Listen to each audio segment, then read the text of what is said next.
the final day of classical chess in the World Chess Championship 2024. It went down to game 14. Gukesh and Ding, they are still tied. And if we see a winner in today's final game, that player will be the World Chess Champion. If they play a tie, well, then it's going to be decided in tiebreak. So buckle up, everyone. Get ready for the final day. Welcome to Take's broadcast of the World Chess Championship match.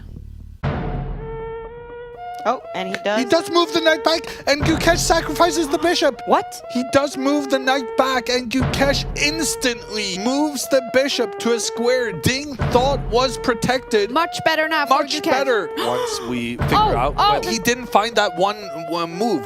Ding, he's panicking. Oh no. There's something he hadn't seen. Yep. It's shake hands on move 69.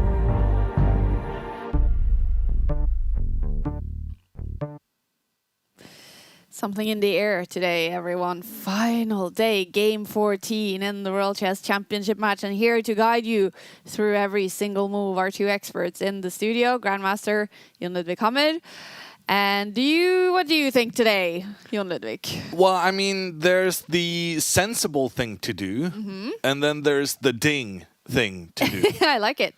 Because I think the sensible thing to do right now for Ding, I think he should go for the draw. Okay. Even though he has the white pieces, he's got to feel pretty good about the rapid tie breaks. He's maybe not as big of a favorite as people think, but I definitely think he is the favorite there. And part of the reason I think going for the tiebreak makes sense is because emotionally, he's got to be so tired. He experienced losing a game right before the end of the match, the joy of striking back immediately, and then the roller coaster yesterday where he was in grave danger of losing yet again. The funny thing is, Ding said in an interview, don't expect a short draw tomorrow. So if nothing else, he's signaling to Gukesh that you have to be ready for a fight. And then, you know, Ding won the last time he had the white pieces. He could do it again. Yeah. Next to Jon Ludvig is FIDE Women Master Maud. What do you think today? Ooh, I am thinking, at first I would think that Ding would have been happy with this draw. Yeah. And that was his plan all along. That's what we've been thinking. But then this interview that he did with Mike Klein that I've posted in the app, he just says, no, we can't expect a short draw today. So then I'm thinking, okay, so is he going to go for it? Yeah. So now Is he thinking Gukesh is going to go for it?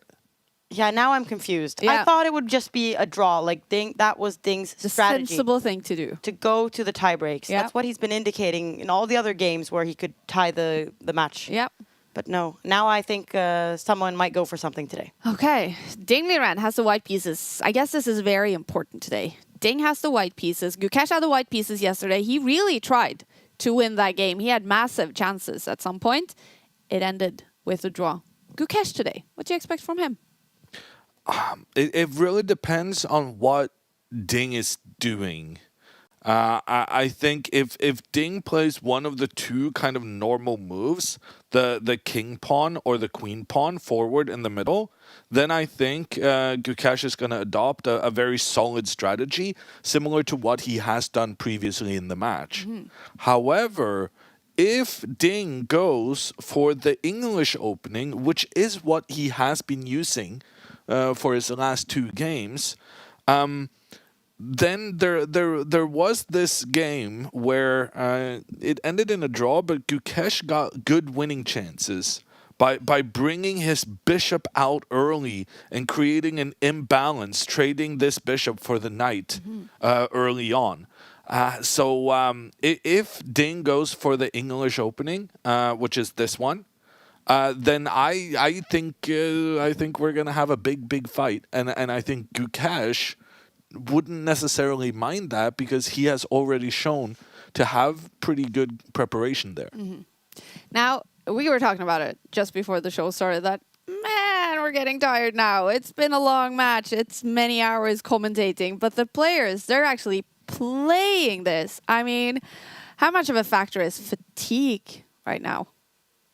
I'm not sure fatigue, like physical fatigue, I don't think is that much of an issue.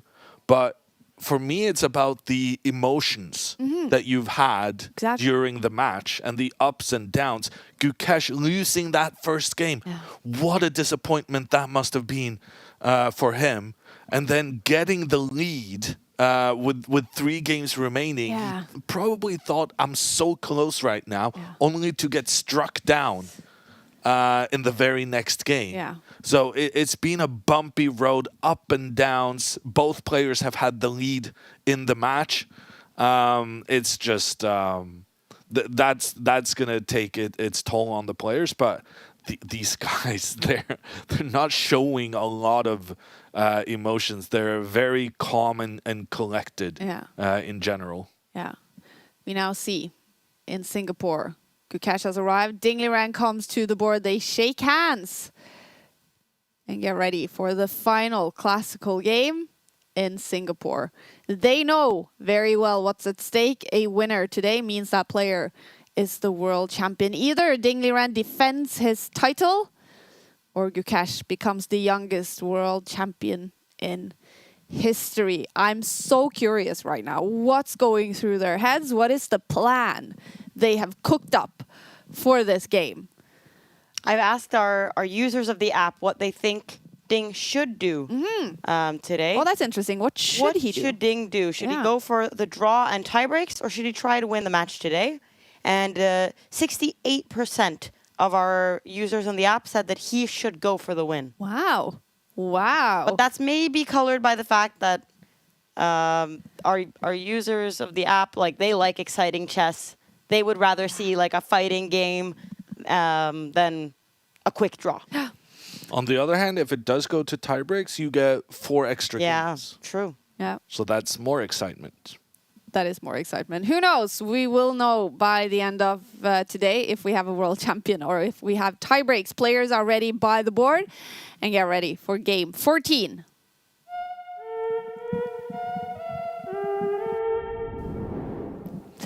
Gukesh. It was really weird yesterday when they started the game. I know. Before the top of the hour. Yeah.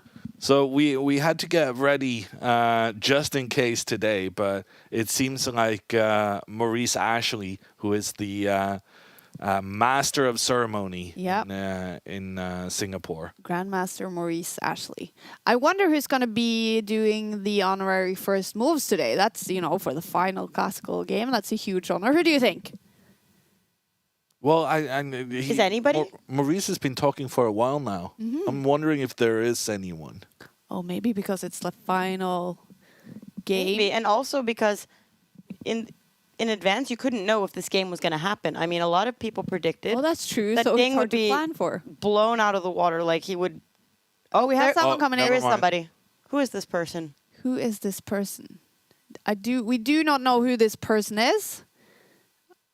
If I were to venture a guess, I would say it's someone from the official title sponsor.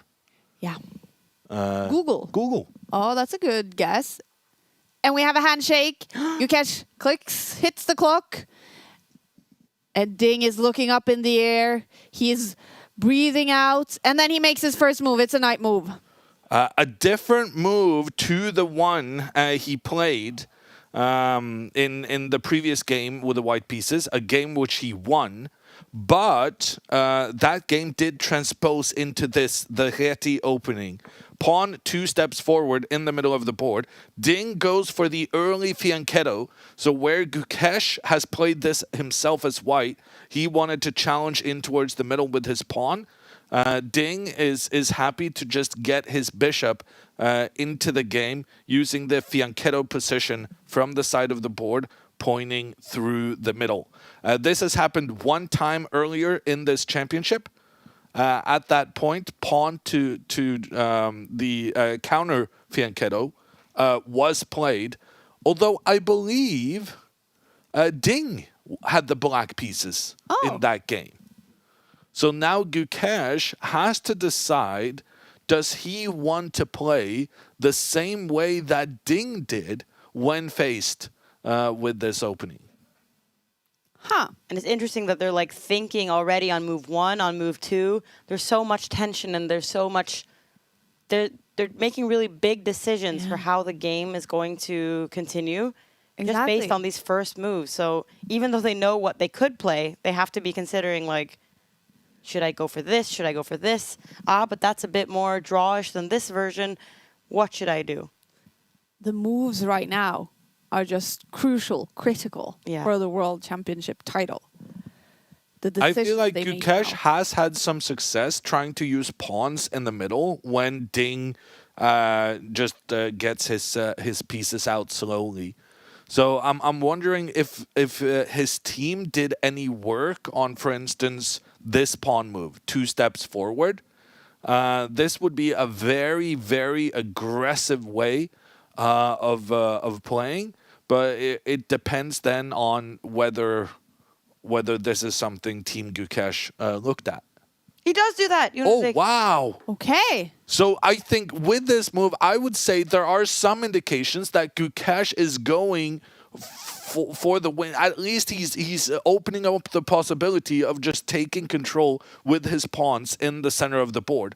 And this now becomes a reversed Grunfeld. Let's just get the move on the board to confirm that. Yes, so the knight comes into the game. The knight then is threatening to take complete control with the pawns in the center of the board. And after pawn forward here in the middle, this is now a reversed Grunfeld. The Grunfeld is normally an opening for black, but here Ding with the white pieces is kind of playing the Grunfeld opening just with an extra move since he has the white pieces.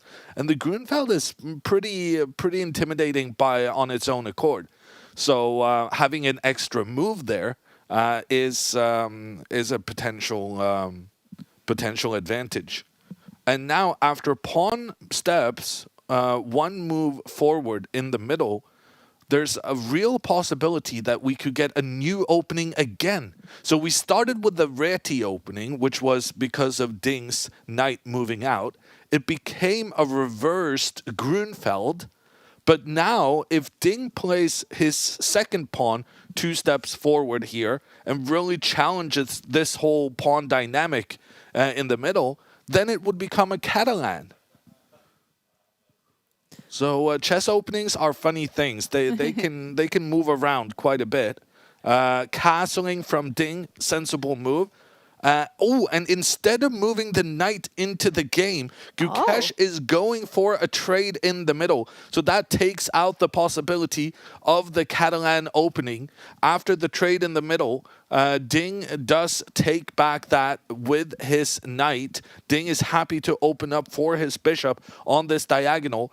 And Gukesh, wow, Gukesh is in his preparation because this knight move, moving in front of Black's bishop, this is incredibly uncommon. Oh my goodness. And surely this is part of Gukesh's preparation. There's no way he would play it this quickly unless it was something he had studied. But like Kaja says, better for... Oh, no, slightly better. No. No. But it was better at some point. You have to trust that the guys are doing the work with their team of opening helpers. 100%. They would not play a new idea like this if it wasn't any good. I 100% trust that. And I'm waiting for you guys to be like, wow, this is going to be an aggressive game. Wow. Well, we already did that on move 2. So it's not going to be a quick draw? No. Well, it's too early to tell. Exactly. So I'm still waiting for that moment where you can say, oh, we should see fighting spirit. But the fact that Gukesh is coming with... we do see fighting spirit, but fighting spirit can still lead to a quick draw. It depends on the ambition of, in particular, the white player. Mm-hmm. Just because black plays a fighting opening doesn't necessarily mean that they are completely in charge of going for the win. It also depends on white kind of being a bit game for that. How's it going figuring out if this has been played before, how many have been played? Yeah, no, I'm looking because this knight move, I'm guessing, is a new move because that seems very strange. So we're down to a very uncommon position already when we got into before Gukesh made his move. And this knight move has been played once. This is an incredibly uncommon position very early on in the opening. I gotta say, the openings in this match have been fantastic. Can you figure out who played it? Yes, it's a game between the Latvian Laura Rogula and Anna Maria Botsari. I don't know where Botsari is from, but it was played in the Olympiad, chess in Olympiad Italy. in 2006. Oh, wow. Yeah, so That's a long time probably ago. they don't necessarily know about that game in particular.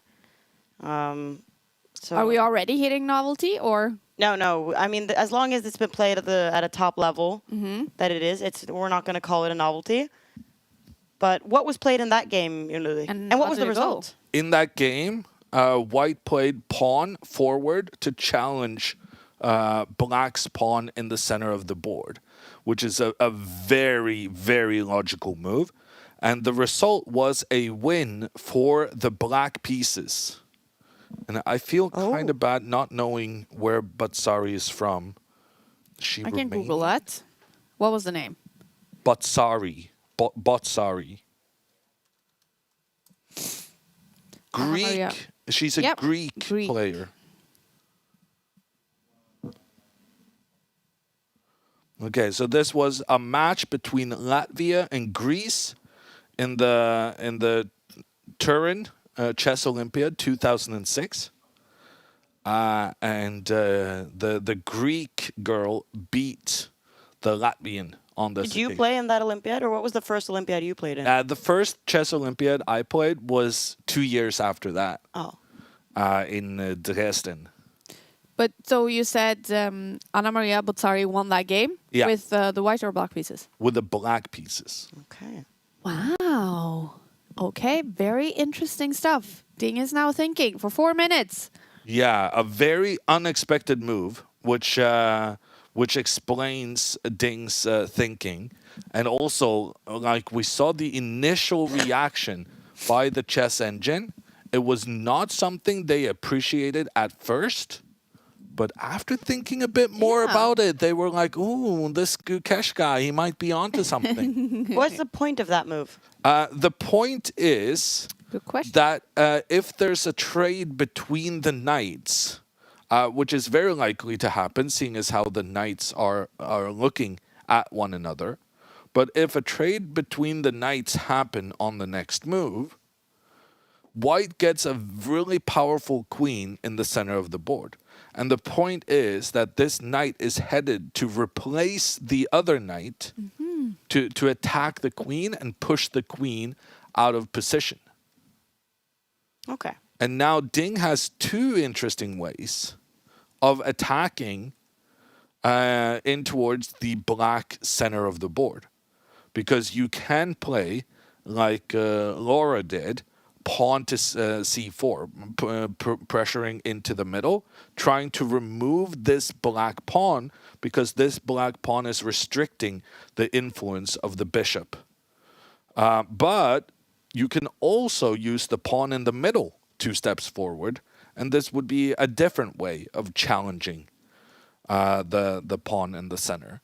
But either way, this black pawn, it needs to be challenged. It needs to go. That pawn is doing a great job making sure that White's bishop is not really having that much influence on the game. Also, keep in mind, Ding has already castled his king, while Gukesh is seriously delaying getting his kingside pieces into the game. So Gukesh is playing with fire here. He's massively prioritizing using his pawns in the middle of the board. But this comes at the cost of Ding getting his pieces into the game quicker. And what Gukesh is relying on is that the time Ding now spends getting his pieces involved will be enough time for Gukesh to prioritize getting his pieces out. Yeah. So that they've kind of had different priorities at the beginning, And when Ding shifts his priorities to what Gukesh was prioritizing initially, then Gukesh does the same thing reversed. Yeah. I could see that Ding was sneezing and coughing. quite And a also, lot. there's a lot of photographers that are running around. So I know that these players are way better at concentrating than me, but I would be so distracted if everyone was trying to take a picture and I was also sneezing. I would not be happy. Yeah.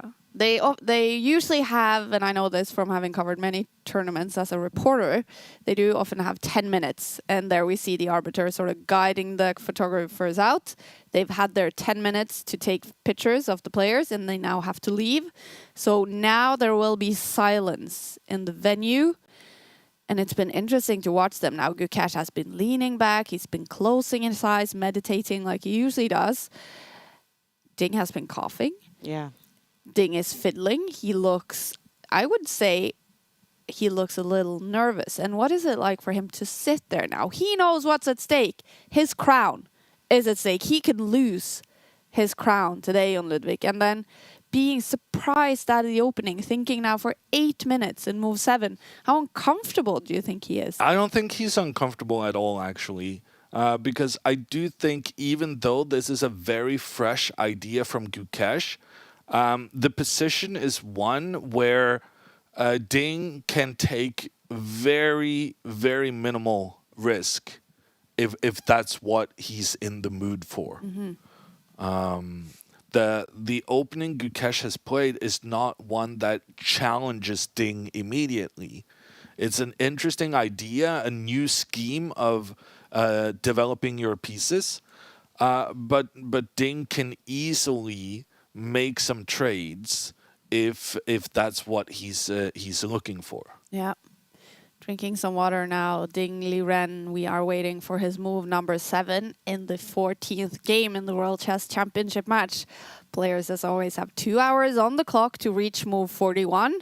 No increment. They have to reach move 41 before their 2 hours has run out. And when they do, they get an additional 30 minutes on the clock and 30 seconds after every move for the rest of the game.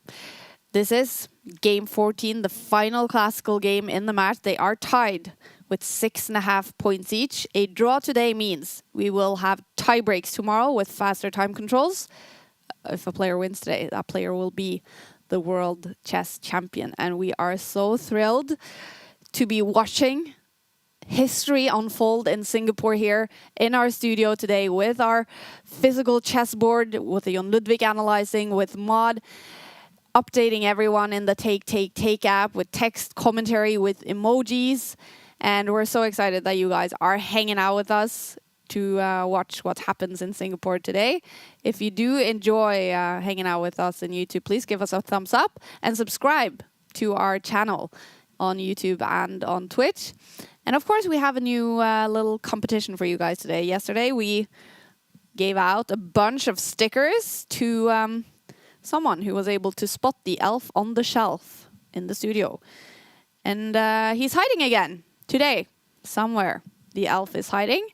If you can spot him, then let us know in the chat. And we will pick a winner for the very cool Take chess stickers.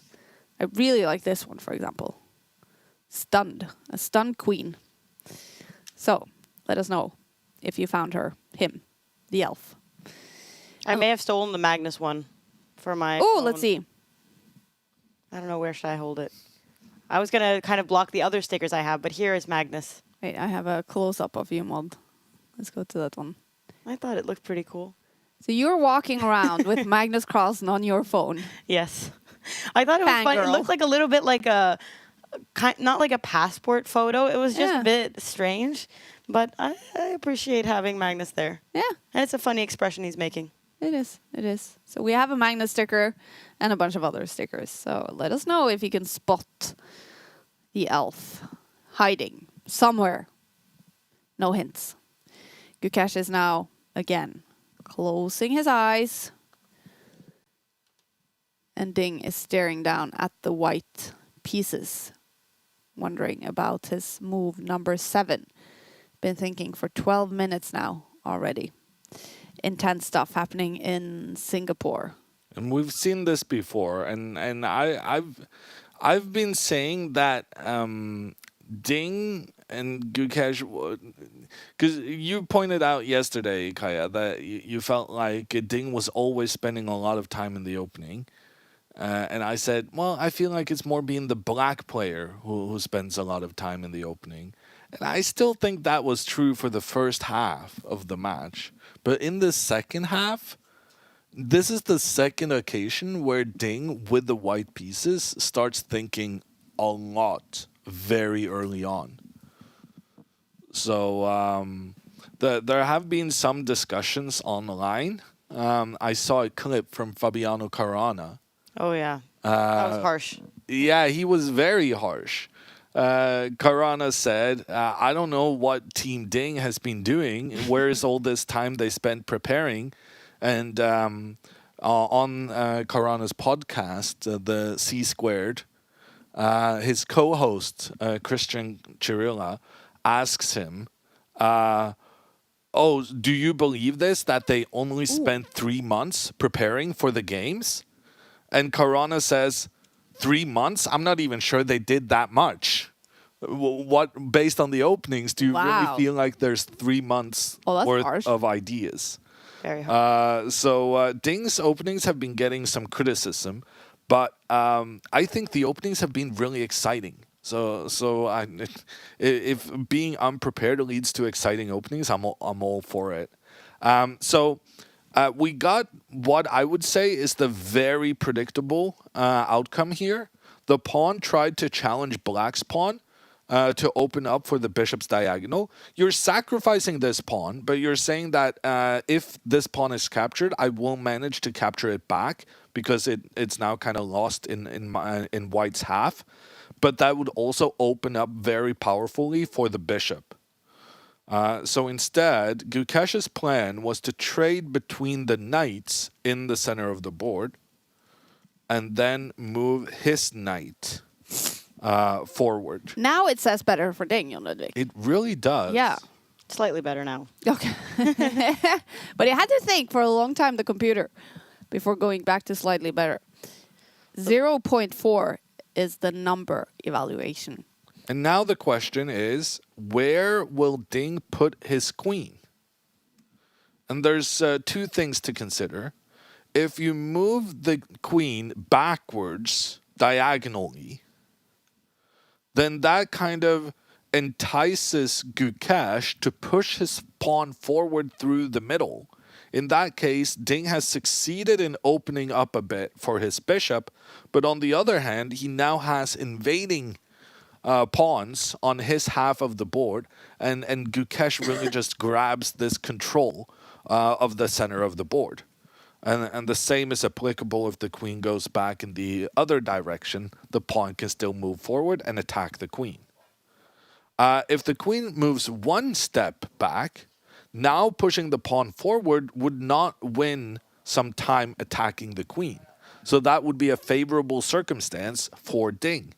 However, moving the queen back is the clearest mistake in the position because this allows the knight to come in, attack the queen, and when the queen moves, the knight is able to take out the pawn that was putting pressure on Gukesh's center, which means even though Gukesh is not really close to castling yet, he can still be happy with the outcome of the opening because he's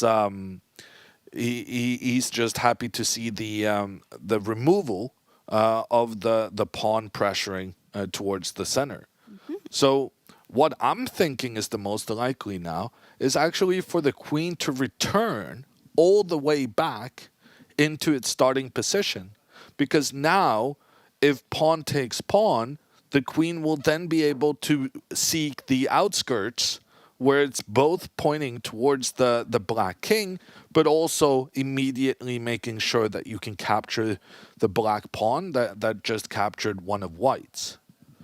So that seems like the most probable thing. Retreating the queen all the way back. I think so.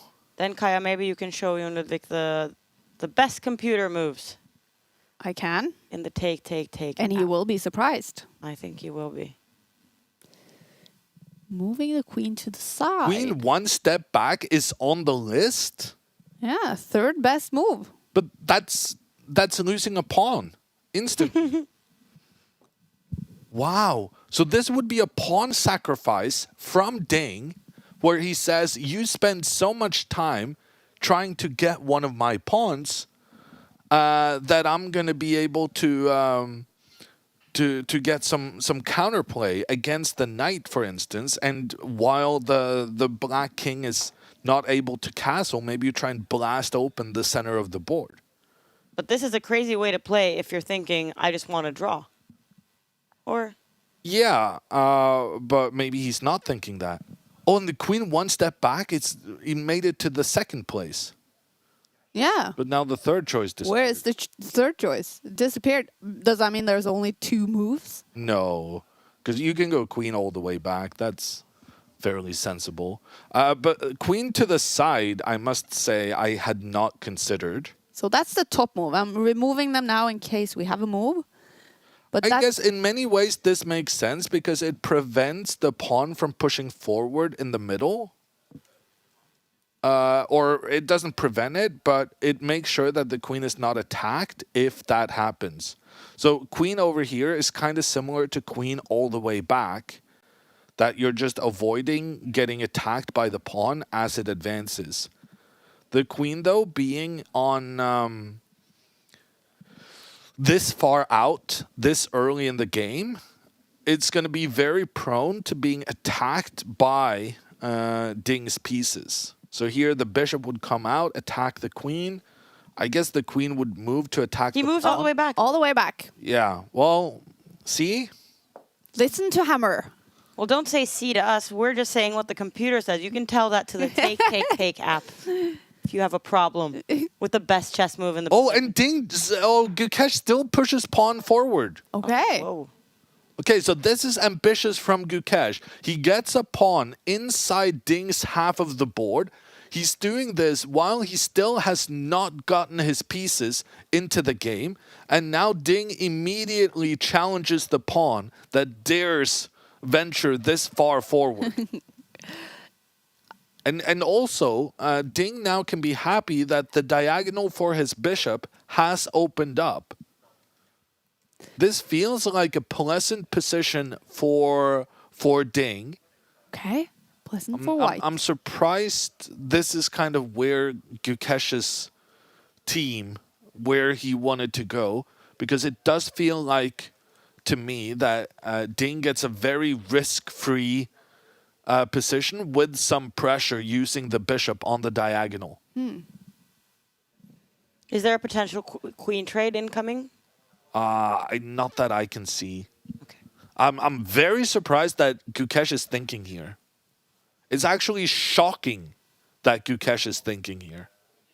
He cannot play this very unusual idea and not be prepared for this. Also, we had a novelty. When? Well, I forgot that we were still on the novelty track. Okay. Which was the novelty? And then I'll hit the button. So in the game, Laura Rogul, she played her queen diagonally backwards. Okay, so it was the queen all the way back. So the queen all the way back was a new move. Novelty, novelty, novelty. So Ding is the one that plays the novelty in the game. So, yeah, but that's very accidental. Because it was Gukesh who played the novel plan. And then there's a very minute difference between novelty and novel. Gukesh was the one to do the unexpected. I have to tell you guys, I'm getting a little nervous with that black pawn moving forwards because I had a nightmare last night. Oh, wow. That I played a game and I had the chance to play en passant and I missed it and I lost. Because I had forgotten the rule of en passant and I was so embarrassed about it. And so when I see this pawn now, you know. And we did have an en passant yesterday. I know, yeah. And I wasn't in the studio, but I could hear you guys talk about there was an The crowd only goes en passant- wild when there was an en Crowd goes passant. wild. The only en passant we've had. I saw in the In the recap that I had put this little croissant on the board Yeah, for that. I love And then that. I just saw like Levy and Magnus doing like something. Yeah. I was like, uh-oh. I love Please that. don't hate my emotion. But yeah, that's a good moment. Any chance we will see that here? I suppose there is a chance. For instance, this Yeah. is interesting. So here, an en passant is not possible despite a pawn being inside the opponent's half and having a pawn adjacent to it.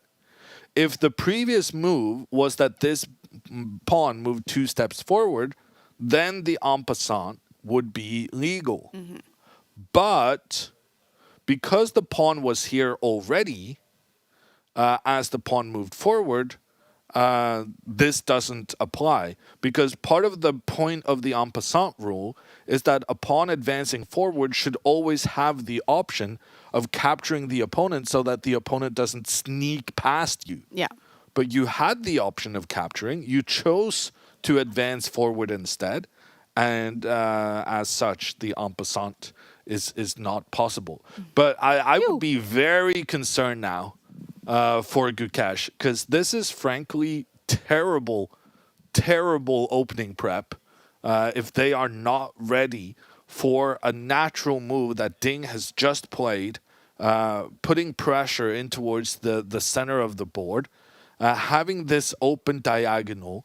It seems to me that Gukesh's opening helpers and Gukesh himself, who ultimately makes the decision, they've been too busy looking for new, interesting ideas, and they haven't really thought enough about how many good options the opponent has against the idea. And they may have gotten lost in some of the exciting variations that were possible with the pawn sacrifice we saw and with the queen staying very high up the board. To me, moving the queen all the way back seemed sensible, especially if you're trying to play a cautious game with some chances to win. And for Gukesh not to be prepared against this is frankly shocking to me. But it couldn't be that he has maybe prepared several ideas and they can kind of.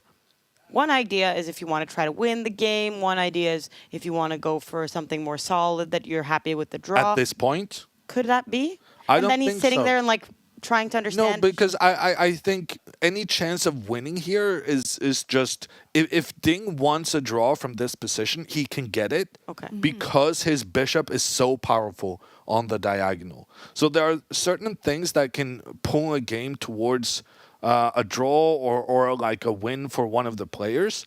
But having this situation with one pair of pawns already being traded, another pair of pawns about to be traded, and white having the long-term initiative of the bishop's pressure, there's no way here Gukesh could have thought, oh, I'm going to win this position. Okay. This is a situation where you step into the opponent's half with a pawn, but the goal is ultimately to make a draw, because you are under some pressure with the black pieces because you haven't gotten your pieces out. You're still uncastled, and the middle of the board is opening up.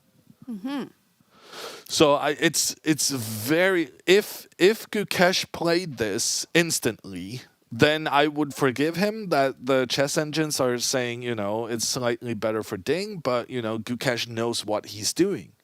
But here it seems like he's out of the prepared moves, and he's still in a slightly unpleasant position because of the amazing diagonal for white's bishop and because he hasn't gotten his king to safety.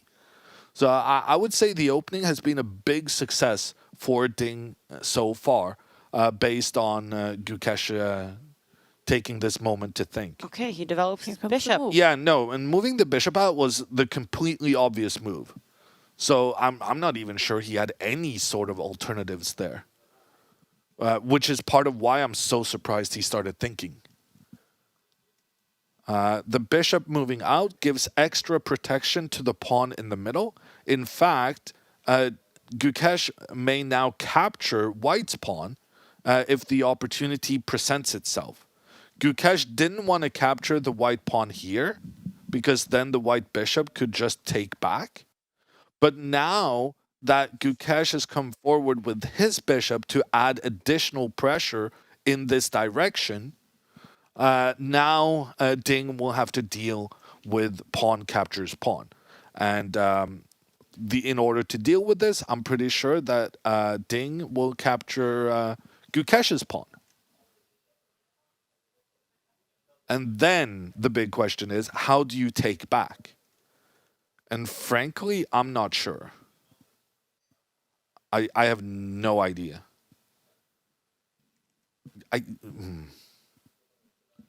Probably you have to take back with the bishop. Because if you bring the queen out, that queen could get exposed. Ding would move his queen out to the side of the board, pointing towards the king. And if Gukesh tries to point his bishop against the white queen, then... Ooh, actually... Yeah, you cannot bring the rook out because then queen takes pawn. But you can move the bishop out to attack the queen.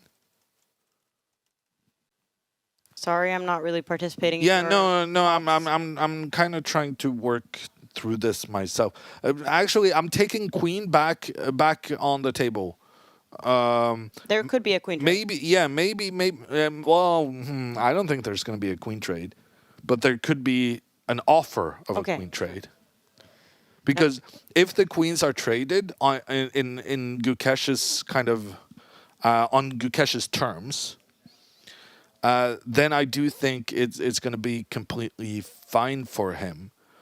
But Ding is going to want to avoid the trade between the queens because Black's queen could be prone to getting attacked if it lands in the center of the board. No, I was just busy wrapping up the comment here that the bishop is adding additional support to his center, but is also threatening to execute the pawn trade on favorable terms for him. Yeah. And that this move does prepare his king to castle into safety, which is important now that the center of the board is opening. Yeah. There was a lot to cover on that move. Yeah. And precisely because there were like 3 good things happening at the same time, that also means the move was completely obvious. It was so strange that Gukesh spent 7 minutes on that. And now Ding's move is also completely obvious. Maybe they're just nervous, Jon Ludvig. Maybe they need to have like a breather. Yeah, fair enough. There's so much criticism of the players in the opening. Well, it's a lot easier to criticize when you're not playing yourself. And also, as a commentator, it's a lot easier to sacrifice stuff if you don't have to live with the sacrifices yourself later on. Yeah. All right, we are now waiting for Ding to make his next move. He's already spent quite a lot of time. He is down to 1 hour and 35 minutes left to reach move 41. Gukesh, 1 hour and 49 minutes. This is game 14 in the World Chess Championship match, and everything is at stake. If you lose this game, you lose your chance to be a world champion. If you win it, you are the world champion. And if it's a draw, it will be decided in tie breaks. Amazing stuff. We're giving out stickers today to someone who can spot the elf somewhere. So let us know in the chat if you can spot the elf. And talking about stickers, Sar is asking, will there be a proper take merch in the future? Yes, we're building a merch store. And it's coming out very shortly, actually. And you can pre-order stickers, sweaters, cool merch. I have a cool sweater today. Don't play nice. And then on the back it says, play chess. So we will let you know when merch store is ready for you to go into. That's going to be very cool. Do you think there will be a en passant giving me nightmares maybe. sweater? I know. Oh, or like a pajama. Haunted by en passant. Haunted by en passant. Oh, that's a good one. Would you then be the first chess kind of business that has pajamas as merch? Yeah. It's a good idea, isn't it? Yeah. Mm. Well, it depends on whether it strikes too close to home. I remember when I was younger, like I didn't have any chess merch that wasn't like let's say a team jersey or something like that. Mm-hmm. So I would buy like these Vans shoes that have like the checkers, and I Yeah, would draw exactly. chess pieces on them. Oh, that's I cute. felt like that was something everyone who plays chess, I feel like, did that at that time, because that was the closest we had to something cool that was also chess related. Yeah. Oh, that's very cool. What do you guys have any like dream chess merch? Like I think it's very cool with chess ties. That would look good on you, Jon Ludvig, you know, when you're going to a party. Okay. Anything else? I have lots of stuff from my chess club in the U.S. Yeah? from my school, and they are very good at like making cool. Americans are designs. the best at that, actually. Yeah. Yeah, I remember I went to the Pro Chess League finals, and they made team jerseys for all the teams. That's very And cool. it kind of reminded me of the team jersey Maud had Yep. from her elementary school days. Although the professional ones were a bit nicer. Yours Yeah. was homemade, but I think it was very cool. Yeah, but I have like more recent ones. I have the one from this year because I was in New York in March. To play for your team. No, to just say hello to my previous coaches, and they gave me Columbia Knights, the newest. Oh, that's cool. The newest and also we had chess as a subject in my school, and I got to go and say hello to my school, say hello to some old teachers, and then suddenly I was tasked with helping all these children log into their Leechess accounts where everyone had forgotten their passwords. Yeah. So I was busy doing that for like 30 minutes, just helping people. But then I did get a really cool sweater from it, so worth Very it. nice. Very nice. Yeah. Well, let us know in chat if maybe you have some merch ideas. What would be cool to have? Sweaters, of course. I saw someone t-shirts with faces of world champions. That's very cool. And would that t-shirt have 17 or 18 faces? We might know by the end of today. It is now still Ding thinking about this move. I wonder if he's had his coffee today, because Uh-huh. that's what he did in game 12. He said, like, how did he change up his routine? Yeah. How did he go for the win? Oh, he drank some coffee because he had to be more energized. Yeah. Cheers, Mom. Yes, cheers. We're having coffee. Yep. So I'm wondering if he drank coffee today and if he was thinking, I'm going to try to win. At least that's what he did say. Or he didn't say it in that way. He said, I don't think it's going to be a short draw, to Mike Klein in an interview that I have posted in the app if you Yeah. want to see it for yourself. Very interesting. Like, I remember, so my interview with Sagar from Chess Base India. Oh, Ding is coughing again. But Sagar said, when I asked, describe Ding as a person, and the first thing he said was he is truthful. He always speaks the truth. But I'm so curious if saying that to Mike Klein yesterday was the truth, or if it's making Team Gukesh really prepare, think how we're going to deal with that. That's Well, like next level. everything.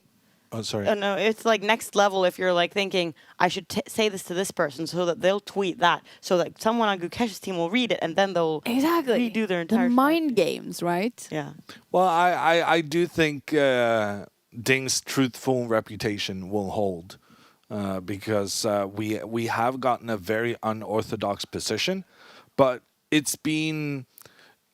I think the development has been very much how Ding would have liked it at the start of the game, because to me this feels like a very risk-free slight advantage for Ding, with something extraordinary having to happen if he's going to Yeah. lose this situation. And let's talk about the game. So we have a question in chat from Renee Hammer. What about the computer suggested queen to h5? And that is the third suggestion by the computer. I hadn't even registered that as a possibility. Whoa.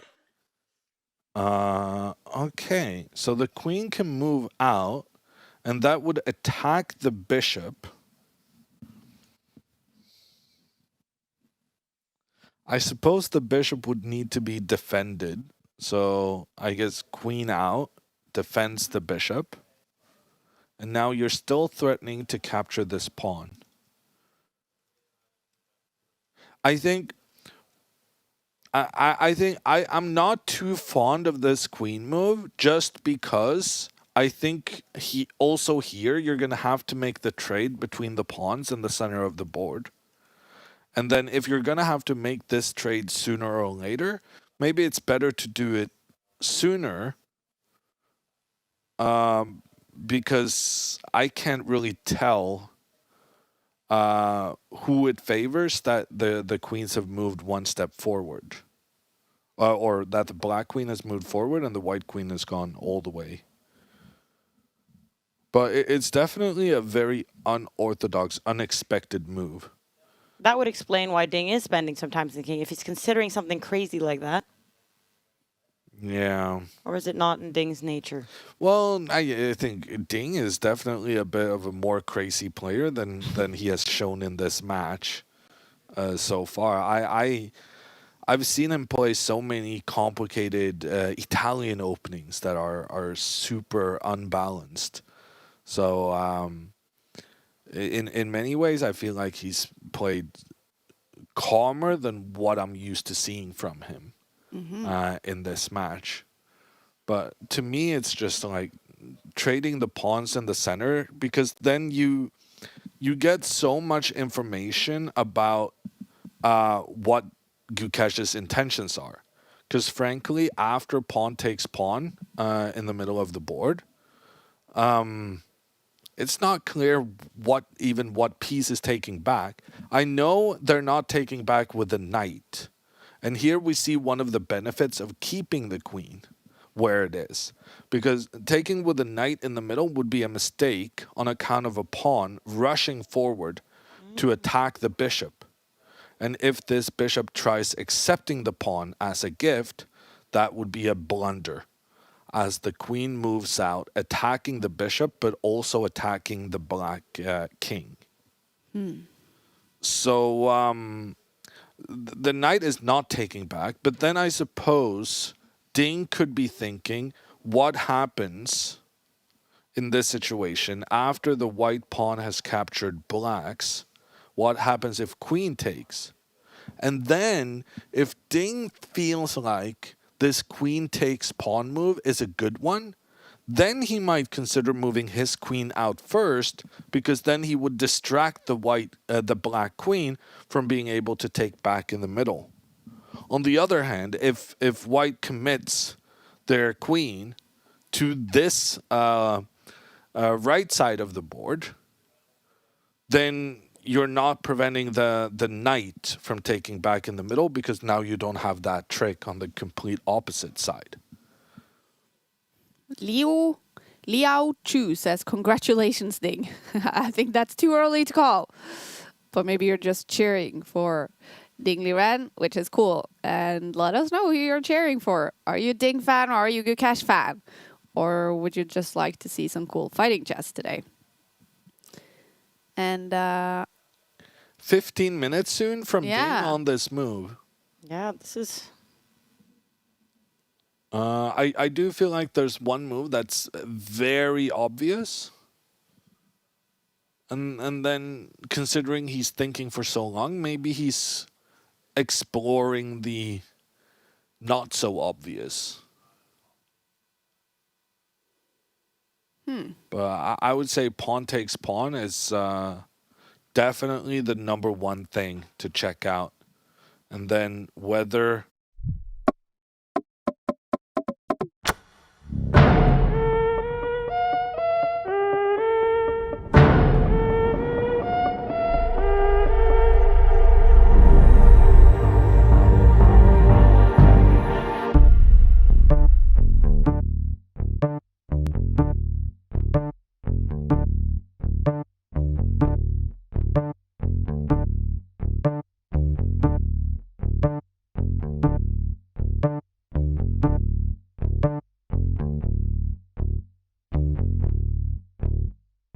We did this yesterday, Kaja. Do not panic. This is just to be expected at this point. Oh, Can any of... I'm sorry about that. We have a very cool vignette, but it was not my intention to run that. We're still here. We're still live. We're still kicking. We're still watching Game 14 in the World Chess Championship match, and it's still Ding in move 11, thinking now for over 15 minutes. And I interrupted one of you with the vignette. Jon Ludvig was saying something. Yeah. I think I was done. I don't think you even registered that that even happened. You were just so buried in your Well, analysis. I heard the sound. Yeah.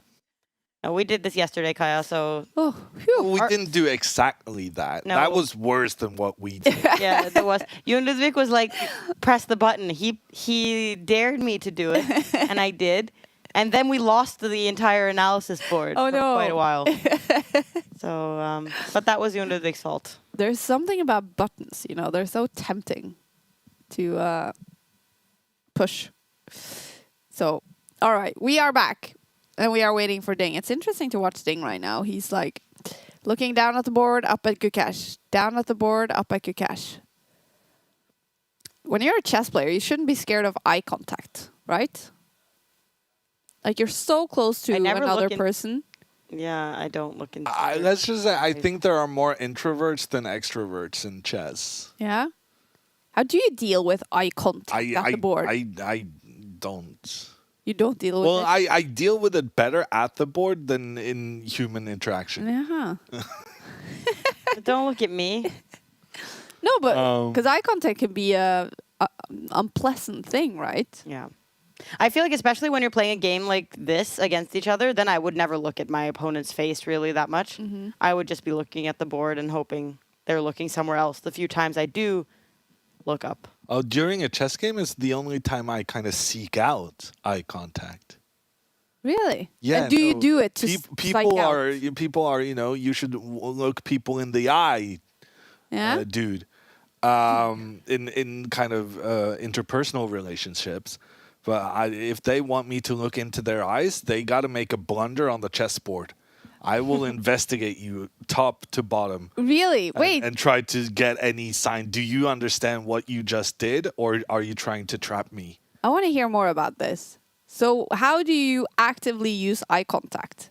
Well, it's not During so a chess much game. eye contact, but it's more like you're looking at them while they're looking at the board. Uh-huh, And then staring if at they Yeah. catch you looking at them, That they're kind of admitting. or maybe you're like, because you mostly do this when it's your turn. Your opponent plays a move you thought was a mistake, Mm-hmm. and you lift your eyebrows, and then you look at them, and they kind of look away because the eye contact awkward. Yeah. And then you kind of try to do everything to make them nervous and think they made a mistake. On Maud, it would work perfectly. Uh-huh. With it, Maud. I Well, don't know. I try to avoid it. I'm so always far in the thinking- broadcast, we've learned a lot about Maud looking at her opponent and judging her own position based on how she interprets the opponent during the games. That's true. And also, if a lot of people like walk past my game and then they stop like for a moment like that, then I'm like, what is happening? What is Yeah. happening? Yeah, I get quite influenced by what's going on around. You don't zone out. From But the we rope. did get the move from Ding now. Finally, and we he have did the move from Ding. capture in the middle. And he doesn't look at Gukesh. He leaves the board. Gukesh takes back right away. So maybe Gukesh is in his preparation and he just needed to spend some time to remember what it was. Because I thought taking with the queen here could be risky but interesting. Gukesh uses the bishop right away. So now the bishop is well placed in the center of the board. And frankly, Ding should try and attack this bishop as quickly as possible. So here for Ding, I would think something like the knight out on the edge of the board with the intention of pushing forward and challenging that black bishop as soon as possible. And also, if then Gukesh tries to move his pawn up to prevent the knight from moving forward, then the knight can move back and still with the same intention of attacking the bishop. Although now that I'm analyzing this, I'm kind of liking it for Gukesh. I may have been a bit too strict earlier. Because now if the bishop moves back, this bishop is pointing down the diagonal very much in the same way that Ding's bishop is pointing down. And sure, Ding's bishop is one step further back, so it's a bit safer from getting attacked by the opponent's pieces. But for all intents and purposes, this bishop is doing kind of the same job that Ding's bishop is doing as well. So a very nicely placed bishop in the middle of the board, and Ding needs to address this immediately. So Ding is going to move his knight. The only question is where he's going to move his knight. Because frankly, there are 3 good options for the knight to move. If the knight moves in front of the queen, then it can afterwards move to the side and attack the bishop. If the knight moves forward into the middle, it can afterwards attack the bishop. And if the knight moves to the side, which normally is a bad placement for the knight, but it's going to move into the middle afterwards, then the knight has 2 good ways of attacking the bishop in the middle right afterwards. But frankly, no matter how Ding attacks the bishop, I feel like the bishop can always go back.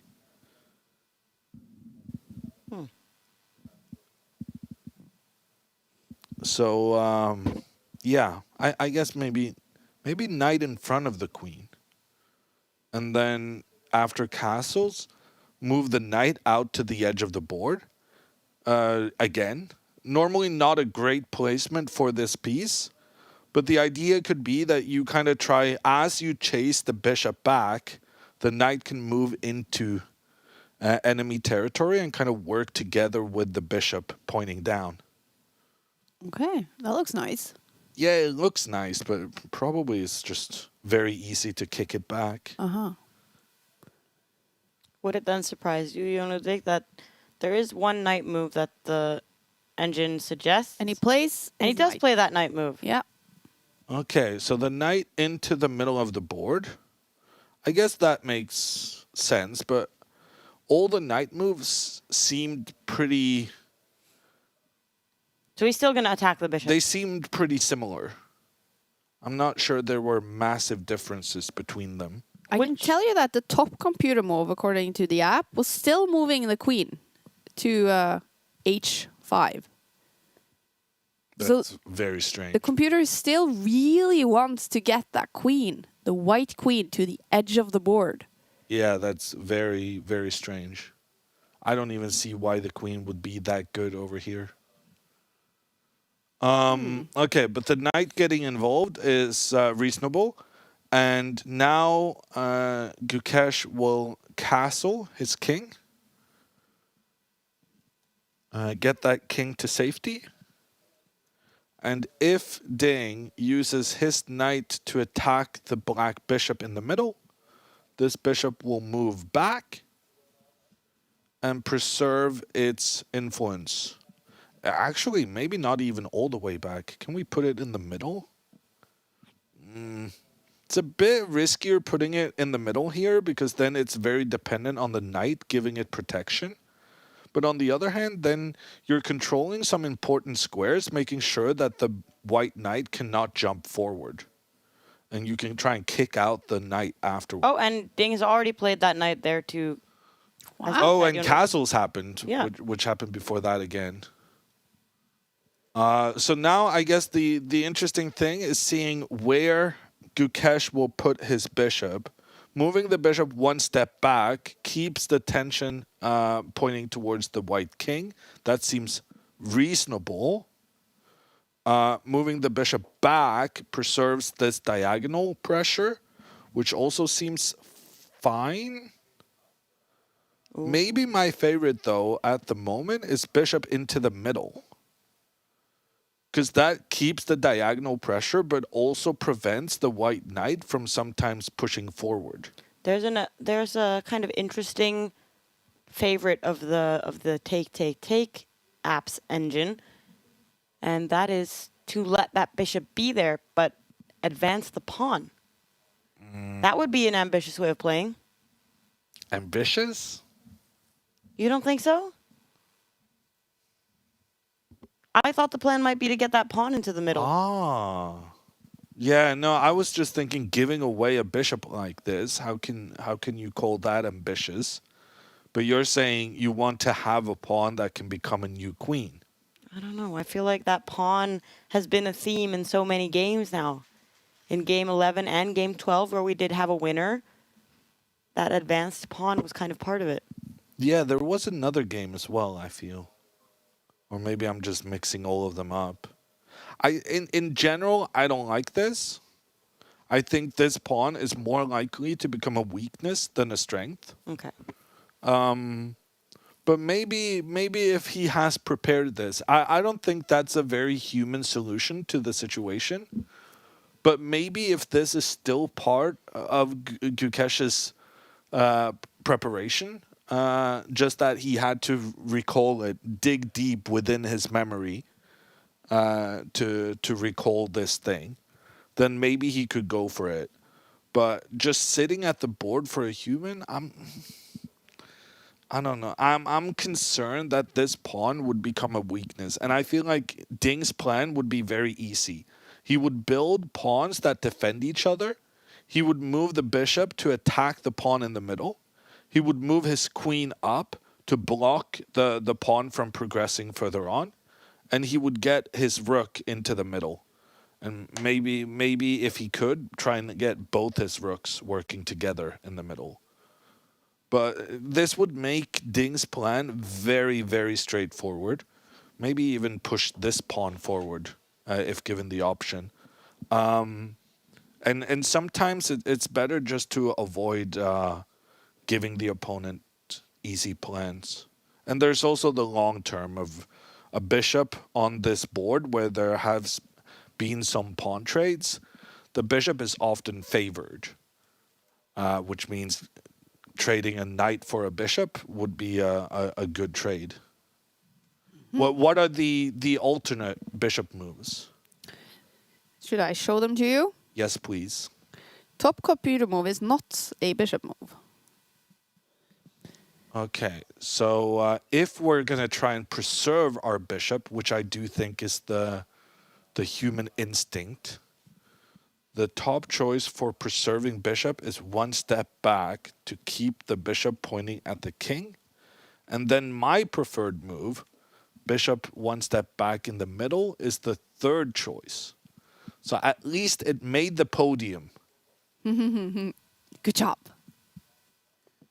And I'm still kind of liking this bishop one step back. The only concern I have with this is if Ding suddenly makes a sacrifice. The only thing I'm nervous about is Ding just getting his bishop into the game, giving up one of the pawns on the side of the board, and then making the argument that suddenly this bishop is pointing in against the rook, this bishop on the diagonal, the rook down here, the queen through the center. This is a situation I would be nervous about on Gukesh's behalf, because here I feel like White's pieces get a lot of activity, a lot of good placements. So moving the bishop back would be my top choice. If I can find something I feel comfortable with, should Ding just move his bishop into the game. But you don't necessarily have to capture a pawn just because it's being offered to you by your opponent. I would be tempted to just chase the knight back, but even here, this looks a bit better for White. So maybe, yeah, I'm turning towards the computer's second choice because I'm understanding the priority of the engine. Moving this bishop back, it's not so much about pointing towards the king. It has to do with the white bishop. If this white bishop now struggles getting into the game because the move that we were afraid of, should the bishop go back in the middle of the board, this move is now nothing to be afraid of because we can just trade off the white bishop and leave black with an isolated pawn in the center of the board. Okay, so now I have prepared for these different things. That retreating the bishop in this way, that is to prevent Ding's dark squared bishop, from going into the same diagonal. Yeah. And then here, the idea is to put pressure on the longest dark square diagonal and maybe make this bishop's development difficult in a different way. And I haven't prepared a comment, should he play this pawn move? Do you think I should do that? I mean, you might as well, but I'm not a fan of it, even if it's the All right, choice. Matt. This move was hated by Grandmaster Jon Ludvig Hammer. For what it's worth, I don't like that move, he said, with a straight face. No, but I really don't like it. I don't think it's going to happen.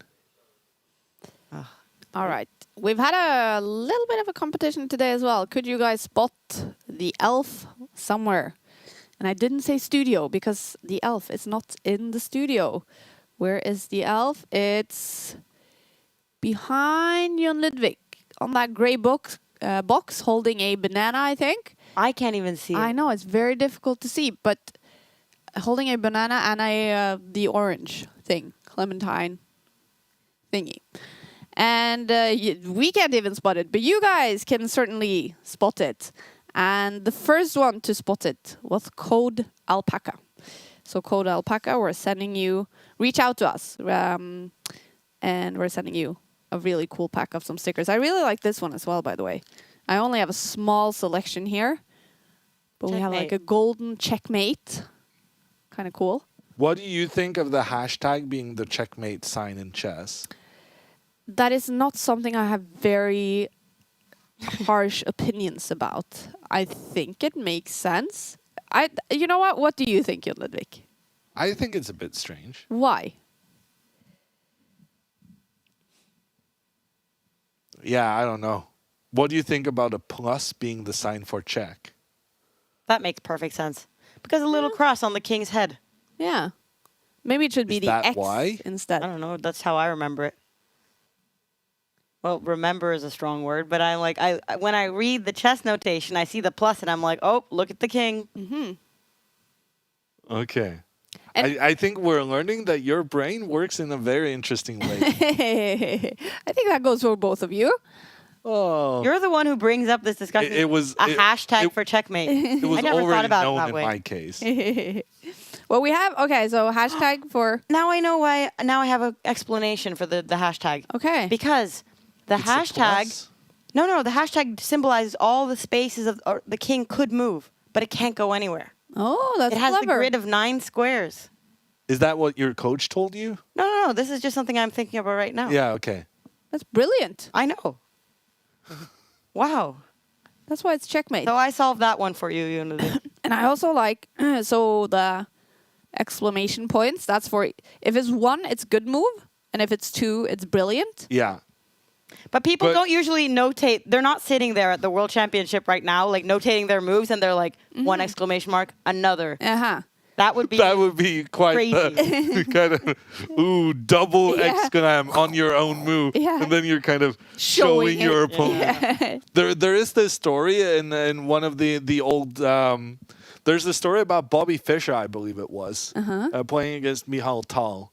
And Bobby wrote down a move on his score sheet and then showed it to his opponent. What do you think of this if I'm going to play this move? What? And, well, I Well, that's not allowed anymore. You're not allowed to write your moves before you play them. Yeah. That's an important rule. No, it's a technicality. Yeah. That's a rule. It's a rule, but it's still a technicality. But anyway, I think it was Michal Tal or something, and the guy just laughed at the move, Yeah. and Fischer scribbled it out and played something else. Really? And apparently, as the myth goes, I don't know if this is a true story or not, or maybe it's like the exaggerated version.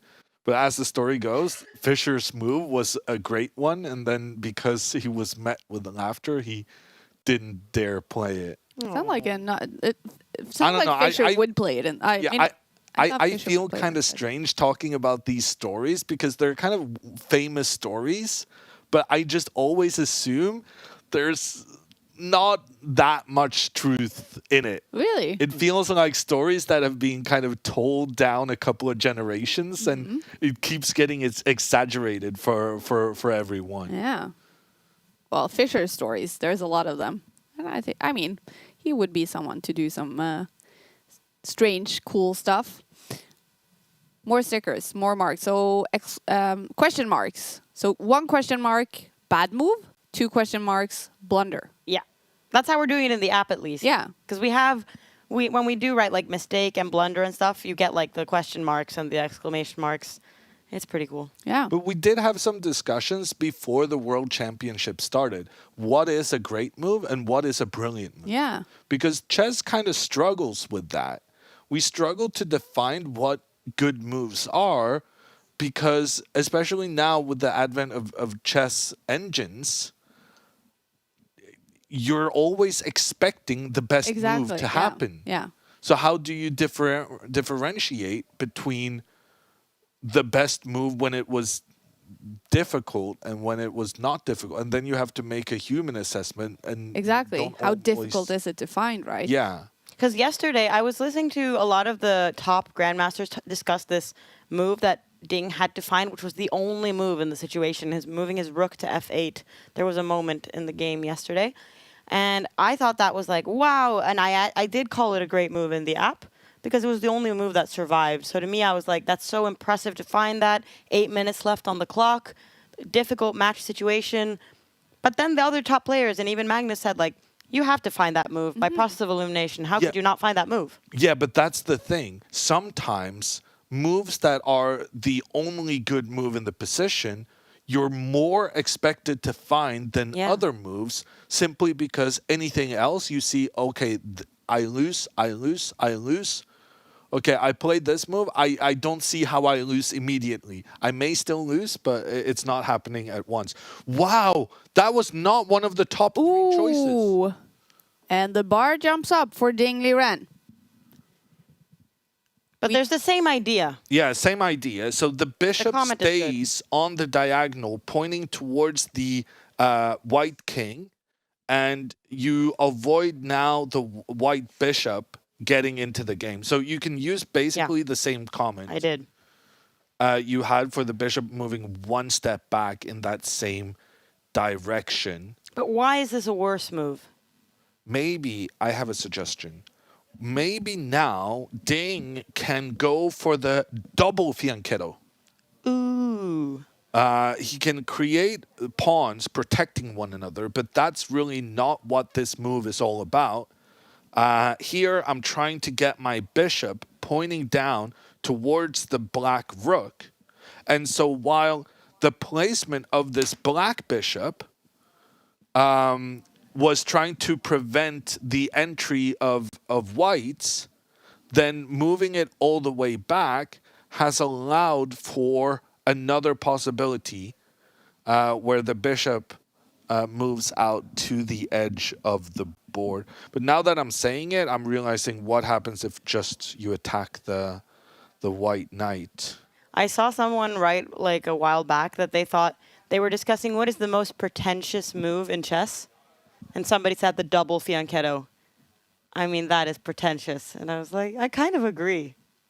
I would need to look up pretentious, but the double fianchetto But is it's just kind of being good. fancy for the sake of it, you know? It's No, like it's good. thinking you're better than people. No, it's actually good. Bishops on the fianchetto, it's the longest diagonals they have. They're pointing towards the center of the board. There's a reason why it's so popular. I agree there's a reason why it's so popular, but it's like when you do both of them, I'm like,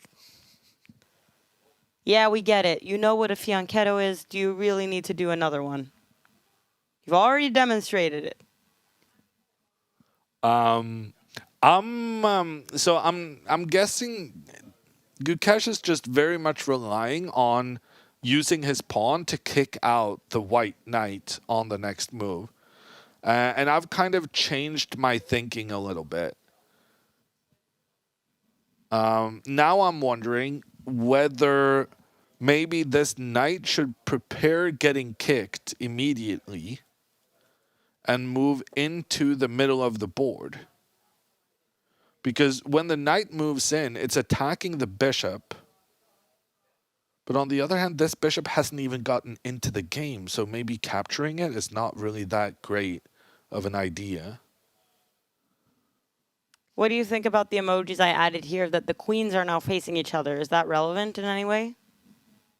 I mean, of course it's relevant, but at the same time, we've had this situation in a previous game. Yeah, And none of them really want to be the one to make the trade because that would allow the opponent's rook to get into a better position. So it's the classic queens looking at one another but not really doing anything about it situation.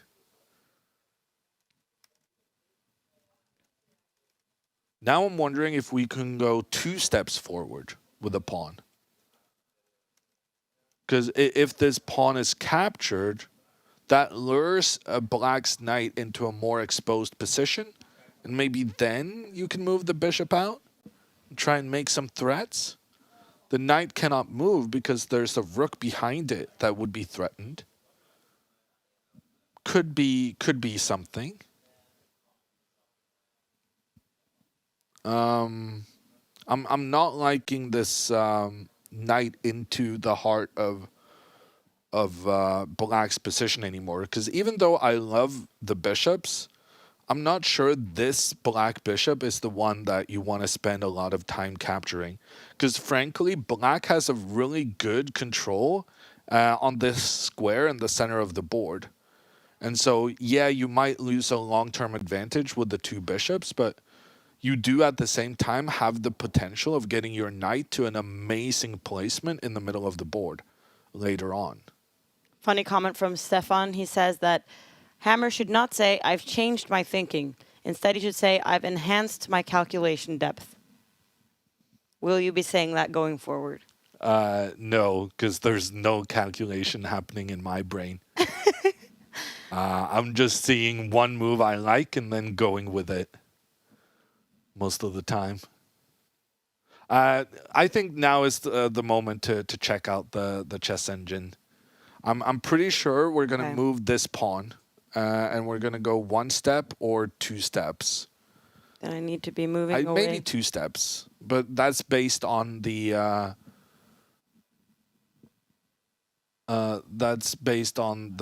chess engine reacting and calling Gukesh's move slightly bad. Yeah, this surprises me. The chess engine is recommending the trade between the queens? This is very strange. Okay, you've processed it. Yeah, I'm turning it off. yeah.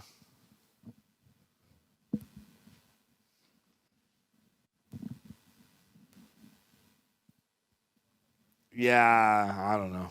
I don't see how Ding could be better after the queen trade, because that would help Gukesh get his rook into the game. So queen takes queen, rook takes queen. Rook gets a really nice positioning through the center of the board. Gukesh will gradually kick the white knight back, and when the knight gets kicked back, the bishop can return to the middle, maybe even the knight. You can gradually get your own bishop out, which Gukesh did use this plan in a previous game. Yeah, I guess it's slightly better for white, but not massively so. I'm surprised that how is this that much different to the bishop being 1 step further up? Yeah. I don't really see a massive difference between this bishop placement if all you're going to do is trade the queens. It's like very slightly better for white because of this, the power of this bishop on the diagonal. And the bishop on the diagonal is preventing the knight sometimes from moving where it wants to go into the middle, because you have to keep a pawn safe behind it. But I I was tempted to test the buttons again. Yeah. I'm not I super wasn't impressed. The top choice was the queen moving one step forward in the middle. I noticed. Do you think it's a good move? It's fair enough. Gukesh would then use the pawn to attack the knight. The rook would come in to attack the queen. The queen would move away.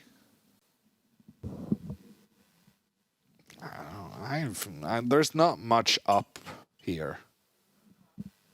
The knight would probably move back. The bishop would move out. Seems reasonably balanced to me. One thing I did notice with the queen moving out, and also there was a recommendation, a third choice with the rook.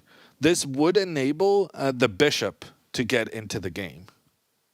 So here, Ding could go for the bishops trading against one another, because instead of having to use a pawn that would then be kind of separated from this pawn formation by the king, now you could take back with the queen instead. And frankly, there are some weak dark squares here that you could try and jump into with your knight supported by the queen. Maybe I'm massively underestimating how dangerous this is for Gukesh. So I'm really liking this queen move now, the top choice. Because this both facilitates the rook getting into the middle of the board, and it gets ready to get the bishop out. And getting the bishop out was the major problem in the position right now. It's just that I got focused on getting the bishop out in this direction, but not giving up on getting the bishop into the middle makes a lot of sense. Well, you've been kind of discussing with yourself here. I've been seeing that some of our viewers are asking, like, why don't we have the computer evaluation on the screen all the time? Or we have the evaluation, but why don't we have the best move all the time? And that's because we want to hear Jon Ludvig's reasoning like this, where he doesn't actually always know what the best move is. And this explains why Ding has now spent 10 minutes. He's thinking about some of the things you're discussing here. He's thinking, should I trade the queens? Is this good? If I don't trade the queens, what will happen then? So we do get to see inside a brain of a grandmaster when you don't get to see the computer moves all the time. But is it frustrating for you, Jon Ludvig? When you're following chess at home, do you just sit there and stare at the best computer moves? Be honest. Yeah, I do. Yeah. You're just like everybody else. I'm just like everyone else. Yeah. But, sometimes when I do watch these top players, I do like to I like to explore the options. So even though I spend a lot of time looking at the computer moves, and I think this is a reasonable way, a reasonable method of explaining why it is we're doing it without the computer recommendations. Because the thing I said after 1 second was this pawn forward. And this is what Ding does decide in the end as well. So there was a very human approach to what Ding settled on. But should I write now in the comment, that which place is he planning to put his bishop on? Well, he's definitely wanting to go 2 squares because he wants to attack the rook. All right. So it would be something like being denied this square because of the black bishop pointing against that. Yeah. Ding tries to find a different diagonal for the bishop.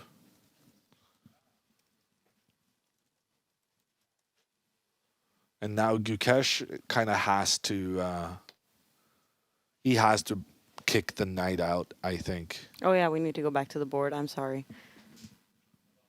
This knight is actually quite a problem, because if the bishop comes out attacking the rook and the rook moves, then the knight comes in, and this would already be a winning situation. Whoa. For Ding.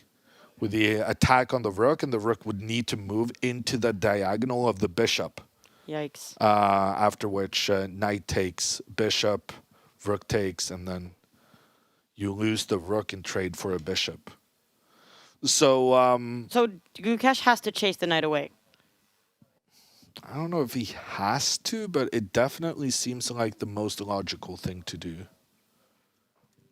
He could move the bishop back, but then that's a bit embarrassing. If you realize the mistake you made by moving the bishop 2 steps back and you now have to move it forward again just to prevent the opponent's bishop from pointing in. But yeah, pawn on the side, kicking the knight out feels definitely the most logical. And then Ding would need to go back. What do you think right now? Draw or a win? I'm liking Ding's position. But yeah, Ding played the move that I was my first instinct in the position, but we were really starting to like the computer's recommendation instead. And with Ding heeding my advice, the position has gone from better to balanced, which is stepping over the slightly better mark. Our friend Bob Borrow that we talked about the other day when Simon was here. And Simon also informed me later that Bob, first of all, hey, Bob Borrow. Let me just find that message from Simon. So we were talking about Bob. He was a part of developing the very first iPhone. And Simon sent me a picture of that Bob sent to Simon with Bob with the very first iPhone, I think. Very cool. So hi, Bob. But Bob points out there's some grease on F4. Yeah, I just, while you were Grease doing that, I stains on also... F4 on our board. I think I wiped Do it we away. need- No, that... You know what? I'm gonna gonna go grab I'm gonna grab something we can clean. You're the one sitting at the board. You're saying this is my fault? Who else would it be? It probably is. My sweaty hands all over the board. Imagine the player's nerves if I'm sitting here and creating the stains. I just tried to wipe it away with my shirt, but then I was in the way of Kaja's camera, so I had to stop.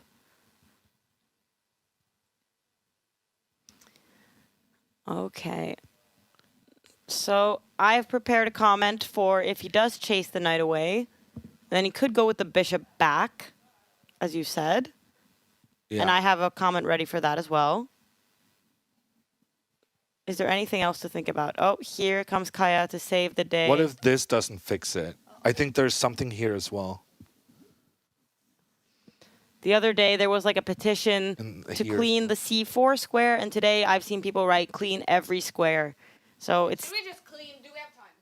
Should we just clean the chessboard? I don't know. Like, what are you wanting to use? Soap? Do you guys think that they clean the board between every round in the World Championship? Yeah, they do. I think after COVID, I think they're terrified. During COVID, every single piece where it was individually clean Oh, at gosh. tournaments. That seems very annoying. I'm sure some didn't do it, but are you unhappy, Kaja? Did it not work the way you were hoping? I thought it looks pretty good now. Let's see if anybody in the chat is reacting to any E3. They're saying E3. This is a good way for you to practice. A, B, C, D, No, E, 3. you're not supposed to. You're supposed to be able to do it without doing That's why we're not using notation, Yeah. right? C3 needs cleaning too, it says. No, that is. I disagree with that. And here's there's F4, people are saying. F4. Yeah, F4 is needing a lot of work.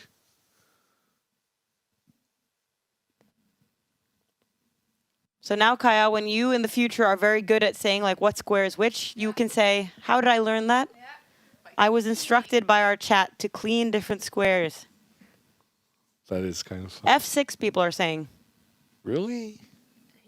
I guess. Seems fine to me. Maybe it's the chat that doesn't know the squares. So they also get to practice.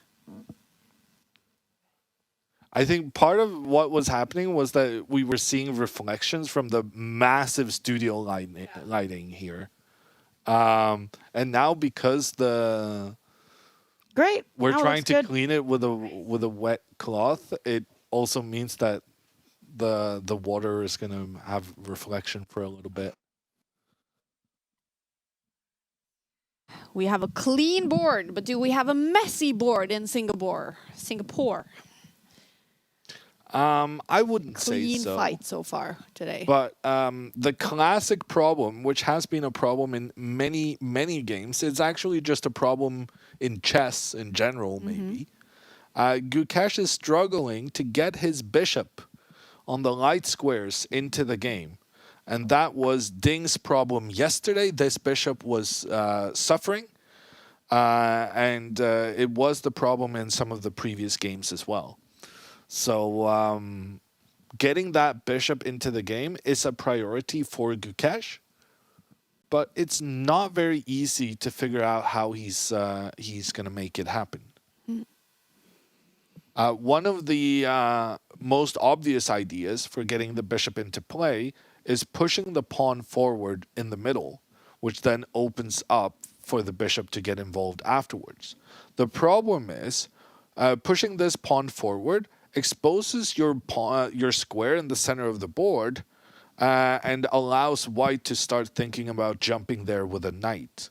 So Gukesh wants to fix his bishop, but without moving the pawn forward in the middle, which kind of goes against one another.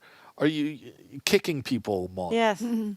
This is what Simon said the other day, that he calls it kicking the piece back. Yeah. So I've given this pawn a shoe to kick the knight I think away. there's actually like a foot emoji as well, isn't maybe there? I'll do that. An I actual like kick. the brown shoe better. Oh, I thought the brown shoe was too invisible.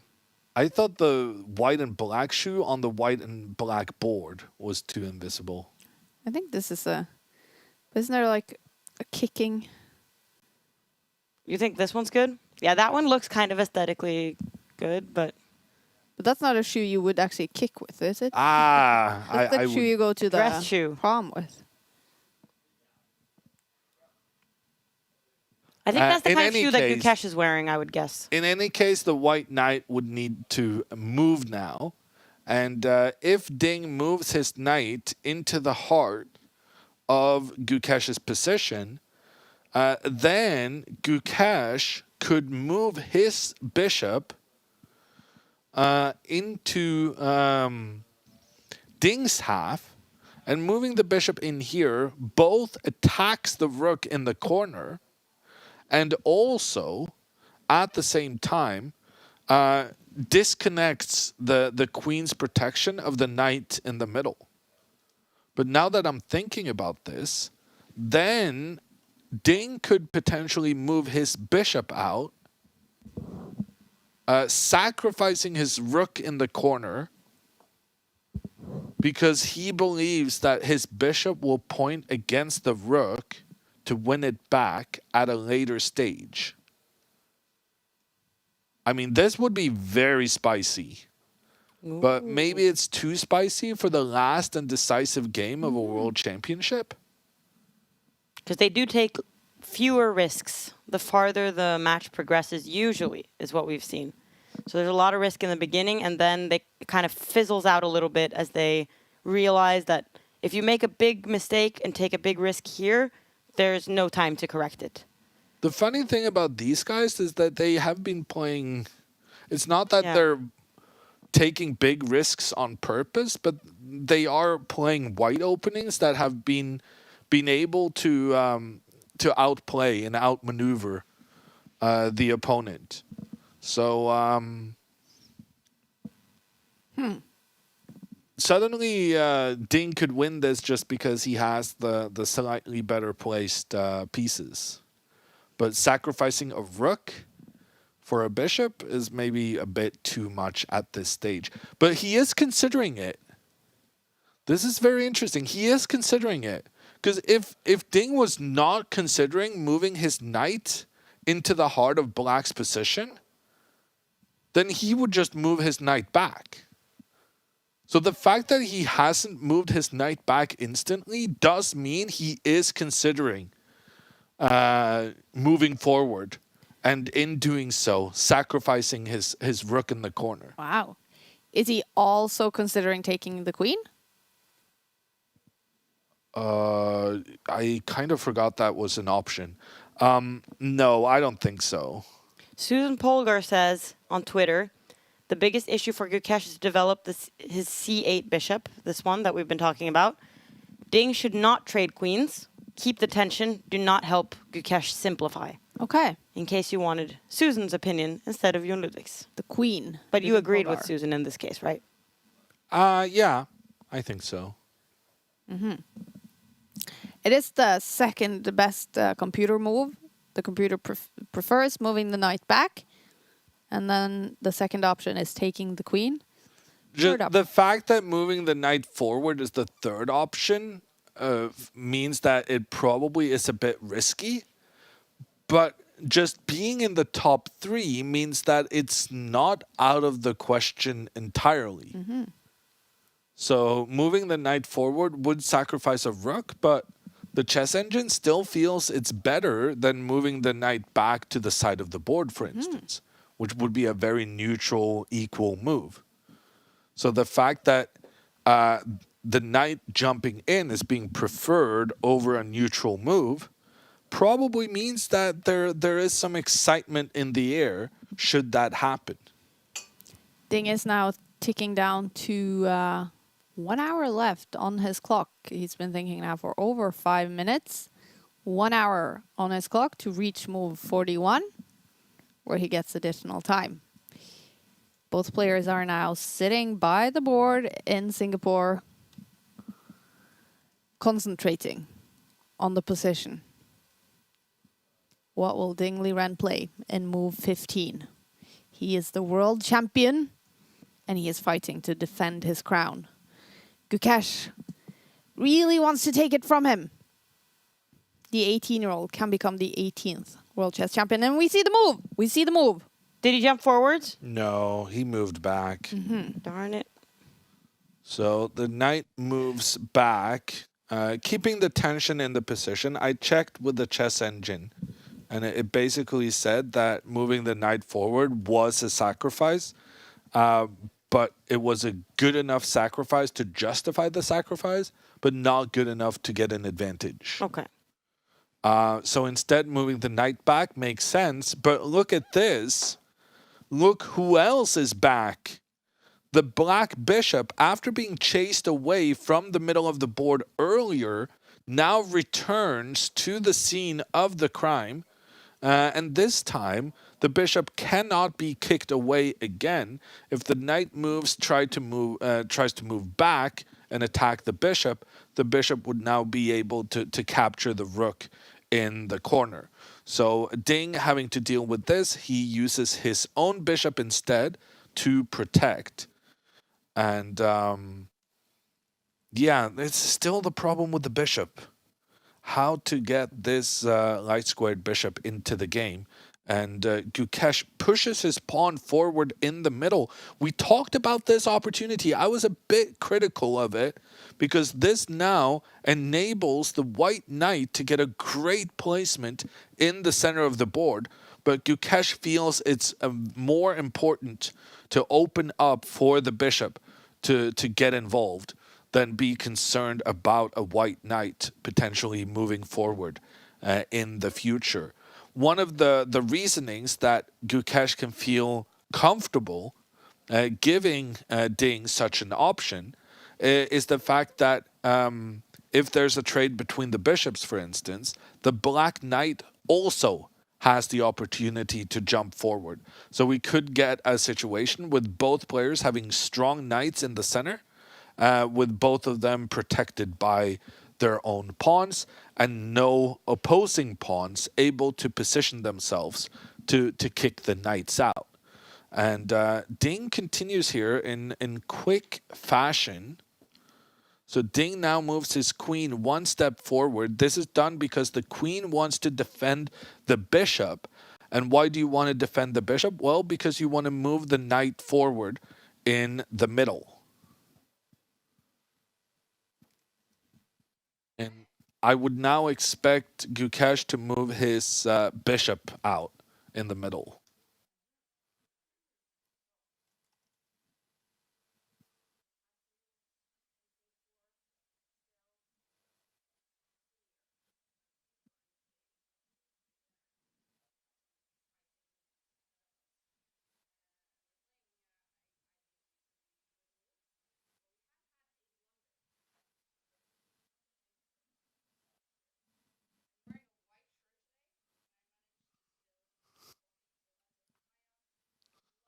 Oh no.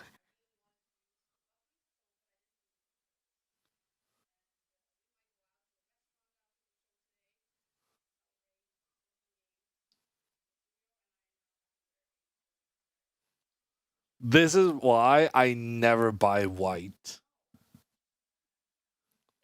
But This is not a made good this commercial. merch white though.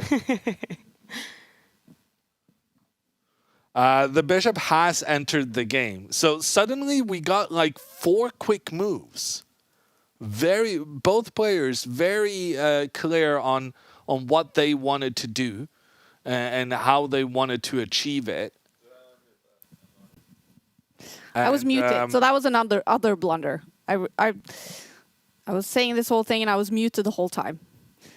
Oh no. I'm back now. So double blunder by me. I'll take another one. Did anyone hear it through our mics? Probably not too much. Yeah. So double blunder. I am losing this game. I am checkmated on the board. I leave it now up to these two, who are much more. Are you going Top to of their game. repeat the thing about your white sweater Yeah, you should getting show a people. coffee stain? Oh, okay. So the thing is, I spilled coffee on my white sweater. So that was the first blunder. And then I told you all about it. I told you this great story, and I was muted the whole time. So that was my I don't know second about big great. blunder. Well, I'm checkmated. You know, I'll take a break. You had a rough minute there. I did. Okay, but interestingly, the engine evaluation has gone over to slightly better for Ding. And I'm trying to imagine a scenario where I get to do everything I want as Ding. And I see a situation where Ding could get a big advantage.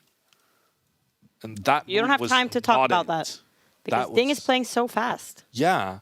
And every time Ding has been playing fast, he's usually been playing good moves. That's such a good And one. every time Ding plays very fast, and Gukesh for that matter, then I have a very hectic job of typing all these moves that have happened. Okay, so I was imagining a scenario where the knight moved away, the bishop captured the knight, and I was thinking that Ding should seek out this kind of position, where the white knight would be super powerful in comparison to the black bishop. This is actually very reminiscent of what happened yesterday with Ding then having this bishop and a lack of control of important dark squares. But Ding actually goes in a completely different direction when he moves his knight up in the middle of the board. And that completely prevents my idea for creating imbalance with the bishop trading for the black knight. Ding is opening up between the bishops. So Ding is seeking out trades. And I think, so this bishop was very well placed in the center. But even if it gets captured, that's not going to deal with the issue because it will then just be replaced by another well-placed piece in the center. However, in this previous situation, the support for the bishop, the pawn, was protected by both the bishop itself and the black knight. But now Ding is seeking out this bishop trade because after the bishop trade, he can now start attacking the weakness, which is the pawn supporting the knight. And that pawn is not actually that easy to defend.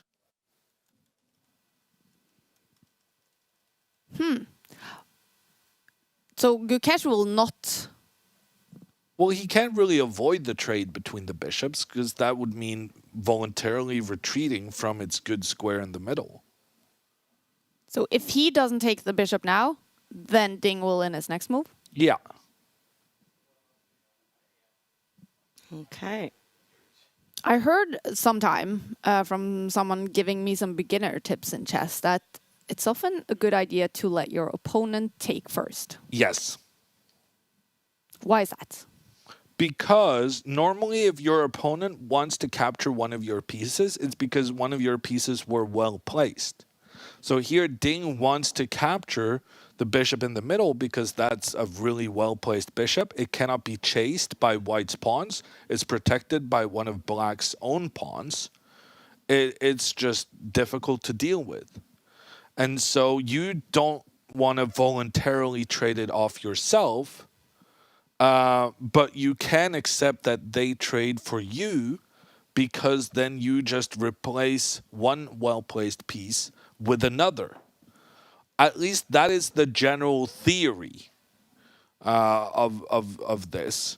But Ding is seeing that if I'm able to lure the knight forward, the knight will no longer protect the pawn in the middle of the board, enabling me to put pressure on that pawn.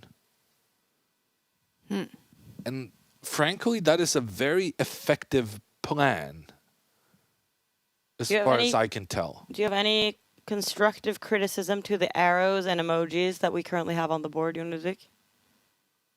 Or does it tell the story? No, I think it's reasonable. You need some text context. Yeah, I have, of course, written the You're an extremely fast writer, Maud. I'm so impressed with how fast you get these explanations out in the app. I actually feel like I am pretty good at typing, but I met, do you know Aslak Maurstad, Jon Ludvig? Yeah. Yeah, he is like one of the fastest typers in the world, and I did get to challenge him once to like a type off. Really? But he crushed me. He has like, I think he has like over 150 words per minute. And I'm happy when I get like 120. I feel like then I'm good. Yeah. I thought I was like the best person in the world at this, but no, he is way better. He's super fast at typing. Well, so are you. But so he's a famous Norwegian streamer, right? He's yeah. It's not for chess though. He's playing some. Yeah, but he likes to play chess as well. Mm-hmm. So we actually, when I was talking to him, we were doing commentary for a tournament together, and then we were like kind of in between the rounds. We were just like, okay, let's have a type off. Wow, that's cool. So instead of cleaning the board, that was what we were doing.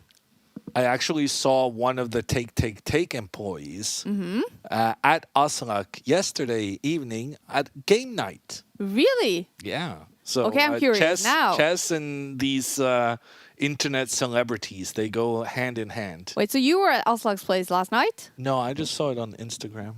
And who was it? Aussie. Aha. We should maybe then explain who Aussie is. Yeah, but I didn't think you were going to dig into this as much as you did. Well, DJ Assios? Is that it? What he's often... He's a friend of Magnus. He's a great developer, but he's also a DJ, and he streams a lot of chess. He plays a lot of chess. He's clearly a board game enthusiast. Oh, 100%. If my Instagram feed is to be believed. And so he was hanging out with... Okay, this is a very Norwegian story. It's a very Norwegian thing. Yeah. I feel like maybe it was me who derailed it, but you kind of said, you know, Jon Ludvig, you've gone off the rails, and I'm just going to follow you. I'm going to follow you on the train ride out of off the cliff. Every context there is. Well, okay, speaking of board games... Chess. Chess is definitely a board game. Do you know what my second favorite board game is? I think you mentioned it. I mentioned it when I was a guest on the NRK chess show last year. Oh, I feel like you mentioned it earlier this week. Backgammon? Yeah, that's what I was going to guess. No, that's not backgammon. It's a good game, but it's not that good. Okay, wait, let's think. I don't think Is it not like a famous game? It's a very famous game in Board Game Geek universe. Is it of which you are a part? Well, so the person I live with is a part of that. And I'm just sort of being dragged into it. Is it like Werewolf, something like that? It's like a very massive strategic game that lasts for hours and hours. Diplomacy? It's called Terraforming Mars. Oh, yeah, I have heard about that. It's an amazing game where you're supposed to make Mars livable for humans. So you need to create oxygen, you need to make it warmer, you need to create cities, you need to create woods and trees.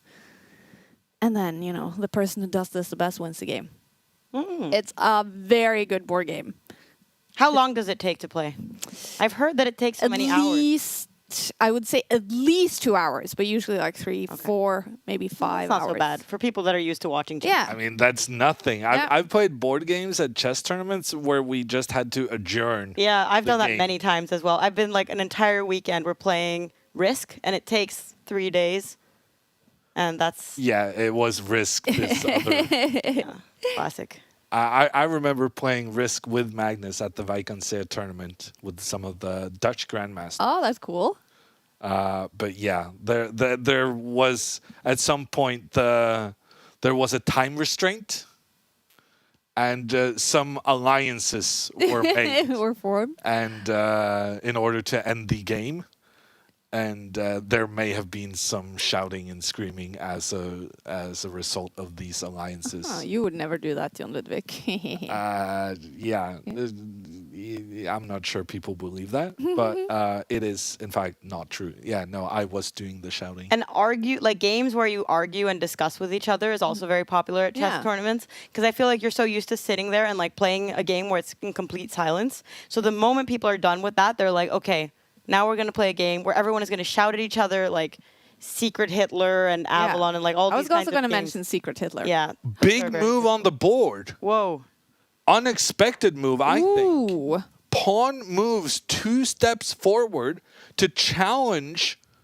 Oh, I didn't even realize this was a possibility. It was actually the top computer move. Wow. So a great move then, probably. Yeah, but no, you guys should. great move because Okay, let's this, hit great move. this exposes the Black Knight with the diagonal, the pressure pointing down, the bishop pointing against the knight and the rook. It's very dangerous to then move your pawn forward so that this knight now is unprotected. But basically, I think what's happening is that Gukesh was desperate. I think his position was actually quite serious.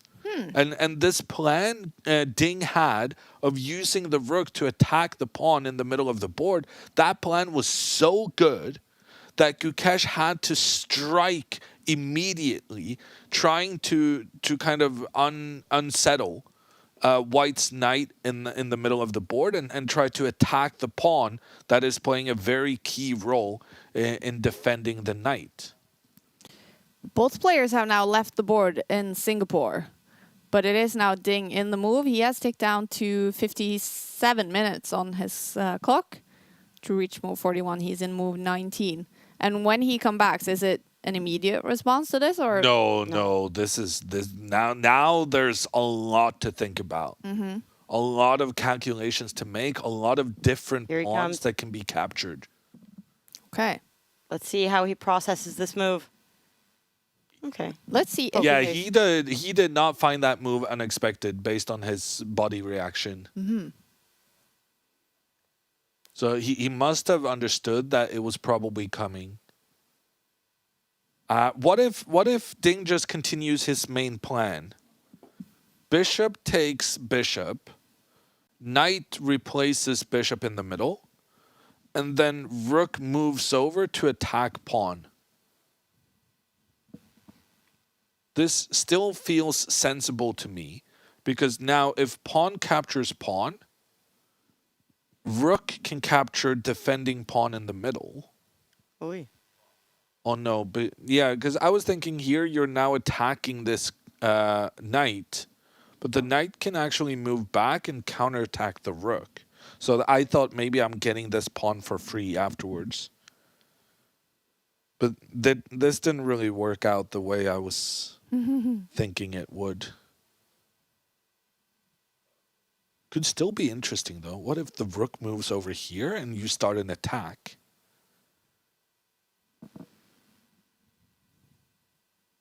And if you can get the queen working together, or maybe even the bishop pointing down here together with the rook.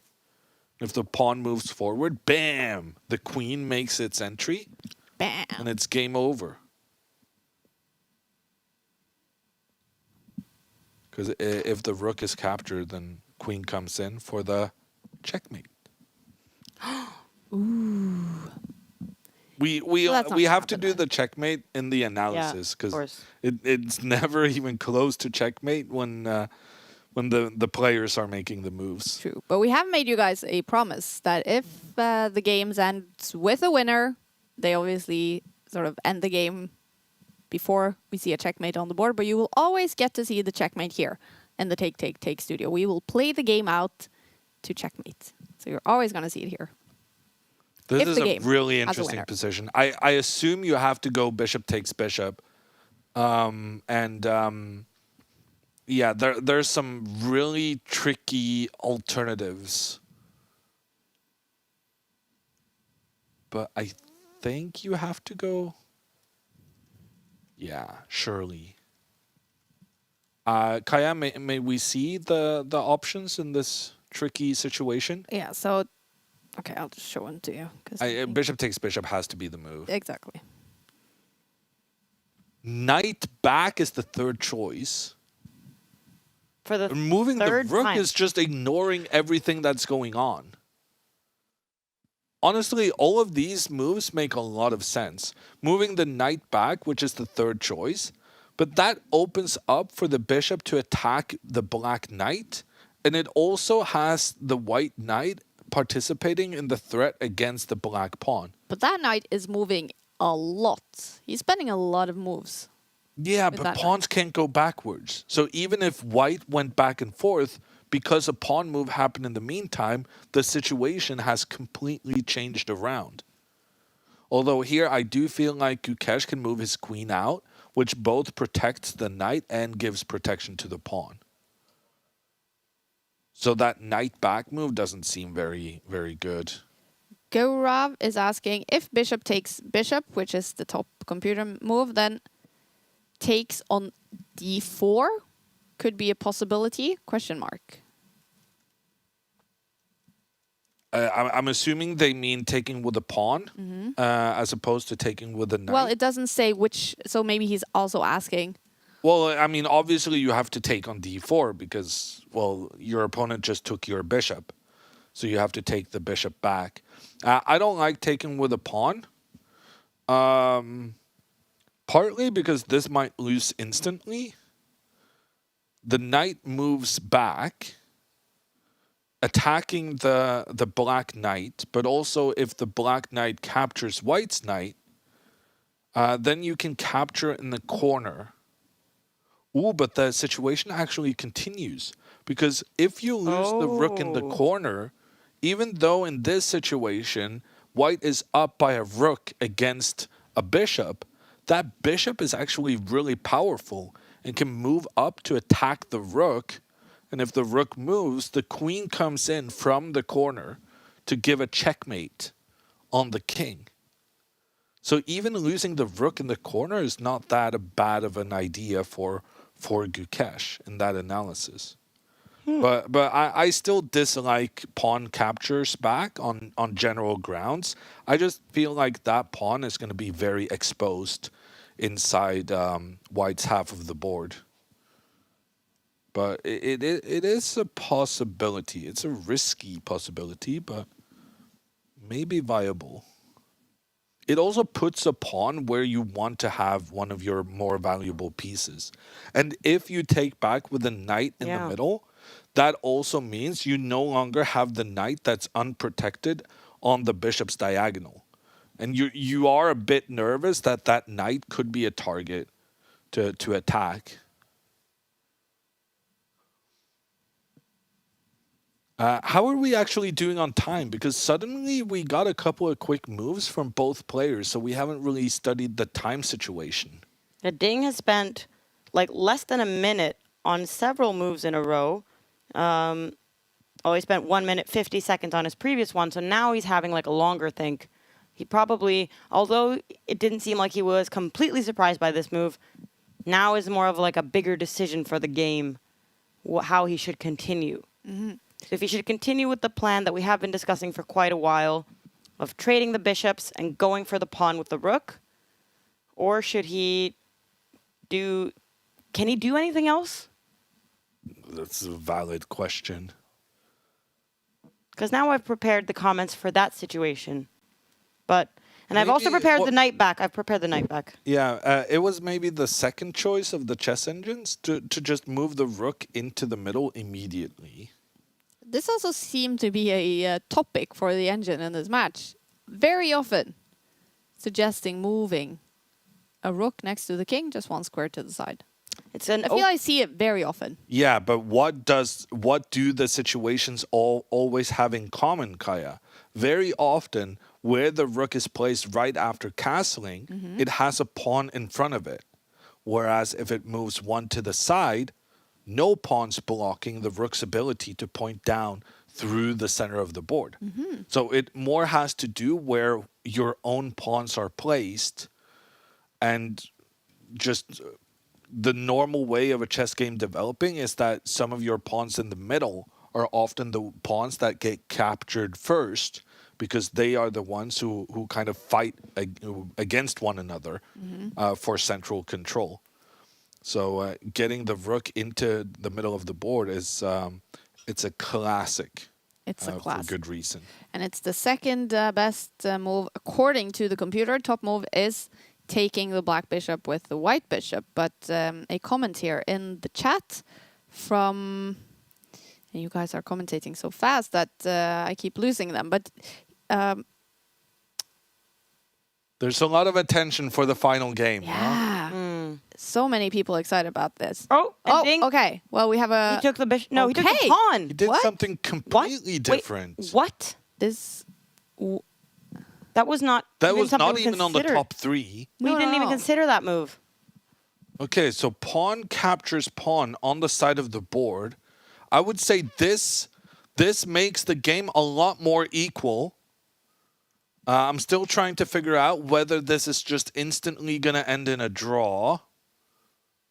So after pawn takes pawn, the problem with this move, Ding has now lost his protector of the important knight in the center of the board. That pawn has voluntarily traded itself off, and now Gukesh faces a choice which thing to capture. He can just take back the pawn on the side of the board. That also opens up for the rook along the edge. Seems sensible. But the alternative is to try and capture the knight in the middle immediately. The point is then that Ding is preparing to capture a black knight in return. So in the end of this variation, it does end up with Ding having an extra pawn, but then Gukesh moves his queen in to avoid that. But no, after all of these trades, it does end up with an extra pawn for Ding. So I don't think, Gukesh could not capture that knight in the middle, because that would have led to this situation with an extra pawn. And now Ding plays a very, very flashy move. Ooh. But it's probably flashier than it is good. And this is happening now in real time too quickly. And I analyzed the variation with too many trades. So now I'm trying to get back to the Jon Ludvig. situation where the pieces are where they are supposed to be. You definitely know your notation. I don't know if that has anything to do with it. Well, you just... Okay, so in this situation, we analyzed bishop takes knight, and we decided that wasn't really good. So Gukesh came to that same conclusion and took back the pawn on the side of the board. And now, knight back from Ding. To a So- square where the pawn can take it. Yeah. So the knight lost its protection in the center of the board, which I think is a massive, massive issue for Ding.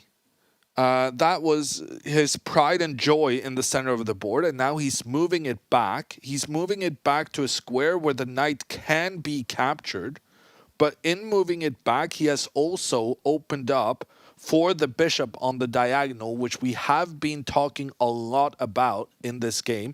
That was the pride and joy for Ding before he managed to get the knight forward. So the knight and the bishop have both been very important parts of Ding's position. And if this happens, everything is under attack. I have to go back to the board because here the bishop is attacking the pawn, the bishop is attacking the rook, the queen is attacking the bishop, the queen is attacking the pawn, the bishop is attacking the bishop, and also black's bishop is attacking white's bishop, and black's pawn is attacking a white pawn. But it did seem in that count that there were more black pieces under attack than there were white pieces. I hope it's still correct to say that we could see mass trades, right, Jon Ludvig? I guess it's true, but yeah, now that the more I'm looking at this, if bishop takes bishop, now the queen is under attack, so you don't have time to capture the rook. So the queen has to take the bishop out. And then the rook protects the pawn. We might step into a situation where if Ding captures the black pawn, so Ding will be able to take a pawn if he so chooses. But frankly, I'm not sure he should choose that, because that would massively open up in towards the white king. So I'm starting to think that this mass trade, as you put it, Maud, is actually quite okay for Gukesh. Okay. And frankly, maybe it's even better for Gukesh, because if Ding doesn't capture... Gukesh takes with his pawn. Yeah, and this is what we're going into. We're getting into a position where Gukesh is going to have more pawns in front of his king than Ding has in front of the white king. And so the pawn captures the knight, the bishop captures the black knight in return. So both captures a knight in that trade situation. That's a take. And we're going to have a take. Okay. Because now Gukesh, I don't even know why he's thinking. He has no choice but to save his bishop that's under attack in the center of the board. I saw you made one arrow. Yeah, I'm working on it. I'm working. Frankly, there's a lot more going. Maybe I can make that one as well, the pawn. Yeah. Am I missing any now? Maybe not take the pawn on the side. Okay, goodbye. Because oh, no. It's partly too much, and partly that's just a bad idea, opening up in front of your own king. Yeah, I understand, but it's very hard to remove some arrows once I've done it. Okay, there we go. Okay. It is now Gukesh in the move. He's in move 21. He has more than an hour left on his clock. What is he thinking about? Yeah. That's the big question. Gosh. There might be more tricks. Really?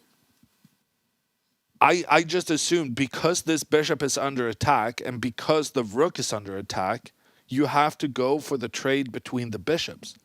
But Gukesh might consider moving his bishop back, opening up an attack between the queens through the center. No, this is terrible. Good night. Queen takes queen. But then you can take with the rook. Yeah, you can take with a rook, but then you get a bad pawn formation and you lose a pawn here with two white pawns ready to move in. Oh, that looks terrible. This is just winning for white. And a triple pawn for the first time. Yeah, in this World no, Championship. yeah, it's absolutely terrible. I don't see how Gukesh has any choice but to make the trade between the two bishops in the middle. And it's always surprising when a top player is thinking and he only has one opportunity, really. Well, if he doesn't make that move, do you think he's going to be much worse? I mean, surely he makes the move. If he makes the trade. Move. He trades the bishops. He gave me some time. Does that mean take? Yeah. Take on the board in Singapore. We love it. Well, do we love it? No, though? exactly. There's a lot of pieces being removed. Is it now looking like this will be a draw? Is it looking like we will have tie breaks in Singapore? I would say yes. And I would say if anyone is better here, I think it's Gukesh. Mm-hmm. Because even though, as Maud points out, the bishop is now attacking the black rook and the black pawn at the same time, the black rook can easily just move one step to the side, which Gukesh did, to protect his own pawn.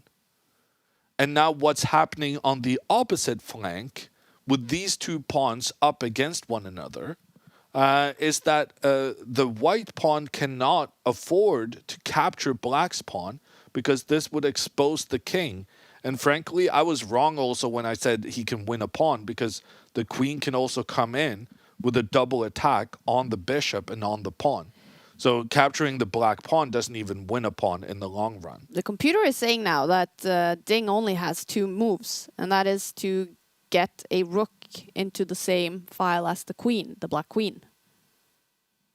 Is it really that problematic? Well, so Yeah, look. I can only see 2 moves. No, there's a third move. There's a very as well. small, tiny last move. There is a third move as well, and that's moving the rook to the file with the black bishop. But in either case, none of these moves have to do with the two pawns up against one another.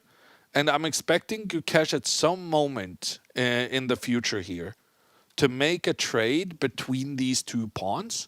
After which, and this is why I think Gukesh is very slightly better here, because Ding has 2 pawns to protect his king, while Gukesh has 3.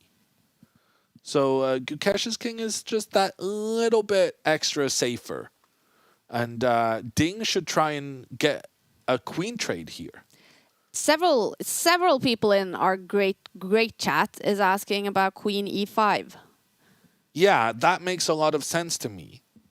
The queen moving into the middle, the queen then attacking towards the pawn on the side of the board, but also attacking the black pawn.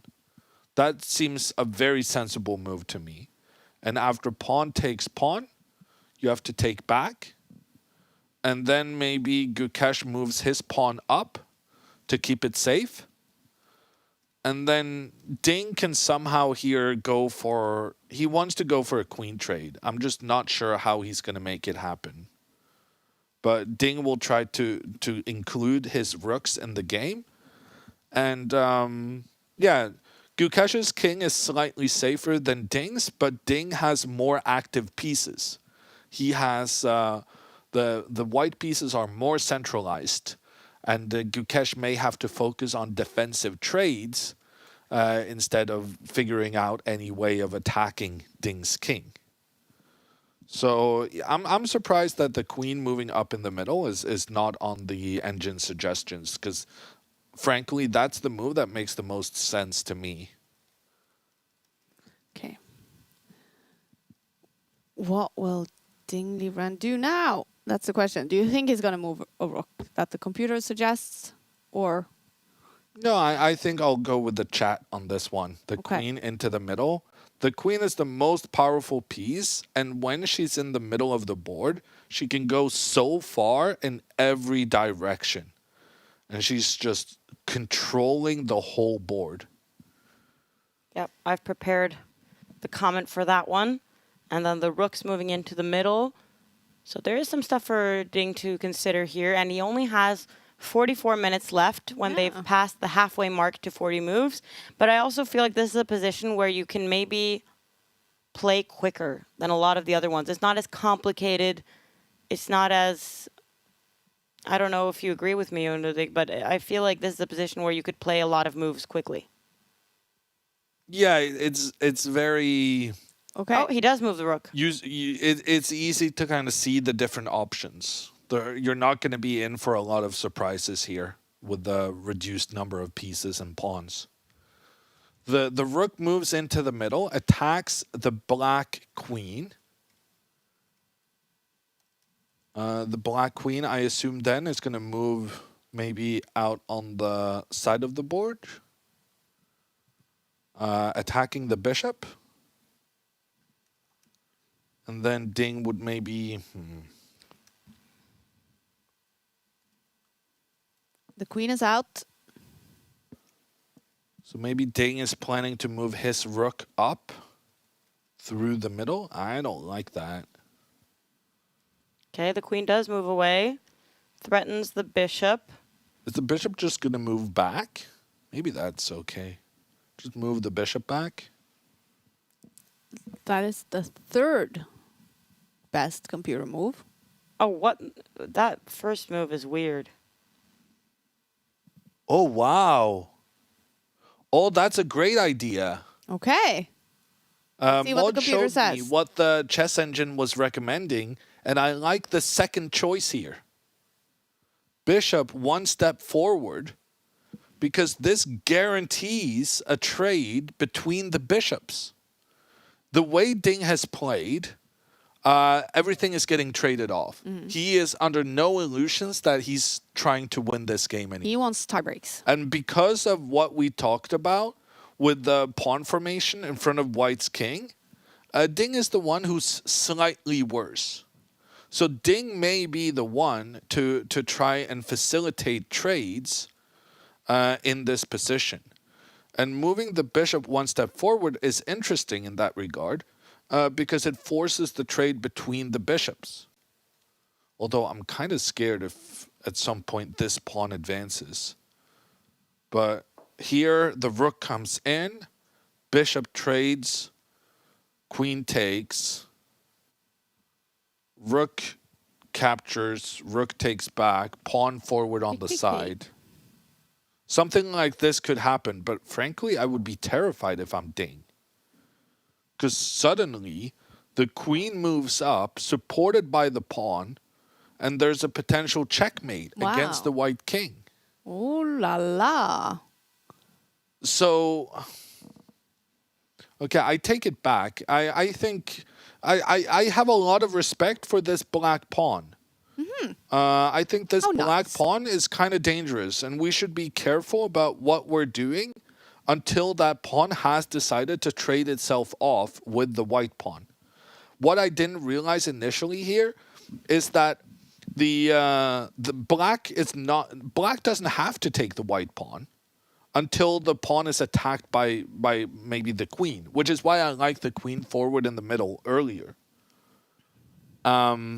And by keeping this pawn on the board, Gukesh keeps his options open to sometimes just push that pawn further forward and use it in an attack against Ding's king.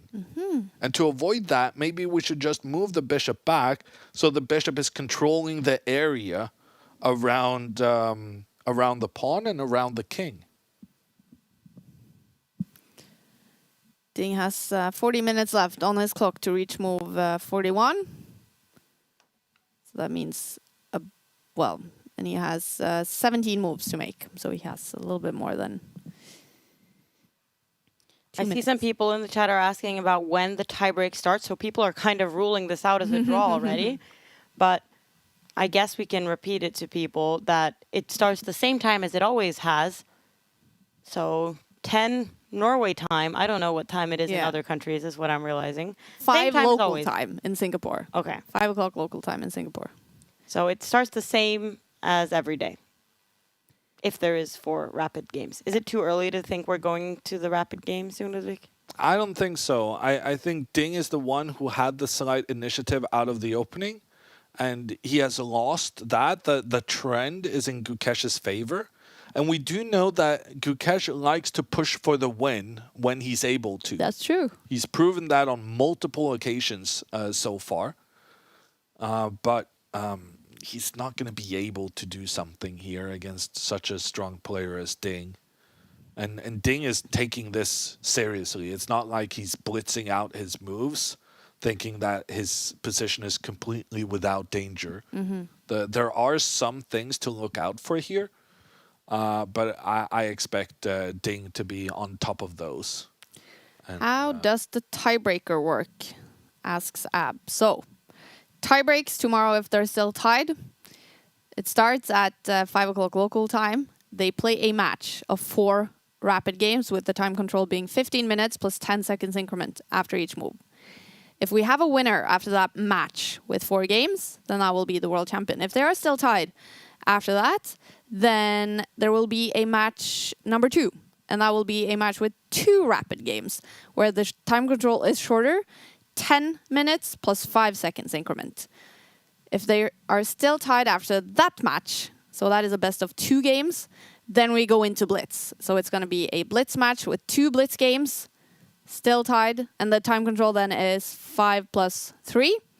Still tied, then we go into sudden death with blitz chess, where the time control is only 3 minutes plus 2 seconds increment after every move. And they draw which one will start with the white pieces. And then they keep playing until there is a winner. If that is 1 game, then we have a world champion. If that is 10 games, then that's what it's going to take. So it could potentially be a very long day tomorrow. What do you think, Jon Ludvig? Would it be decided after 4 rapid games? I'm not entirely sure. I think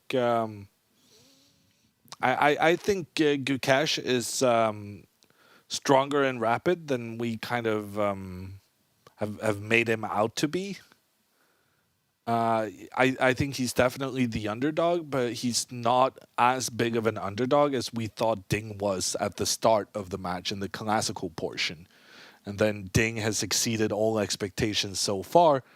It makes some karmic sense for Gukesh then to exceed some of the expectations to him in quicker time controls as well. I'm trying to see here from the 2021 Rapid World Championship where Gukesh was number 9. So really good by him. Yeah. Ding has usually not been playing in this World Rapid Championship.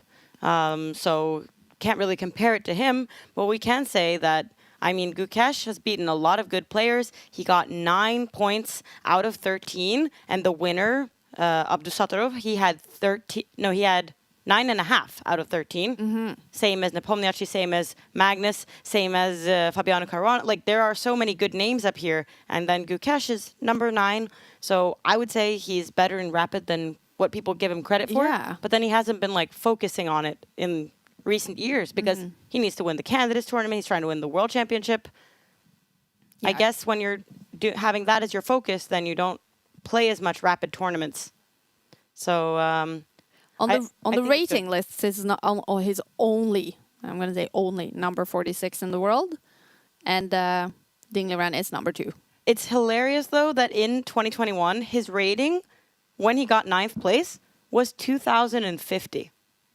Because he never played any rapid. Yeah. So everyone was just like, okay, that guy is like 600 rating points below everyone else in this field. And he's this small Indian kid. But that's like the nightmare. That's the worst opponent you can get. I can imagine, yeah. Just losing all your rating points. Now that is pretty crazy. And that's part of the problem for why these rapid ratings aren't taken as seriously as the classical ones. Yeah. Because there are some examples, especially during the pandemic, with youngsters really lagging behind in their rating because you play fewer rated rapid games than you do classical games over a year. That being said, Ding at his best is a much better rapid player than Gukesh at his best. And Ding at his best is maybe slightly better classical player than Gukesh. But Ding is not at his best. And that's another part of the X factor is that...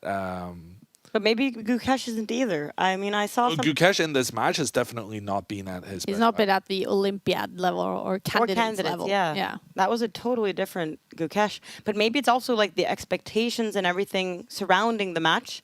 Because the fact is that when Gukesh was playing in the candidates, frankly, nobody had him as like, this is the guy who's going to win that tournament.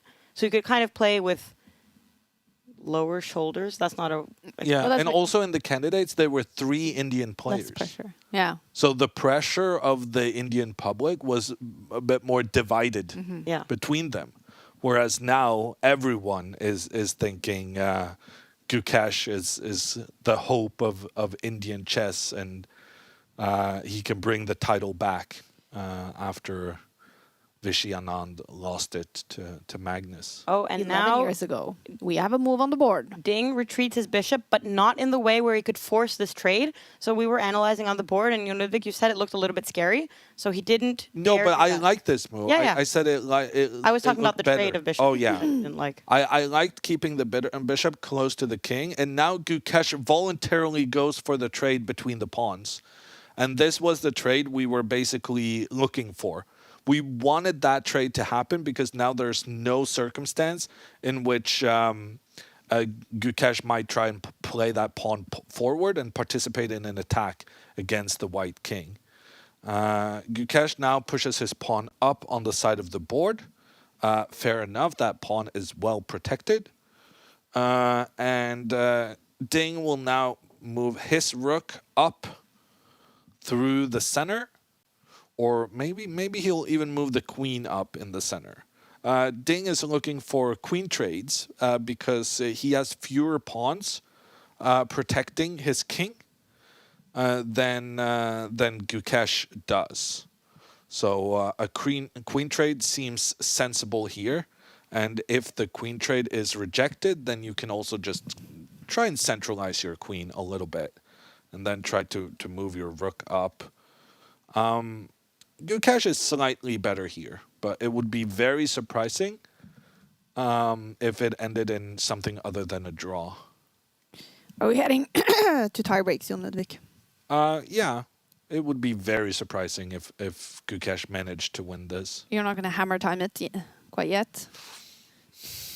Well, I mean, if you put me on the spot, I am. Whoa. This game is going to end in a draw, and we are going to see tie breaks tomorrow. Wow, you heard it here first, you guys. I'm not sure you heard it here first. I think probably someone has already said this is going to be a draw. Do you think If I know Anish Giri correctly. Has he pre-made his recap at this time? Probably. Maybe he's working on it. But no one commits As to we it speak. like you, Jon Ludvig. Pushing the hammer time button, that is... Giri time just doesn't have the same Oh, no. Not at all. Not at all. Hammer time, you guys. We will see tie breaks in Singapore tomorrow to decide the world champion. Will Ding Liren defend his crown? Or will Gukesh be the 18th and youngest world champion in history? This game is hammer timed to be a draw, but they're still playing. Hammer timed. It's now a verb. Is that what you say? I'm gonna hammer time you. Yeah. It's hammer timed, and that's quite cool. I would actually be capable of losing this, I feel. In a blitz game, definitely. With the white pieces. Yeah. No, it's just a question of whether Gukesh can make something happen or not. And you can also tell by the amount of time they spend for their moves. Gukesh now is moving instantly. And Ding is kind of considering his options all the way. Because Ding doesn't want to mess up in the final kind of hurdles. Of course, a good point here in the chats. But what about the clocks? Ding is down to 30 minutes left, and he needs to make 15 There's moves. only 4 pawns remaining. And Gukesh only has 1 pawn on the far side of the board, on the side furthest away from the kings. So even if Ding loses a pawn on that far side, but trades off the final pawn Gukesh has, still going to end in a draw. We saw it yesterday. Gukesh had an extra pawn in the endgame, but all the pawns were on the same side of the board. He couldn't get anywhere. And the same should be true here. I said queen into the middle, offer the queen trade. I still think that's probably a good idea. But you can also move the queen even further. But the disadvantage of moving the queen further is that because this doesn't threaten the black queen, it enables Gukesh to just improve the positioning of his rook and get that rook into the middle.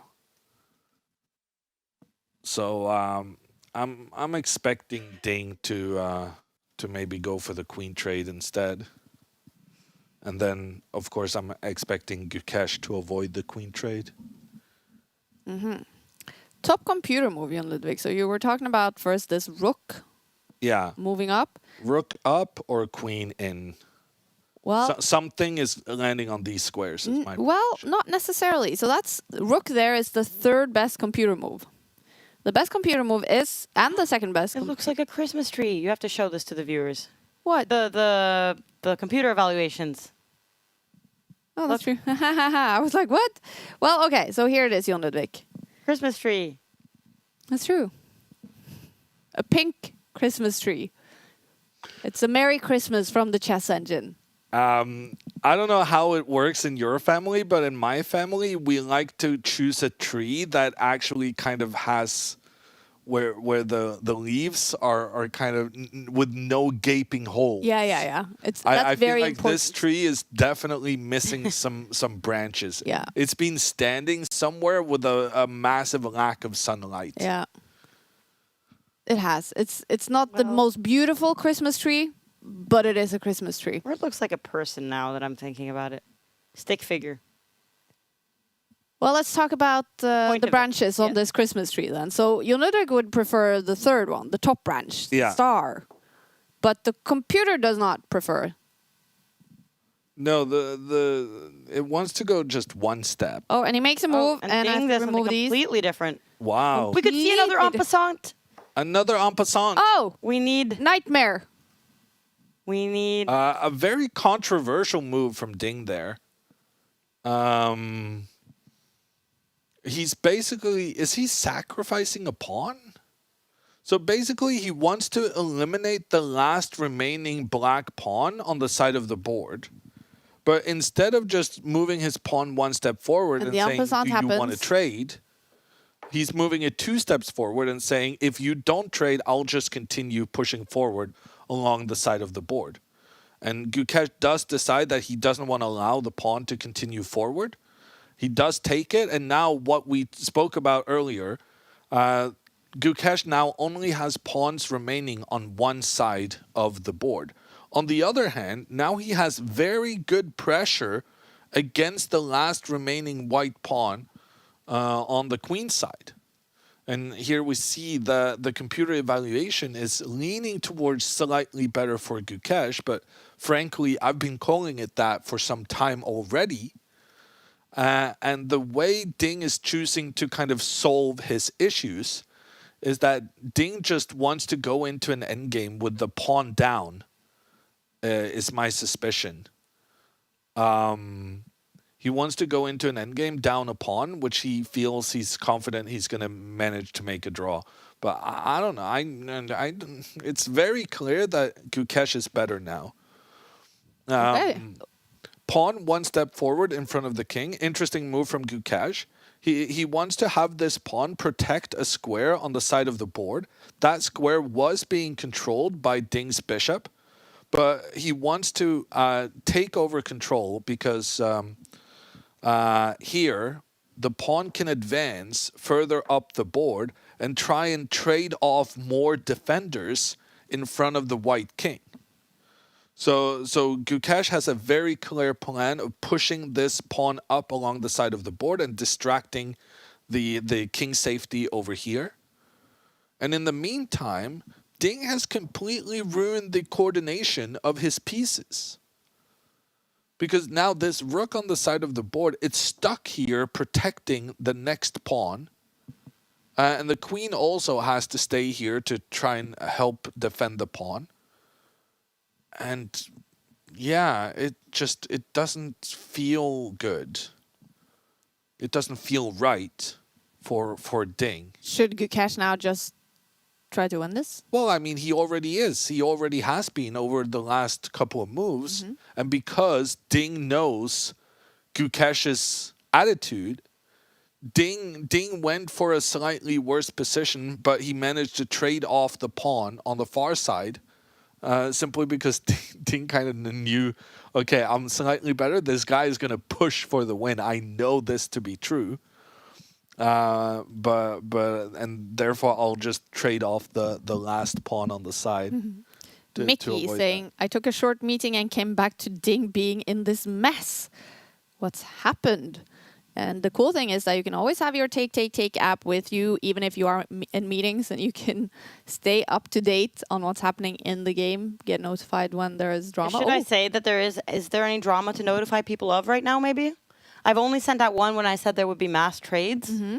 And I feel like now Jon Ludvig has called the hammer time on this being a draw. Yeah. What do you think, Jon Ludvig? Do you think I should send out a notification? Ding is giving up one of his pawns now in order to get a queen trade.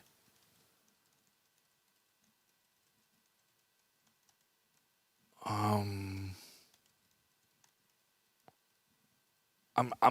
surprised by the casualness Ding is showing in just giving away one of his pawns.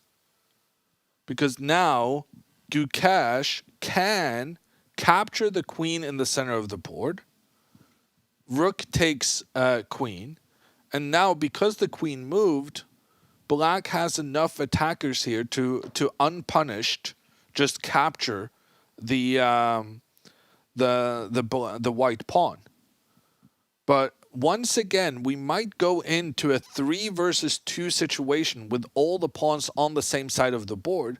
If Gukesh can keep his bishop on the board, he has some chances of winning this. The more pieces, the better. Wow. But Ding has prepared a plan where he uses his bishop to attack Black's bishop.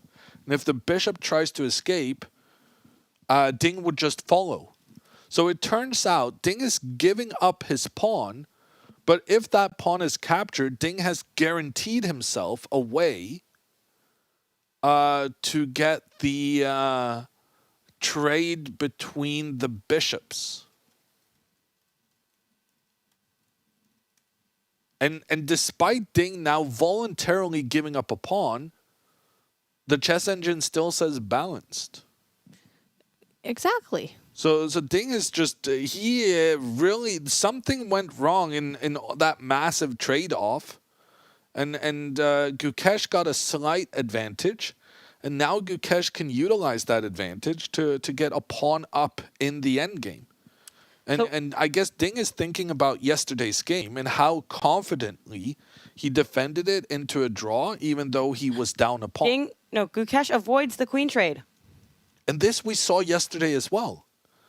That Gukesh, when given the chance to trade the queens and get a pawn up, he chose to instead keep the queens on the board. Yeah, because I used this emoji yesterday as well. No. Hiya. Denied. Access denied. Trade denied. What's going to happen?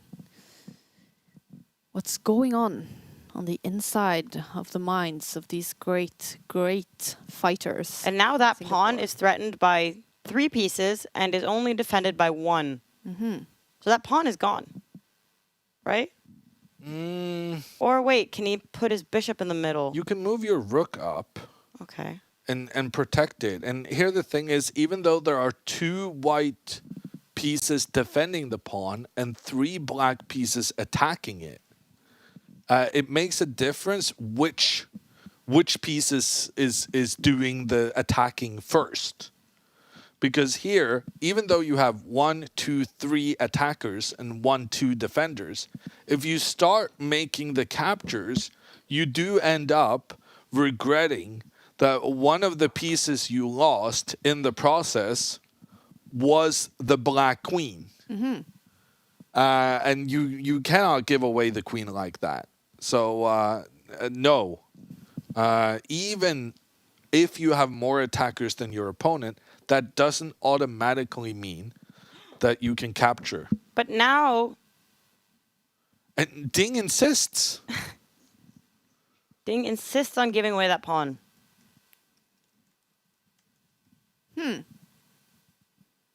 But this is under favorable circumstances for Gukesh.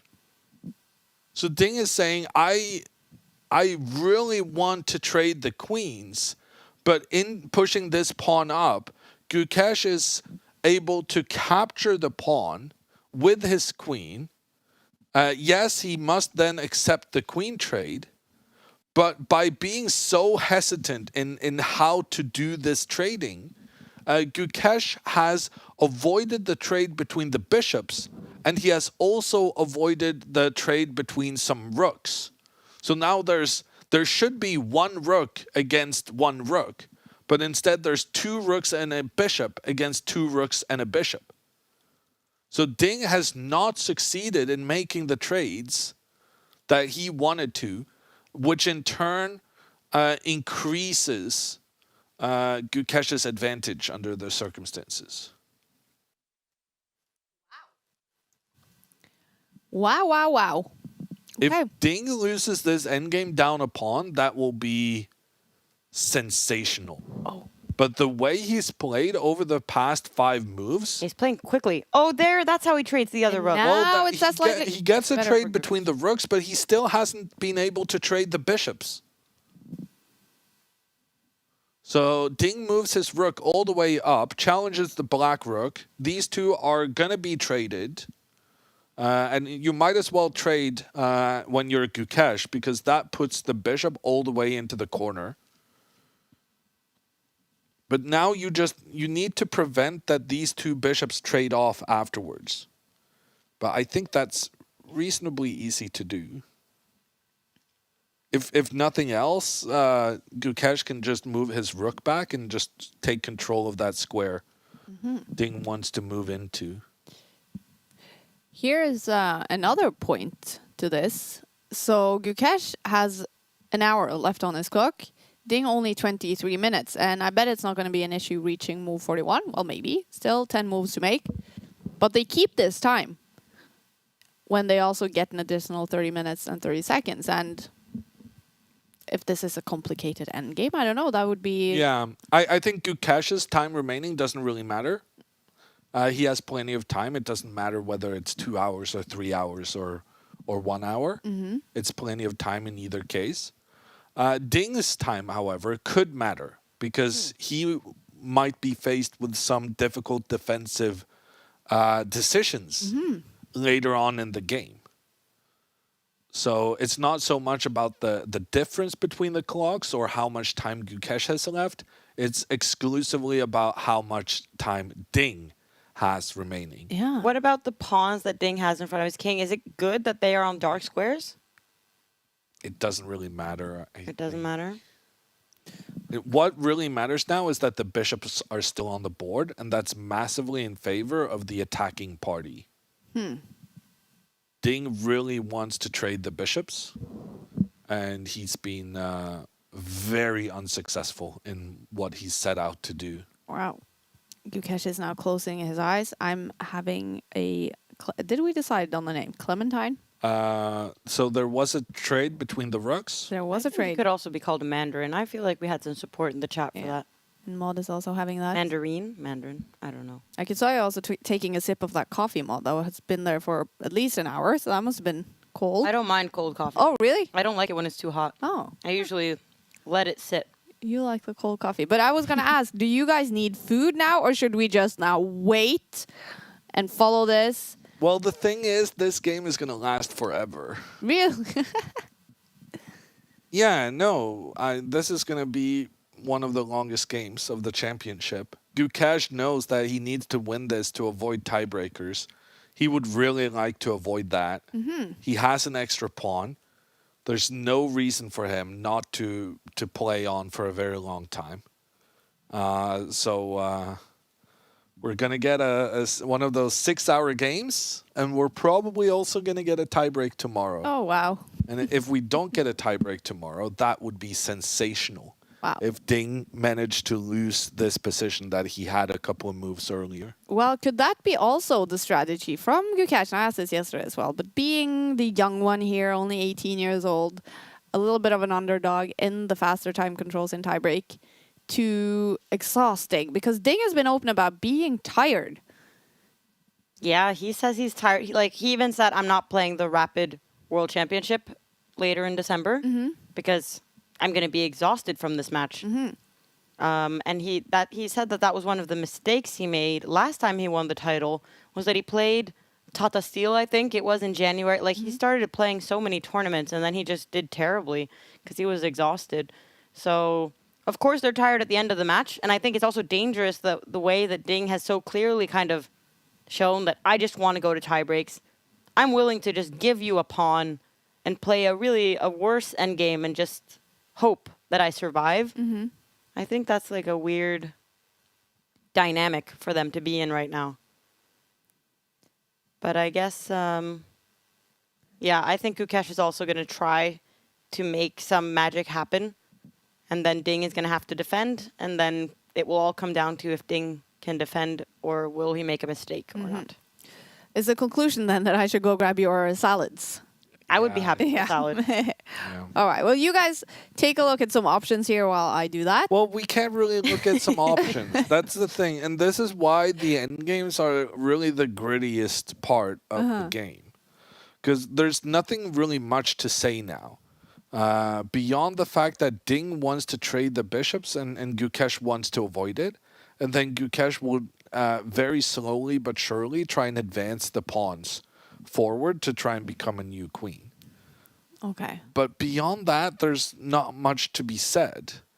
And yet the players are going to spend a tremendous amount of time without making a lot of moves because they're trying to, maximize their chances anticipating the opponent's plan. And they know as much as we do that this game is very likely to end in a draw. But they want to be sure. And they're playing way higher stakes than us just throwing out comments. Okay. So, while I go grab your salads then. We won't be analyzing any moves. You We'll will just be not. So doing- I'll give you 3 options. Either you talk about your top 5 favorite fruits, you talk about your Christmas wish list, or you talk about your top 5 favorite chess players of all time. Fruits, definitely. Okay, so you guys go into a little bit of a talk about fruits. Wait, you had an opinion? No, I was interested in hearing your your Christmas wishes. I thought that was more interesting. Okay, maybe we can do the fruit discussion very quickly. Give your top 5 fruits. Pineapple, Okay. orange. Very good, You're Kaja. definitely going to be visible there, Kaja. No, she was just barely, but she did. Pineapple, orange, piel de sapo, which is like a specific type of very, very good melon. But it has to be not too ripe. It has to be just the perfect amount of ripe, but it's very good. Big fan of a lemon. And That's very edgy. Very cool. I don't know about that. And can you give a couple? Maybe I'll join one of yours. Okay, I think grapes, one of the best. Yeah. Grapes and not a big cheese, the fan. best thing in the world. I love apples. I ate pear on pizza yesterday. Oh, Wow. Okay, I didn't see this move coming. It has to be said. That's a pretty big decision. I understand why he felt like he needed to spend some time here. I'm still not. I don't think that was massively necessary to get done early on. So the point of this pawn advance is basically to prevent Ding from pushing his pawns further up the board. Because if you do that now, there would be a trade between the pawns and White's pawn would be very exposed and it could end up in danger. But I'm not sure Ding even wanted to push that pawn forward because that would kind of damage some of the defenses around his king. Ding responds by moving his bishop into the middle. Ding wants to trade off the bishops. That we have definitely covered. And Gukesh wants to avoid the trade of bishop. So Gukesh moves his bishop away. Okay, I'm starting to understand this pawn forward move. It normally has to do with preventing the opponent's pawns from moving forward. But I'm starting to think that maybe the idea is to be able to move the bishop back and protect the pawn. So if Ding tries to maneuver his rook over here to attack together with the bishop, then the black bishop would be able to step back into defense and keep the pawn protected. And then Gukesh is going to have to slowly but surely advance his pawn and king afterwards. I have a question for my writing of comments. Is it so that Gukesh wants to keep the bishops on the board because if then all of the pawns get kind of traded off and Ding sacrifices his bishop for that extra pawn, then the rook and bishop against the rook is a one endgame in theory? In theory, it's But is that a the drawn endgame. Oh, but it's better. It's possible to win. Rook and bishop versus rook is definitely possible to win. But is that the reason why he wants to keep the bishops? No, I think it more has to do with the clumsiness of the white bishop. Okay. That sometimes this bishop maybe lacks a good square because it feels, and sometimes the black bishop can disturb the white king because the white king has fewer pawns in front of it. Okay.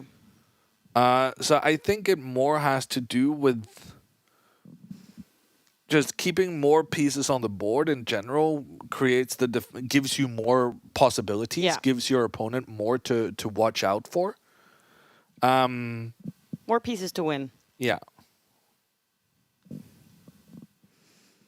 All right. Now we've gotten our salads. We figured out some of the fruit situation, Kaja. What was the favorite one? Jon Ludvig had We a lot. weren't completely done. I'm looking for input from you. There's a lot of input. Maybe in I'll chat. just join. Yeah, one of mango. yours. I saw in the chat. I thought that's a very good point. How could we forget mangoes? That's the best I'm one. not a fan of mangoes. Then you haven't eaten like a good mango from like Thailand. the Pakistani Yeah. mangoes. Or something. Like, don't eat Oh, the ones that's so here in good. Norway. They are a tragedy. But if you eat a really good mango, I refuse to believe you wouldn't think that's the best thing Okay. ever. But Like- having not been to either Pakistan nor Thailand. No, but they also get them in Norway. They sometimes get these. But are they soft enough? They're so soft. They're like a little bit But the smaller. softer they are, the worse they are. No, they're sweeter. They are. Bananas. Actually, I'm going to put bananas on my list. Oh, that's a good fruit. Yeah, and the greener, the better. No. And apparently, I'm starting to think this is like a gender thing. But Really? I'm starting to think that boys I want to hear you prefer find one green. person on this earth who says green bananas are Yeah. better. You are the only person who thinks that. Well, also, a friend of mine's boyfriend prefers that. That is what And you guys... she said this works out great for us because he'll take the early ones and I'll take the ones that are getting ripe. Okay. So- you found some common ground with this guy Yeah. Yeah. through the preference of No, bananas. but there must be many people there who like I'm not saying completely green, but like a touch of green. You're not getting a lot of support in our No, chats. I No, imagine. seriously. Okay, well, there's one here. Green. There's one saying green bananas are okay, better. that's pretty bad for the internet. Green bananas are awful. Green bananas is Absolutely weird. insane fruit take. Wow. Yeah. Oh, you have one friend, I'm Natalia. with Hammer on this one. Wes Natalia. is with me. Banana chips made with green bananas. That's very specific. Oh. Oh, and Indian mangoes. We're getting some. Yeah, okay. I can trust that those would be good too. Like all the mangoes from that area. Fruits. But grapes is my favorite. Really, that's the only thing in the world I don't like. What? I don't like the texture of They're grapes. so different. All the grapes. You can have green grapes. You can have purple grapes. You can have pink grapes. I love grapes in wine format. Then I like grapes, but in the actual format, no, not my favorite. All right, so moves on the board. Yeah, as expected, Ding is trying to use his rook and bishop to work together against the black pawn. Gukesh, this was the point of him moving the pawn up. This enabled the bishop to move back and keep the pawn safe. And now Ding, having kind of completed his mission over here, I assume Ding now will start moving his king up. Just slightly improving the positioning of the king. 7 Actually, minutes for maybe Ding. that's a bit awkward because that takes away some of the squares for the bishop to move back. I don't know. It was a big disappointment for Ding not being able to trade off those bishops. Ooh. Oh. Ding goes for the trade of rooks. And the bar says now slightly better for young Gukesh. Is he trying too hard to get the draw now, Ding? Nah, he should be fine. So probably the trade of rooks also make the defensive task a lot easier. And now, if Gukesh says, no, thank you, I don't want to trade the rooks, I'll move my rook away, then Ding is going to say, okay, but then let's trade bishops. So Ding is kind of setting up this situation where either you trade the rooks or I'm going to start going after your bishop again. I like this move from Ding. Okay. That seems very sensible.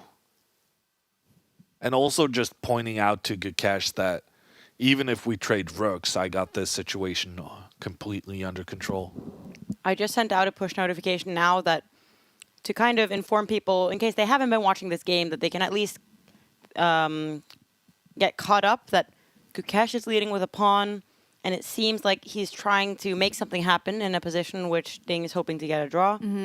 So if it's not the most exciting position, but at least it's telling you something about the match situation, and maybe it's kind of indicating that could go to tie breaks, which 100%. is important to let people know. Yeah. And Jon Ludvig has started to try to open his salad. Sorry, I saw you were struggling. It was in the picture, to be fair, so I felt like people might be wondering what you were doing over there. And this salad has our favorite vegetable, doesn't it, Jon Ludvig? Does it have broccoli? Yes. And Peas, broccoli, some like kale salad, dried tomatoes, some nuts, and quinoa. Is that what it's called? I don't even know. Big. Yeah, I don't know. Yeah. Good question. I should know. I bought them. But I don't. All right. Well, you guys eat. And I guess I entertain our friends watching this. How can I entertain you guys? There's a lot of talk about fruits right now. Not so much talk about chess. And Jon Ludvig is laughing. Isn't this nice, you guys? It's Thursday, summer, whatever. What are some classic Chinese fruits? You're asking me to name some classic Chinese fruits. Wow. That's difficult. I will pass that question on to the chat. What are some classic Chinese fruits?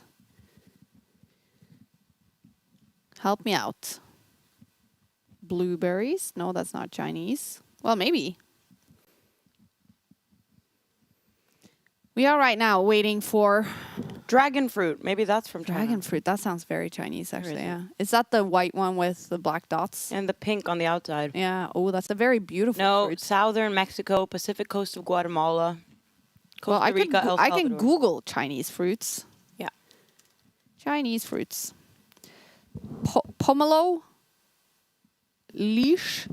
Oh, lychee. Yeah, I don't know how to say Lychee, it. But is that yeah, what I it is? love lychee. I mean, oh yeah, dragon fruit is on the list.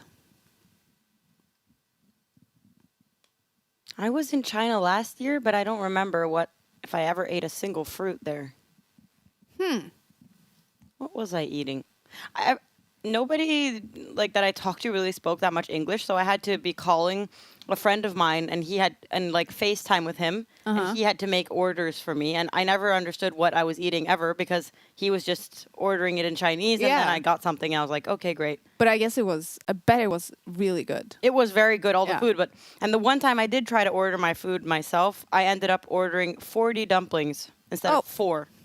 So and it was so cheap that I didn't even realize, like I paid for it and everything, and I was sitting there. Yeah. And then suddenly they just come out with like 10 boxes of the dumplings, and I was like, uh-oh. I would eat And they were all the same taste. Really? But hey, dumplings. That's so good. Jon Ludvig is really fond of like the Asian cuisine, I've noticed. And I agree. Like Asian fusion. Ooh. That is Oh, good. maybe And- we should eat, depending on who wins this match. Yeah. That's what we should eat. Exactly. Indian Because food Indian and- food is not too shabby No, either. that's one of Indian the food best. is also so good. Yeah. All right. We are waiting for Gukesh to make his move number 36. He is pushing a little bit in this game, at least putting pressure on Ding to find the right moves. Ding only has 17 minutes left on his clock to make 14 moves before they get additional time. You're holding up 4 fingers. 4 moves. 4, sorry. Yeah, exactly. 4 moves. Oh my gosh. I was thinking 26.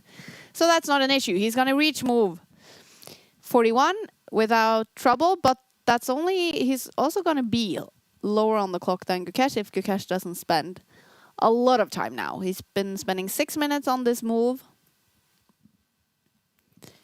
And let's take a look at the top computer moves. It's all about the rook. No surprise there. It's all about the rook. Take the rook. Thumbs up or thumbs down? Thumbs down from Jon Ludvig. Top computer move from Jon Ludvig is a thumbs down. He wants to keep as many pieces on the board as he can still. Yeah. If he's hoping to win. So it doesn't really matter what's the best move. It's really what is the move that gives the biggest chance of winning. Mm-hmm. And I've been looking at this Leela Zero site the last couple of days because I think it's interesting that they're showing like the percentages. So how much percentage of a draw, how much percentage is it that white might win, given different moves. Mm-hmm. But it's actually crazy because right now every single move gives a 96% chance of drawing. And a 4% or a little bit less than a 3% chance that black will win and a 1% chance that white will win, which I guess is basically the same as saying white will never win this. Yeah, yeah. So, very small chance. Yeah. But if Gukesh feels like he can find that possibility, then I guess he'll continue. Is this showing us that Gukesh... he makes his move. And as Jon Ludvig says, no rook trade. No trade. Trades are off the table. He actually puts the king in check. And the king will have to move. Let's see where Ding is back. Ding is back by the board. And did he immediately move? Yeah, he did. And I need to put my arrows off the board again. What will Gukesh now do? I'm assuming he's going to move the rook into the middle. The point of this move would be to prevent the bishop from trying to trade with the black bishop. But sorry, as I'm doing this, I'm also realizing that Ding might try to push his pawn forward and try and get a trade between the pawns. Gukesh will not want this. Well, yeah, he's going to want to then avoid the trade, but then he's moving his pawn to a light square, and maybe the bishop could come around and attack it. So I don't feel like... We have some questions in the chat for why the computer showed the rook moving in the way of the check in the previous move was a suggestion, and that was because there was only 3 legal moves. And one of them, the legal moves, was to put the rook in the way. So, yeah, that can be some feedback to our app developers that maybe don't include that move. If it's a bad move, don't include that. Gukesh does move his rook into the middle. And now, having thought about it, I'm pretty sure Ding will play his pawn in front of the king 1 step forward. I think Ding's king is actually lacking a little bit of space, of room to maneuver in. And I also like that if we were to play the other pawn 2 steps forward, black could then avoid the trade between the pawns. But if we first move our pawn in the way to block the advance of black's pawn, then we can move the pawn 2 steps forward afterwards and get the trade we want in this way. So yeah, I'm liking this pawn move in front of the king. Ding thinking 15 minutes left on his clock to reach move 41. What will he do? He just wants to get out of here, right? He just wants to go rest and get ready for tiebreaks. But he cannot do that, and that is a problem of his own making. Instead of trying to find the best moves, he tried to find moves that were going into a worse endgame. And then Ding feels confident that he's going to manage to make a draw in that worse endgame, but he's still worse, and he still has to defend properly. Ding Liren is 32 years old. He is 14 years older than the challenger, Gukesh. And I'm very curious the level of energy these two will have if and when we have tiebreaks tomorrow. And interestingly, there's no rest day before the tiebreak, which was a thing in some of Magnus's matches. So that's also intriguing how that could affect the players to just have to go straight into it tomorrow. When I Google Ding Liren, I also get up his height. How tall do you think Ding Liren is? In let's do in centimeters. I can. Do you imagine something you read on the internet about a chess player's height is correct? Ooh, We'll have to send Mike Klein to figure this out. yeah, is it correct? I'm thinking. I've played quite a bit of soccer with Ding. I've also taken a selfie with him once where he had to like crouch down quite a bit. And also he like in general walks a bit, like he doesn't walk very tall and proud around. So I feel like he's hunched together a little bit more. Yeah. So I think he's taller than you think. How Yeah. tall are you, Maud? I am, well, it depends who you ask, I guess. Because if you ask me, I'm 170. But in my passport, it says 167, I think, which is a complete lie. I'm way taller than that. I'm used to be the exact height of the average women's height in Norway, 168. But apparently that has changed for some reason. Well, so what do you think? How tall is Ding Liren according to the internet? I think he's 187. No, that's maybe too tall. 186 centimeters. What do you think? That's way too tall. Yeah. He's going to be more like 180, 181. Okay, maybe. You guys are giving him way too many centimeters. Really? According to this very unreliable source According you to found the on internet. I number one, I'm not sure why we're talking. Even the fruit discussion was better than this. No, this is way more interesting in my opinion.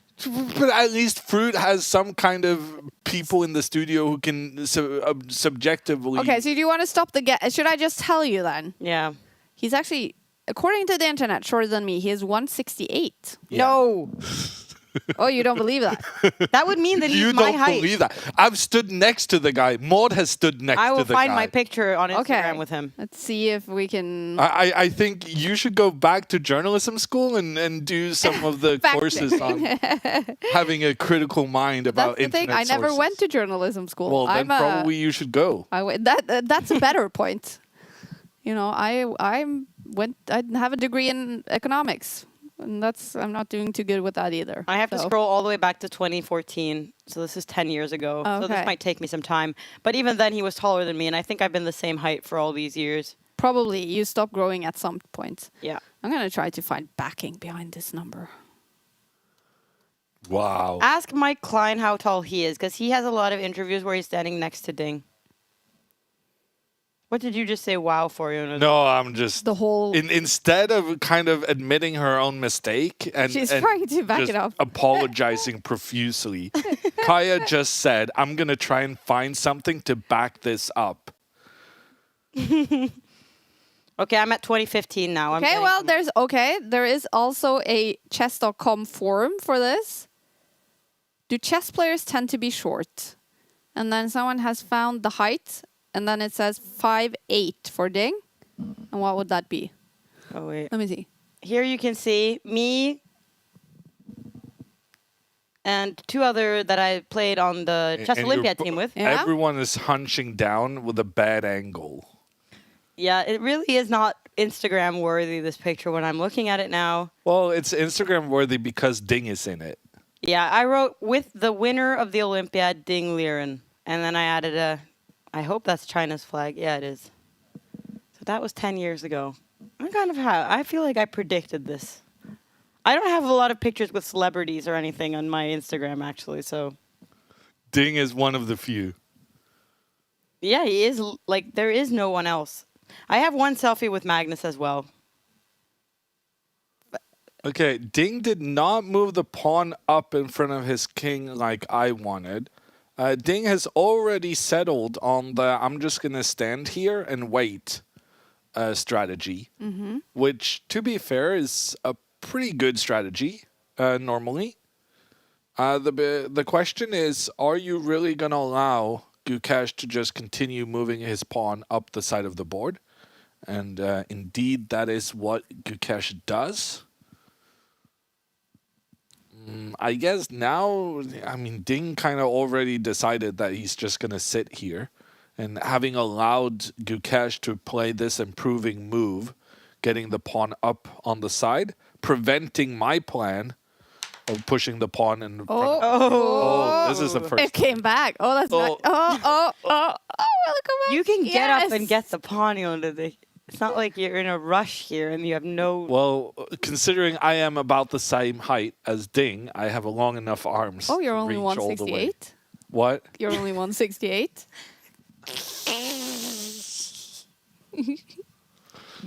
Okay, search Gukesh then, because we can at least see...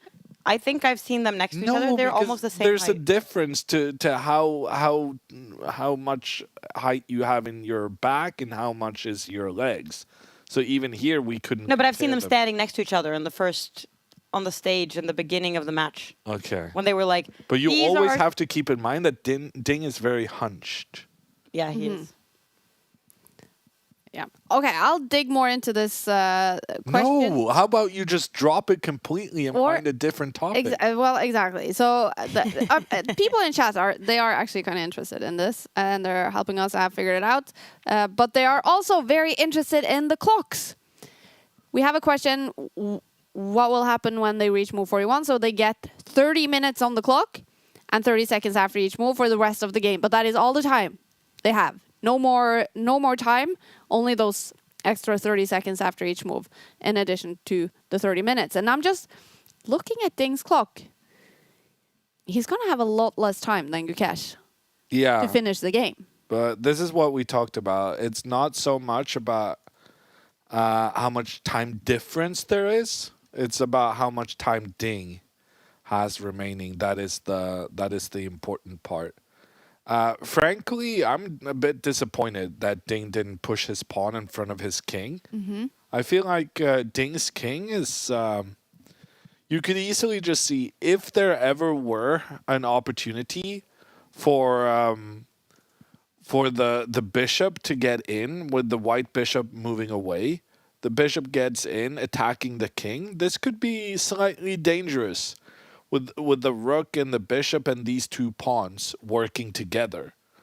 So I still like the plan I was suggesting with the pawn forward. Normally, you don't want to put your pawns on the same square as your own bishop, the same colored square. But it would have given a free haven for the king, where it could move around without being attacked by any pawns, or on this dark square, it wouldn't be attacked by a bishop either. So not a huge fan of how Ding is doing this. And now Ding played his 40th move. So he got that extra 30 minutes on the clock. They're now almost equal in time. But when Gukesh makes his move, he's going to get an extra 30 minutes. Exactly. And Ding has moved his bishop back. And yeah. Okay, so what is it about now, Jon Ludvig? If Gukesh is going to push here for a win, is it about getting one of those pawns over to be a queen? Yes. And I'm starting to realize what Ding's plan is. Okay. His plan is, I have a pawn that controls these two squares together with the rook. So you can't move forward. And you can't get past.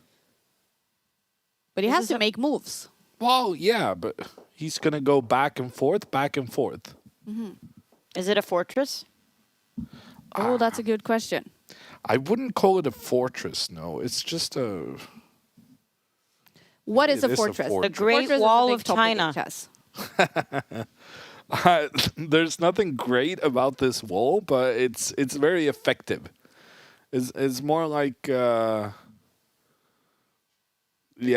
It's too small to be the Great Wall of China, but it's definitely as effective in keeping intruders out, or rather, invaders, preventing invaders from just rushing up.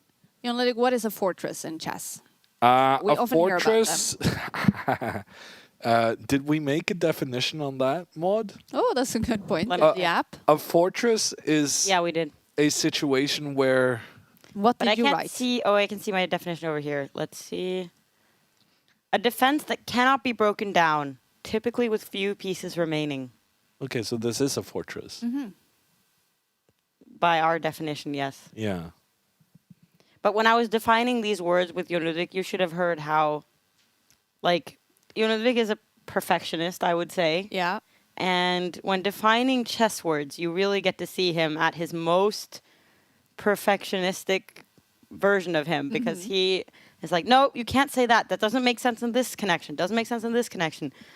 So, But that's why it's perfect to have him as well. absolutely. I mean, the definitions I think are very good now, but would you define it any other way now that you're given a second chance? No, I think that's a pretty good. I mean, maybe you should include that you're often material down, and I'm pretty sure we discussed this. Yeah, I as remember. we were I defining. do remember this. Because a fortress is very typical that you're down on something.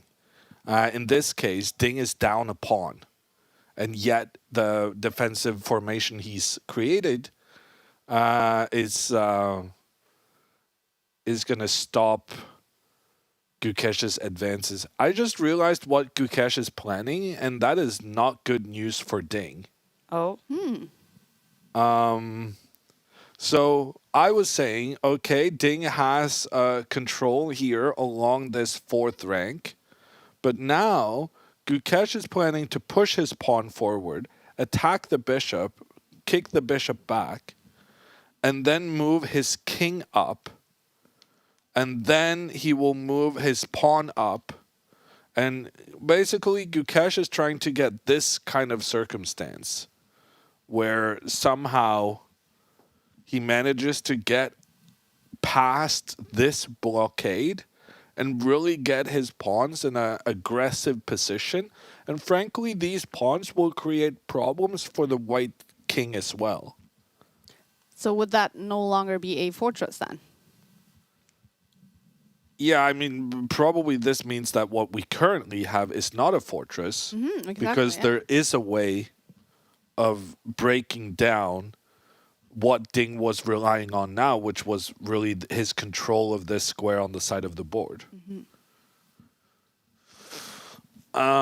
So, yeah. Ding has made this difficult for himself by not being able to trade the bishops. And you asked what is the importance of keeping the bishops on the board, Maud, and I've realized a thing that I didn't point out at the time, but is really important. With only the rooks remaining, part of the reason you can never win that, even with an extra pawn, is because the king keeps getting checked by the rook that is down a pawn. While you're pushing your pawns up to try and become new queens, you're also exposing your own king, and the opposing rook can try and take advantage of that. But by having the extra bishop, the black bishop that Gukesh has can help defend the king, for instance, from checks on the side. So the best way of doing this, of illustrating this, is to showcase what would happen if the bishops were just taken off the board. And then the white rook would be able to give a check against the king and force the king back. But with the bishops on the board, the king has more shelter, both from the side, but also it could have shelter like this. And that does matter quite a great deal. Maybe it's even the most important part of why having the bishops favor the attacking party. Mm-hmm. Okay. We are waiting for Ding's move. They have passed move 40. They have the additional time on the clock. This is the time they have for the rest of the game. They also get 30 seconds after every move. And what happens if this is a draw? Well, what happens then is that we have tie breaks tomorrow. You were going to say, Jon Ludvig. Yeah, no, I'm really not liking Ding's decision not to push the pawn in front of the king earlier.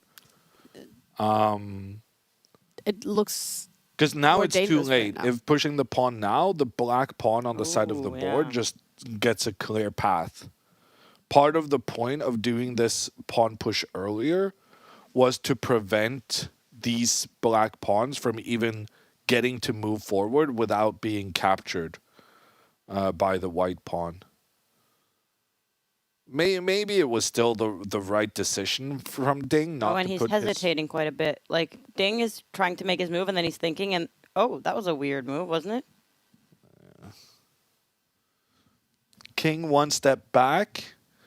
I think the idea is that now, if the pawn pushes forward, attacks the bishop, and the bishop moves out of the way, the king cannot move up immediately like it wants to, because Ding could potentially use his pawn to attack both the king and the rook, forcing a second en passant in this game.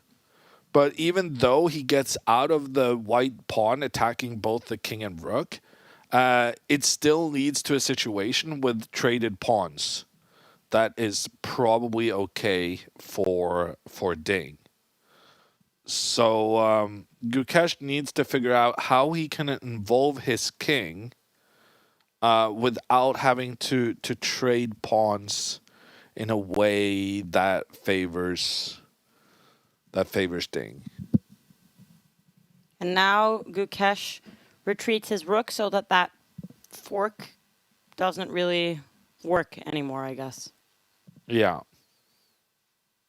So the Small rook nuances. just anticipating a potential double attack from the pawns, which wasn't really visible in the position as it stood, but it was the natural progression of the game.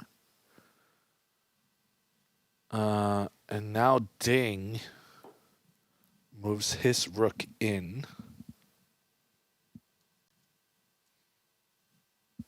Well, This he's is really such moving. a gritty game. This is going to last for a very long time. Gukesh has such free pressure with the extra pawn. Ding should be able to hold on to a draw, but it's going to be a long defense. And it's also going to be... he's going to get low on time at some point, which does tend to increase the likelihood of mistakes. Yeah, because is this very difficult to play? Is it easy to make? It's a critical lot more mistakes? difficult than what the engine evaluation seems to Yeah, suggest. exactly. And that's a good point, Jon Ludvig. We're talking about we really want evaluation bar that takes everything in account. The human point of view, the match situation, the clock times. Where would you place this bar? I would say Gukesh has reasonable chances of winning. Wow. I would put them at maybe, you don't know what I'm going to say is reasonable. Oh. I would say he has reasonable chances of winning, maybe 10%. 10% chance of winning. 8% maybe? 0 chance for Ding. Yeah. And Because that's pretty a lot. How about If we you're ask kind you, of- how much money would you bet on this game not being a draw? That's not how betting works, Maud. Okay, I don't know. I'm trying to think of a way to measure this. At what odds would you invest all of your money? No, see this. I wouldn't do that because that's a silly thing. You know the story about the billionaire at the Nope. golf club? No. Who there's this new rich guy coming in, and he's like, "Oh, let's play $1,000 a hole. Let's play $2,000 a hole, or whatever." And the established billionaire, he just says, "No, we play $1 per hole. That's how it goes." And this other guy is like, "Oh no, I want to gamble. I want to play for proper stakes. $1. This is nothing."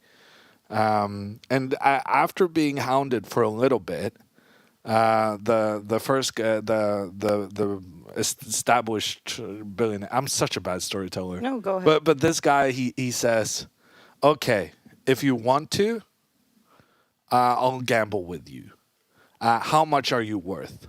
And then you guy says, "Oh, I'm worth $2 billion, or $30 million, whatever." He's proud of this. He's worked a lifetime to accumulate this wealth. And then the other guy says, "Okay, I'll flip you for it. Whoa. All the money you have in the world." And this guy says, "Okay, 50-50. You become poor again, or you double your money." Yeah. And that extra money, it doesn't do much for you. But if you go back to having nothing, that's a complete disaster. Yeah. So You would not put your life savings. I would on the never game. put my life savings, no matter the odds. You could give me 100 to 1. Everything would suggest that I Really? should take the odds, and I would still not do it Really. because you don't mess. We have a couple moves on the board, and the bar is sort of playing with the idea of this being slightly better for Gukesh. Yeah, well, it is more than slightly better. It's much better for Gukesh. It's very unlikely that it's going to be enough to win the game. Maybe we can explain people the 50 move rule. Is that relevant yet, Jon Ludvig, or should we wait for more pawns to move? Are there going to be a lot of more pawn moves? Yeah, there are. Okay, then we'll wait. Then let that be something of interest that we will explain. But for now, I really dislike how Ding has played this. Gukesh is very easily getting to push his pawns up the board. I hate this for Ding. And frankly, he's still using more time than Gukesh in this phase of the game. And it doesn't really matter how much time Gukesh spends, but it does matter that Ding... If Ding is going to feel like he needs a 10 to 15 minute think here at some point, then that's going to be a major issue in his time bank. He's not going to be left with a lot thereafter. And Gukesh's plan is so obvious. On the next 5 moves play themselves for Gukesh. He's going to move the pawn 2 steps forward. He's going to move the king up. He's going to move this pawn up. And if there's a trade, he's going to go back and push the next pawn up. And the only thing Ding can really do to prevent this plan is if he at some point, for instance now with a rook forward to protect the bishop that's under attack, Ding could at some point try to play his pawn 2 steps forward just to prevent the king from making entry here. But then he has to think about, well, what if my opponent sacrifices one of their pawns to create a new path for the king? And now this white pawn is far away from the king, so it's not feeling safe anymore. And the black king will be able to capture white's pawn, but also try and make its way around to take out this one as well. I feel like this is very unpleasant for Ding. And I really felt there were a couple of other possibilities earlier on that he should have utilized before Gukesh got these pawns rolling up the board. And the thing is, the chess engines are never going to say that this is not a draw. Because worst case scenario, as Maud has alluded to, the worst case is usually that you have to sacrifice your bishop for some of the black pawns. And then you end up in a rook and king versus rook, bishop, and king. Technically, this is a draw with correct play. But it's unpleasant. At Ding's level, you would expect him to hold it. But you expect him to hold it when he has 20 minutes on the clock. Do you also expect him to hold the draw in that circumstance if he's down to making all his moves with only 30 seconds to think? And we have a fun tweet from Anish Giri that I have posted in the app as well. What is that? Ding is now thinking, I told them it was not going to be a short draw. So he tells the truth. Truth teller Ding. Exactly. We've got that confirmed. We're going to get a long draw, or maybe a loss, but we're certainly not going to get a short draw. Yeah, we're way past that at this point. I want to remind everyone of the Anand Topalov World Championship match. When was that? That's a good question. It was when the Icelandic volcano erupted and 2010? disturbed air traffic. Although that has happened again since. But Definitely happened in 2010. Yeah, I played chess 2010. on Iceland It was then. 2010 or 2008. Probably 2010. Yeah. And in that match, it was tied with one game remaining. And then Anand managed to win the final game with the black pieces. And Gukesh might do an Anand on the day after the old champion's birthday. Yeah, I saw the press conference yesterday. There was a guy who asked, how much has Anand meant to you? Something like that, because it was Anand's birthday. And then Gukesh was like, yeah, happy birthday, Vishy sir. He has been an amazing role model, says lots of positive things. And then, it's not even a question. The guy at the press conference just says, it would be a great gift to him, a great birthday gift to Anand if he won the match. And then he just goes. And I thought, what is this kind of weird thing to just say to someone, just add pressure to an 18-year-old who's by the way, one of the chess greats of history. All he wants for his birthday is for you to win that match. Goodbye.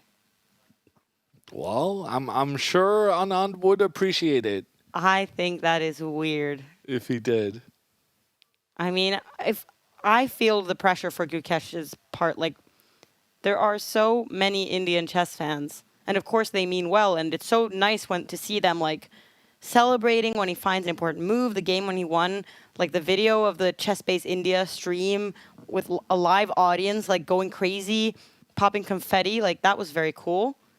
But it must be so much pressure to be experiencing. I don't know how he does it. Actually, I'm happy with my 10%. I'm actually considering going higher. 10% that this is not going to be a draw. That Gukesh is going to win it. I already did the hammer time, which is concerning. I don't like how Ding has handled it so far. And the fact that he's spending 7 minutes here kind of suggests that he doesn't like how he's handled it so far either. Would you say your hammer time was a mistake? Yeah. I prefer to do my hammer times, the prediction of the correct result, when I'm more than 90% sure.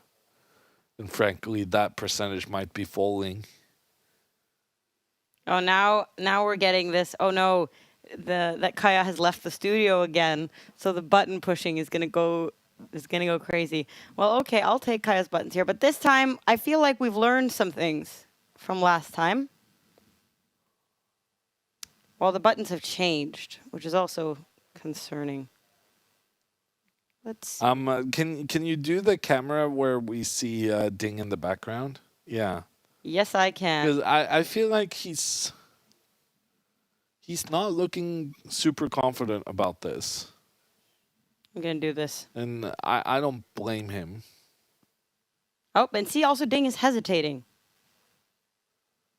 Yeah, but this is an uncomfortable situation to be in. You know it's supposed to be a draw with correct play, but it's a lot worse than you imagined going into it. And now he's also thinking about this might end up in a rook and bishop versus rook, in which case he's going to need all the time he has.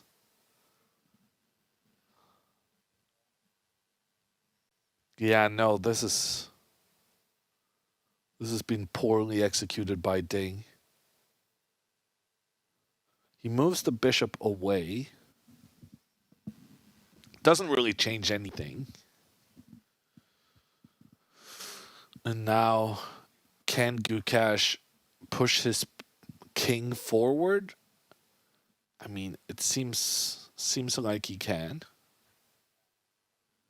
Oh, we're getting more stuff going on. Ding. I feel like Gukesh is also playing very quickly and confidently his moves. Like he's playing a move and then he's leaving the board as if to say, chew on that, and then he goes. Yeah, now he's advancing with his Gukesh king. doesn't need to play quickly because he has a ton of time remaining. But at the same time, as long as he's confident in his plan, he feels like I might as well play quickly to give Ding less time to think about the situation. So Gukesh wants to avoid that Ding figures out some defensive plan while he's thinking and Gukesh's time is running. Can you explain to us one more time what... Oh, and Ding does go for the pawn trade. I was thinking about this. Pawn trade. Go to the board. So Ding is now successfully trading some pawns off the board. And in general, that is what he's been looking for. And now there's a big question about how Gukesh wants this pawn trade to happen. Because Gukesh could use his pawn forward to just go up and support.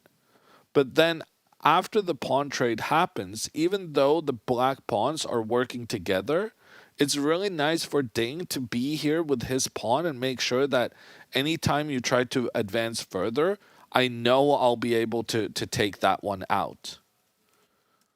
And then alternately, Gukesh could, in this moment, capture the white pawn immediately, which feels like you're trading off your most important, most forward pawn against one of Ding's. Yeah, it does feel that way because it is that way. Yeah, I changed my mind on this. I think Gukesh should definitely not trade the pawns because I was thinking that this would be fine if in some way you can push one of these pawns up and you can create a situation like this. Then you might like to have your pawn as far in towards the middle as possible. But after thinking about it more, I've come to realize that if you do go for the trade between the pawns right now, we're back to the old fortress situation where the white rook can never really be chased away from controlling the square that the black pawn wants to push into. So yeah, no, I'm abandoning this. And and Gukesh has made his move. If we're not doing that, we got to push the pawn, which is what Gukesh did. Reinforcing his pawns. Yeah, or just getting closer to becoming new queens, essentially. Bringing another pawn. I don't know how to word this. Bringing another pawn. And now Ding is going to make the trade, and he does. And now Gukesh is going to take in towards the middle of the board. So Gukesh wants to keep this pawn on the left of the king. He wants to keep this pawn to protect the king from being checked from the side. So he uses the other pawn to capture in. All right, so I've written that Gukesh captures towards the middle so that he has a defender on the king side from the white rook.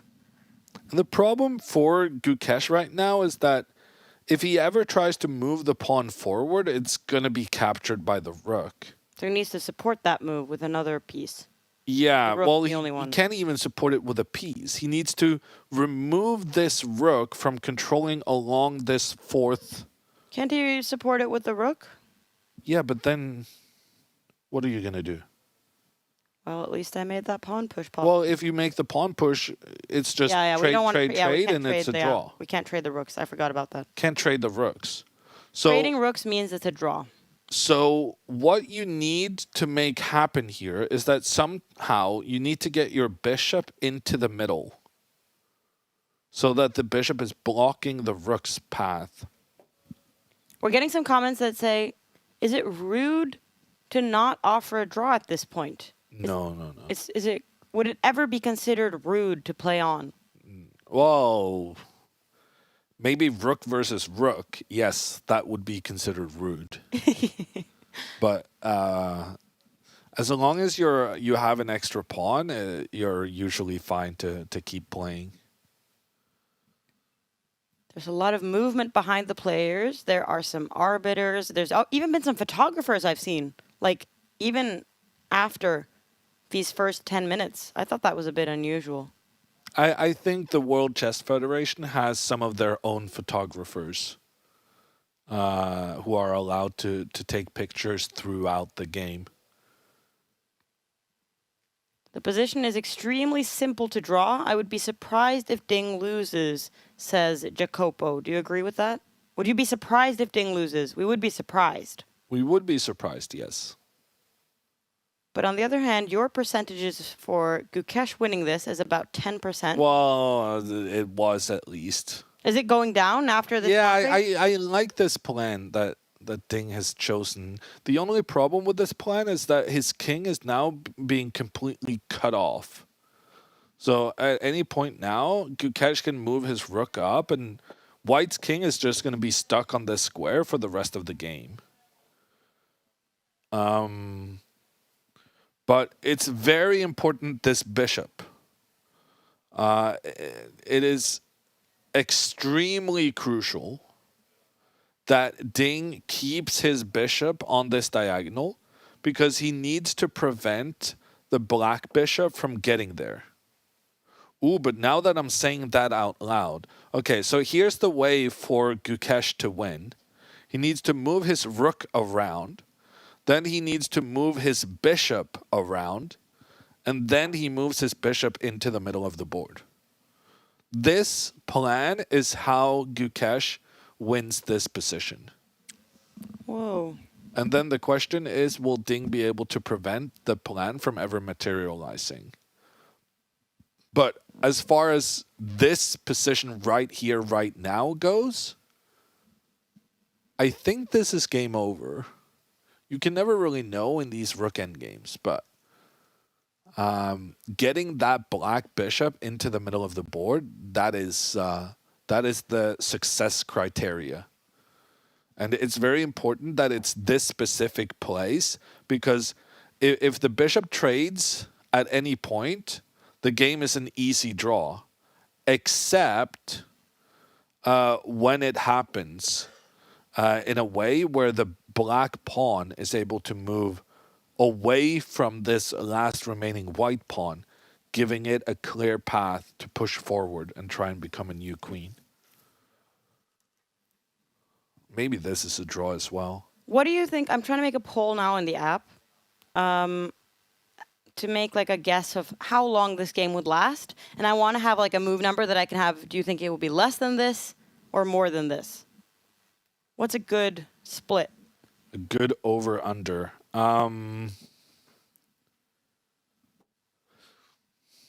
Or you can discuss what's going on the board if that's more important to you than I would say maybe... 70. Yeah, I was going to say like 75. Okay, we'll do that. 75 moves. Less than 75. Maybe that's not enough. Nah, I'm going to go a bit higher, maybe. Okay. 80. 80, maybe? 78, just to make it another 30 moves. How long was the... The longest one was 71, right? Yeah, so that's going to happen probably. Or we don't know. It's Let's ask our definitely going to be over 71, in my opinion. We are going to ask our viewers, and if you have an opinion on this, you can use the app and let us know. Now I've posted the poll. What did you end up doing? How many moves will this game be? Less than 78 moves, more than 78 moves. And people are good at this. Usually, like, what people, the users in our app are pretty good at actually letting me know. Let's see. I'm going to vote for less than and see how many people agree or disagree. Everything we've seen from Gukesh so far in the match suggests that, you know, he will push until the bitter end. If there's any hope of trying to get the win, he's going to look for those opportunities, which I think really puts it makes it very likely that the game will be extremely long. Some people are worried about Ding's time, but we will remind everyone that you do get 30 seconds per move now. And if somebody else in the chat is saying that is, in a way, infinite time. Because 30 seconds, that's something else. When you have 30 seconds, or you're just... Yeah, but it still means that your decisions have to come very quickly. And even here, when nothing in particular is seemingly going on, Ding is still spending over 2 minutes. So it's a very unpleasant position for Ding. He moves his king. Whoa. Ding is advancing his king. Sorry, I need to... There we go.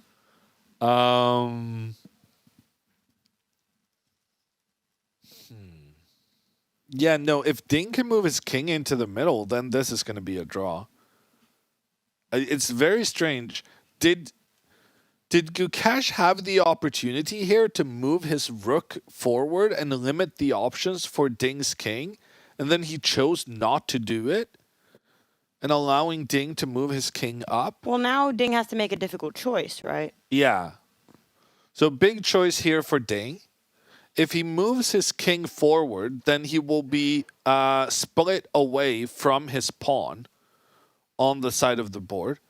And he just moves back. Okay, so I was thinking maybe he was going to move forward because he was saying, because this bishop protects this square, I'm not going to lose such a circumstance. But on the other hand, if the white king moved forward, now a trade between the bishops would lead to Gukesh winning the game, because then there would be no way for Ding to defend the pawn that had kind of been intercepted away from the white king. So Ding moves his king back. Ding is very passive in his placement of the pieces. Gukesh tries to move his king around, but now Ding just starts giving checks. Okay, so this is interesting. Ding is saying, if you move your rook back into defense, then I move my king forward. But when you move your rook up into attack, then you don't have the option of using the rook as a defender for the king. And now I'm just gonna, if you try to move up now, I'm just gonna give checks on this king as long as I can. Oh, but the bishop can capture the rook in that case. Nice. Okay, so how is Ding justifying that he's chasing the king towards where it wants to go? Because if the king moves up here, then it leaves the protection of the pawn on the other side. Okay, so Gukesh needs to change the timing of what he's doing. I guess Gukesh can now move back with the king.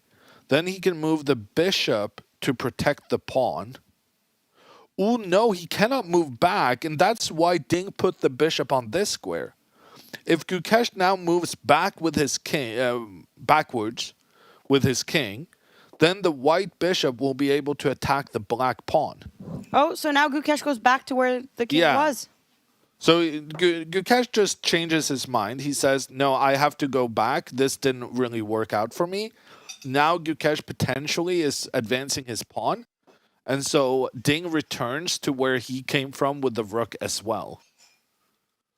So and second now time we have that Gukesh says, yeah, this was smart from Gukesh. He realized that he needed to protect the pawn, the pawn in the back.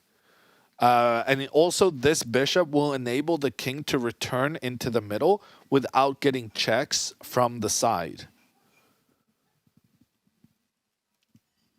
But maybe Ding also, even here, uses his rook to attack the bishop.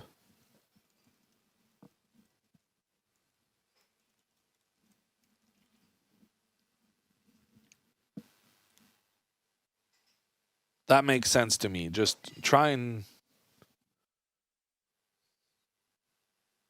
make life a little bit difficult for that bishop.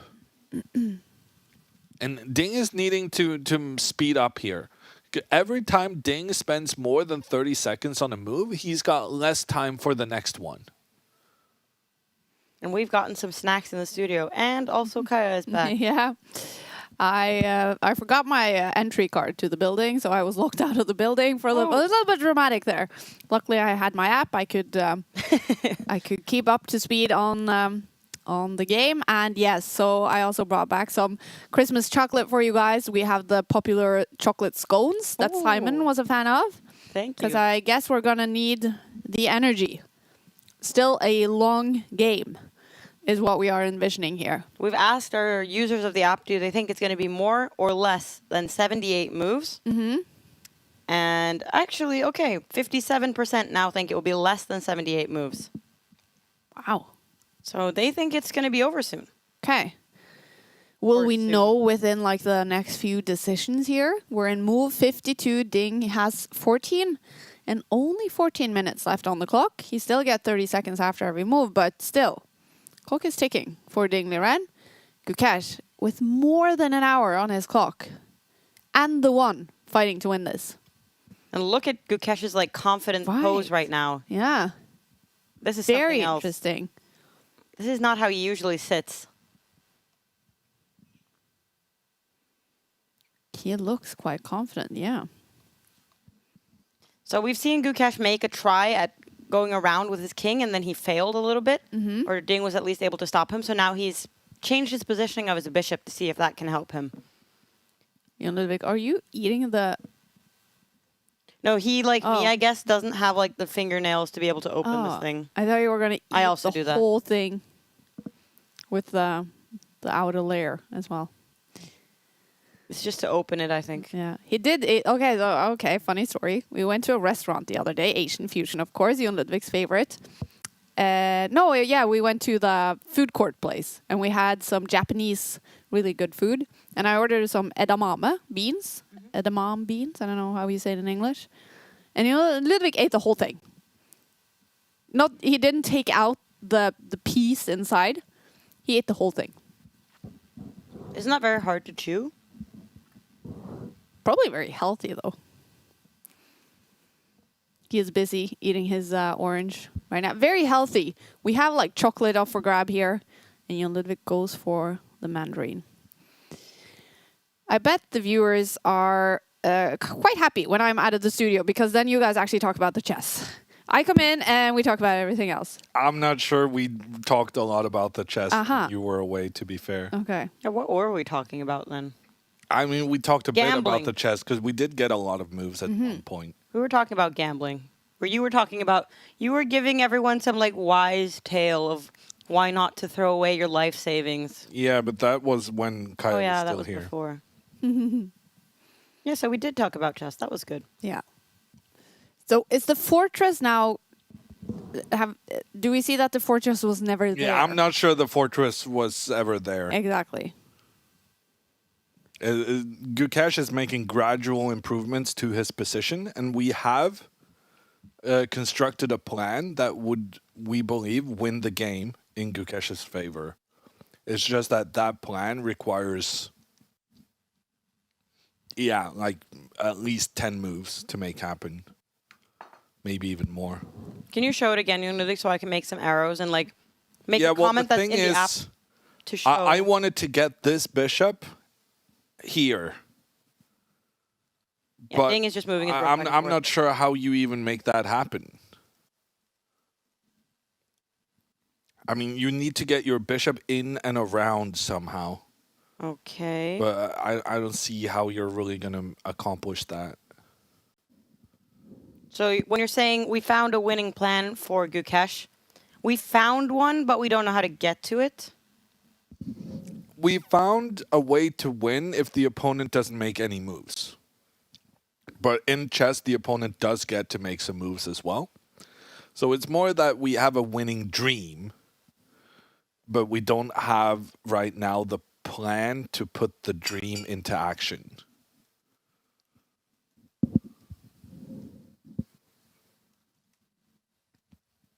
So getting the bishop around in this manner and then advancing his pawn, or what was the continuation from that plan? Now we need the king as well. How are we going to get the king? Well, in the dream, we didn't need to concern ourselves with such details.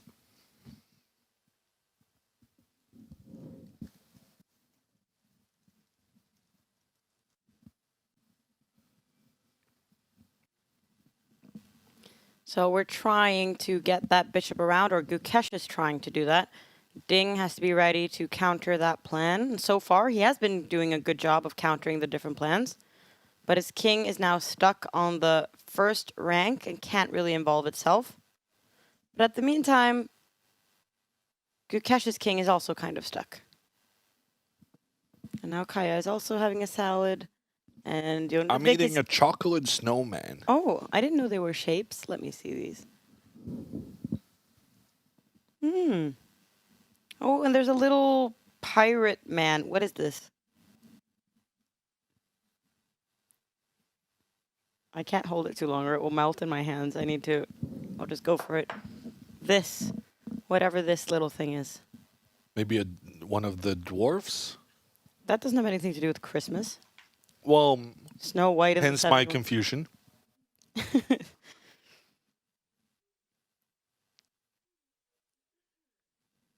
In the US, they have these like chess piece cookies that I loved that have like they have really nothing to do with chess, but they do have some chess pieces printed on them. And what I would do is I would always eat like around the chess pieces and then they would lie there on the table. I don't know if that's how little there is to say about the position. I'm going to see if I can find them. I feel like they're called like Sherman's chess piece cookie or something. Chess piece cookie, not Sherman. It's some Pepperidge Farm Chessman butter cookies. This is the one I mean. But they also have like Christmas tree. Like they sometimes have other things. But see, there.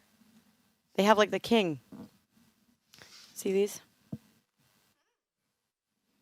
So Pepperidge Farm Chessman cookies. That is the best. They are also very good. But they also have, and there's one with a bishop and there's one with a tulip.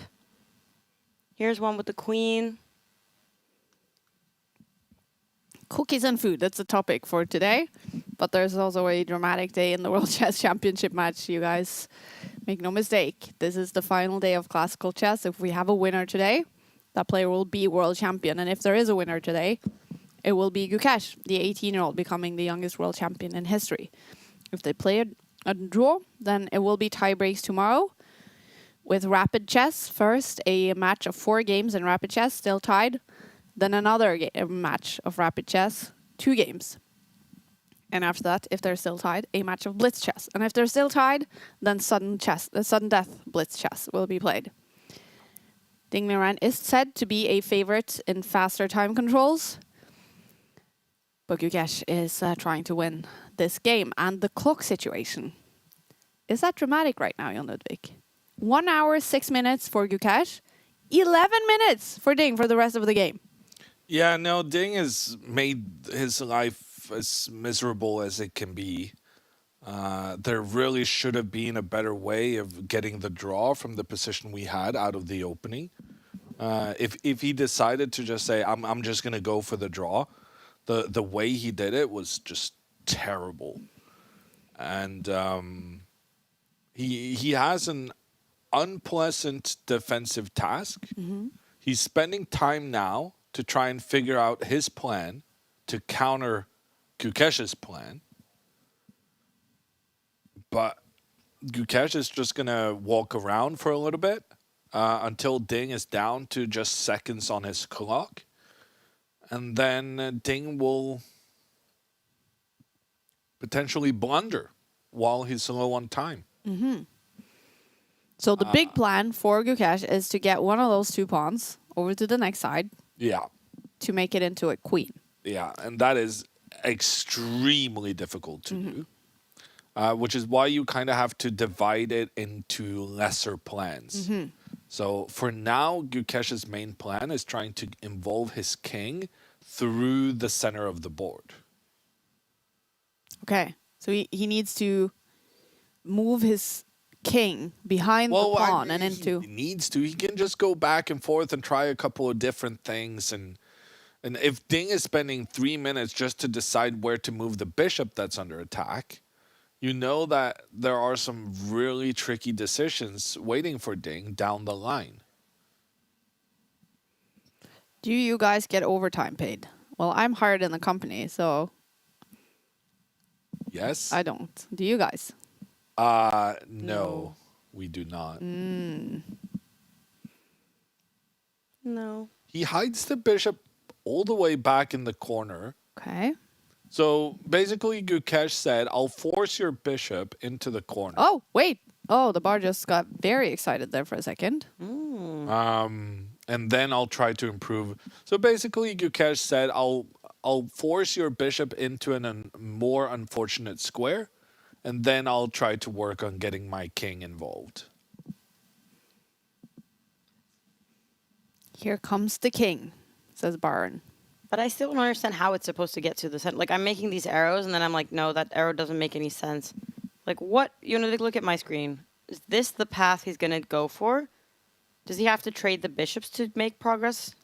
No, he can't trade the bishops. No, so then how on earth? Oh. Yeah, no, comes this in. is, I was starting to think about this. Why doesn't Ding just move his rook over? And that's precisely what he's done. So Ding was unhappy about the defensive plan he had, and now he's choosing a different defensive plan, where he moves his rook to control along the second rank, and then he's going to hide his king in the corner. So Ding is now using a strategy. Whoa! Whoa! Is this a blunder? Is this a massive blunder, Jon Ludvig? What? What? Understanding it. The bar is now saying Gukesh is winning this game after Gukesh moves his rook. What happened? What The happened? bishop getting trapped? No.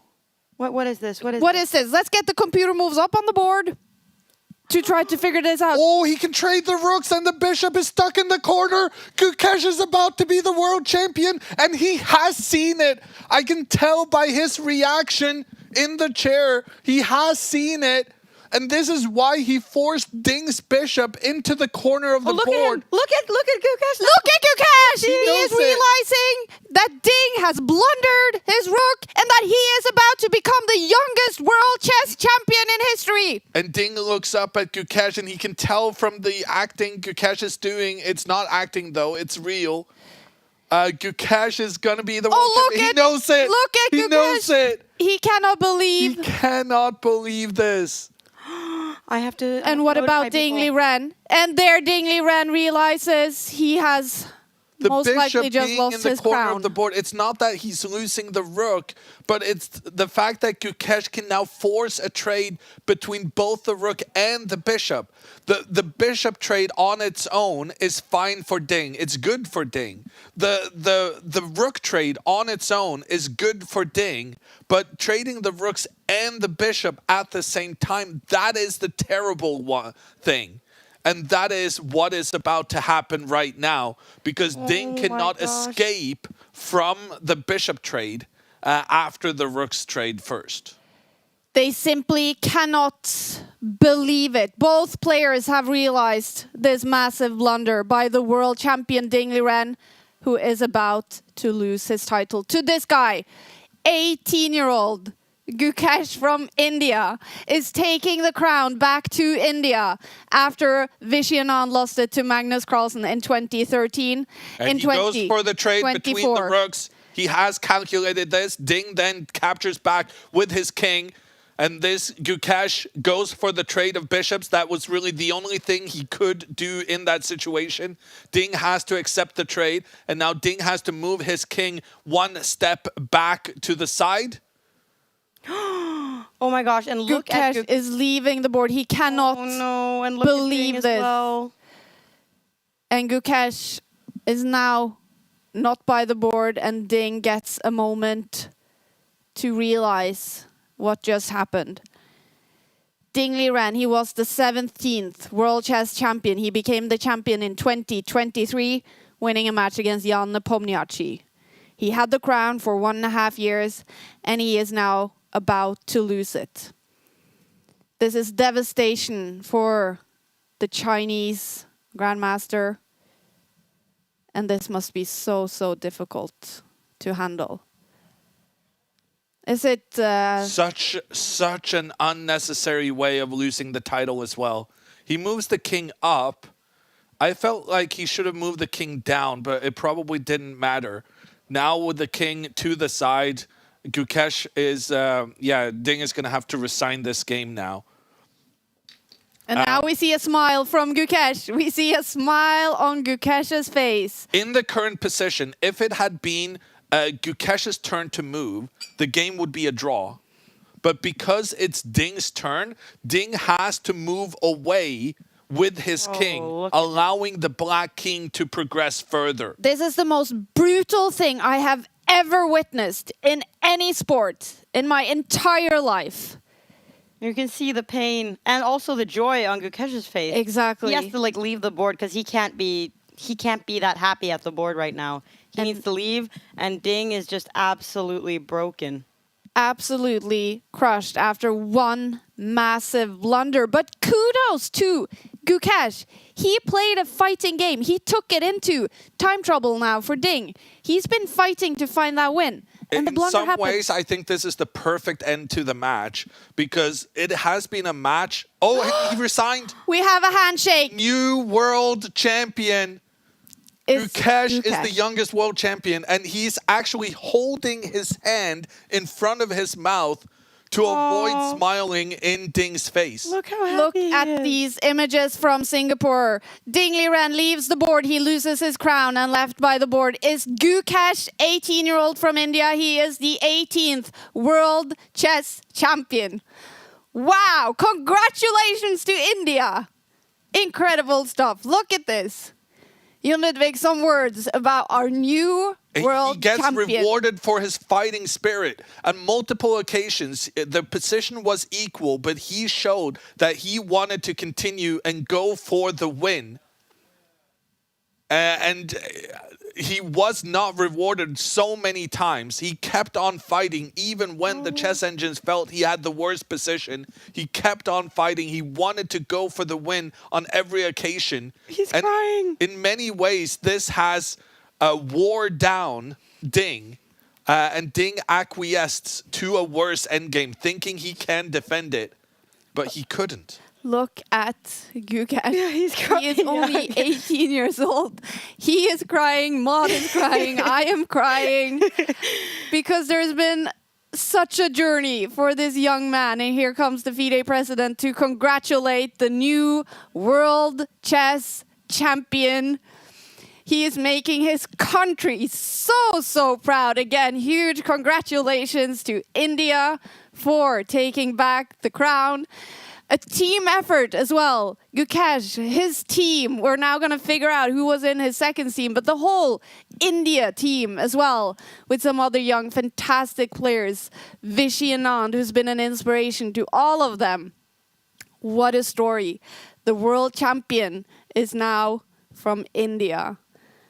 What a story. What a fight. He took it to 14 games, and this was close to go to tie breaks. On the day after, and there, the hands in the air. The day after Vishwanathan Anand's birthday, he wins in the same style as Vishy did against Topalov. Vishy won the final game with the black pieces, and Gukesh repeats that feat to take the crown. Yeah. We have a new world chess champion. I want to ask you, Jon Ludvig, you've played chess your whole life, and now we have an 18th world champion. What do you think? I love his reaction because you can tell how much it meant. Yeah. And you also can tell kind of what a struggle it has been throughout the match to get here. I think both Gukesh and Ding played worse than their best levels. But it is incredibly difficult to perform your best under these stressful circumstances. And I think what I'm loving the most about this is that Gukesh got rewarded for just going for the win in every equal game. He felt like he felt I can wear him down. And he did in the final moment of the match. Wow. Maud, what do you think? I got so emotional from seeing him crying because I feel like I could see his like final relief, because I feel like the pressure that has been building up the entire match, and he's been trying and trying and trying to win, and he's been failing, and he's done so much opening preparation. He's been working at this for months on end. And then, like, in a game where we had kind of said, okay, it's going to be probably a draw. You were saying, Jon Ludvig, it was uncomfortable for Ding to defend this. But I think the world was assuming this would be a draw. But Gukesh, he continued to look for winning moves. Yeah. And that was really rewarded in the end. So I agree. It was kind of a beautiful ending, kind of out of nowhere. Out of nowhere. Incredible stuff by young Gukesh. I hope you guys... well, if you're a Gukesh fan, sorry, this was emotional, you guys. If you're a Gukesh fan, I hope you enjoyed the drama. Of course, if you're a Ding fan, this must be very, very difficult. Very tough finish to the World Championship match for the fantastic Ding Liren, who has proved he is a great chess player, no doubt about it. I think we need to take a look at what happened in the end, Jon Ludvig. Yeah, on the so board. What's super interesting about the final position where Ding resigned is that if it had been Gukesh's turn to make a move, this would end in a draw. But because it's Ding's turn, he has to make a move. He has to move his king. And if he moves his king back, the black king follows. And this is the same circumstance. If it had been Gukesh's move, then he would have no way of making progress because the white king could always control where the black king wants to advance further. But it would force Ding to make way for the black king to gradually creep in on the white pawn and thereby winning the game.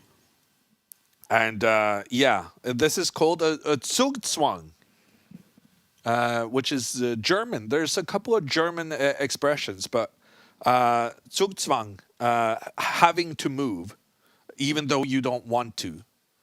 That is the most famous German chess expression, and it's been adopted in, for instance, English. And that is the case of what we saw in this final position. And I like that we were discussing before this match, should we define the word opposition? And we decided not to because it was very difficult to explain in like 1 or 2 sentences. And we assumed we'll just find another way to explain it. It turns out that was quite difficult. Yeah. Yeah, so this is this is like a very good study for pawn endgames. And if Ding had moved to the side, preventing the king from moving forward, then you would be able to push the pawn. Here's a possible finish for this game. The black king would move in front of its pawn so that the king would control all the squares you needed to control to get that pawn forward. And that's how you would get a new queen, and then to follow this into checkmate, we could have something like this, where the kiss of death decides. And then we hit checkmate, and we have another button we have to hit, you guys. The Gukesh, This one. the world champion. The world champion. I get chills. That was very dramatic, the ending. I wasn't expecting it. I was kind of already mentally planning tomorrow. Yeah, I know. I was as well, actually. We were so It was close a to perfect. difficult position for Ding, but You were saying it the whole time. It was completely unnecessary to collapse like this. It shouldn't have been troublesome for Ding for another couple of moves, or it wouldn't be visibly troublesome for another couple of moves. But it was always a problem because what Gukesh made happen in the game was always going to happen. There wasn't really any way for Ding to prevent that. I'm really interested in watching the recap of this game. Because in particular, there was a moment where Ding could have advanced a pawn in front of his king, which I feel like really would have been more prudent than allowing Gukesh to just gradually push everything forward. And also just moving the bishop into the corner, like that in and of itself obviously wasn't a losing move, but just the concept of doing it meant that he could get stuck on that diagonal. It was weird that he wasn't more aware. Yeah. Because when I saw that bishop in the corner move, I was like, oh, you never do that. Like in any situation really, because why would you ever want to go into the corner? So it was a strange end. It was a strange end, but it was an historic ending. December 12, 2024, history was made. Gukesh is the youngest world chess champion in history. You do not want to miss the Take post-game show with Magnus Carlsen and Levi Rosman and potentially a surprise guest that will come out later today. We're going to sign off here from our Take studio. Maud, Jon Ludvig, thank you for all the hard work you've done, for excellent commentary, for bringing in a physical chessboard, Jon Ludvig, to chess commentary. I've really, really enjoyed this. This has been both educational, entertaining, and cozy. I love it. Have you guys enjoyed it? Yes, it's been very nice. Thank you for having me. And it's been very fun to have so many people as well, like writing comments and asking good questions. And of course, voting in the app. So I look forward to seeing the app in a little bit more of time. Yeah. See how it develops. How about you, Jon Ludvig? I think the board made us unique. Yeah. And for a world championship that had this many eyes on it, there were always going to be a lot of broadcasts wanting to catch the viewers' attention. But I think the board really made us stand out. And I think it worked pretty well. It was so cool. I hope you guys at home have enjoyed it as well, and that you have downloaded the Take app, because it's been cool to follow the match in the Take app with this one battle going on at all times, getting push notifications. But it's going to be even cooler to have it in the future. Let's say for World Rapid and Blitz, when there are so many players, so many games happening, so much drama with Blitz and Rapid chess, and something very cool coming out very shortly in the Take app. Guess the move.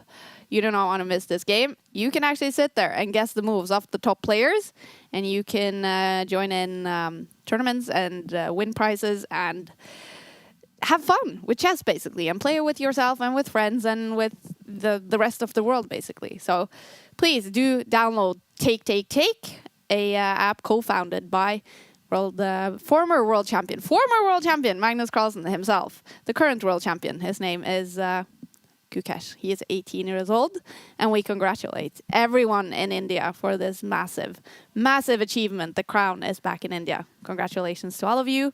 Please follow Take in the future. Please subscribe to our YouTube channel, and please download the app, and we will see you again shortly. Thank you, everyone, and bye.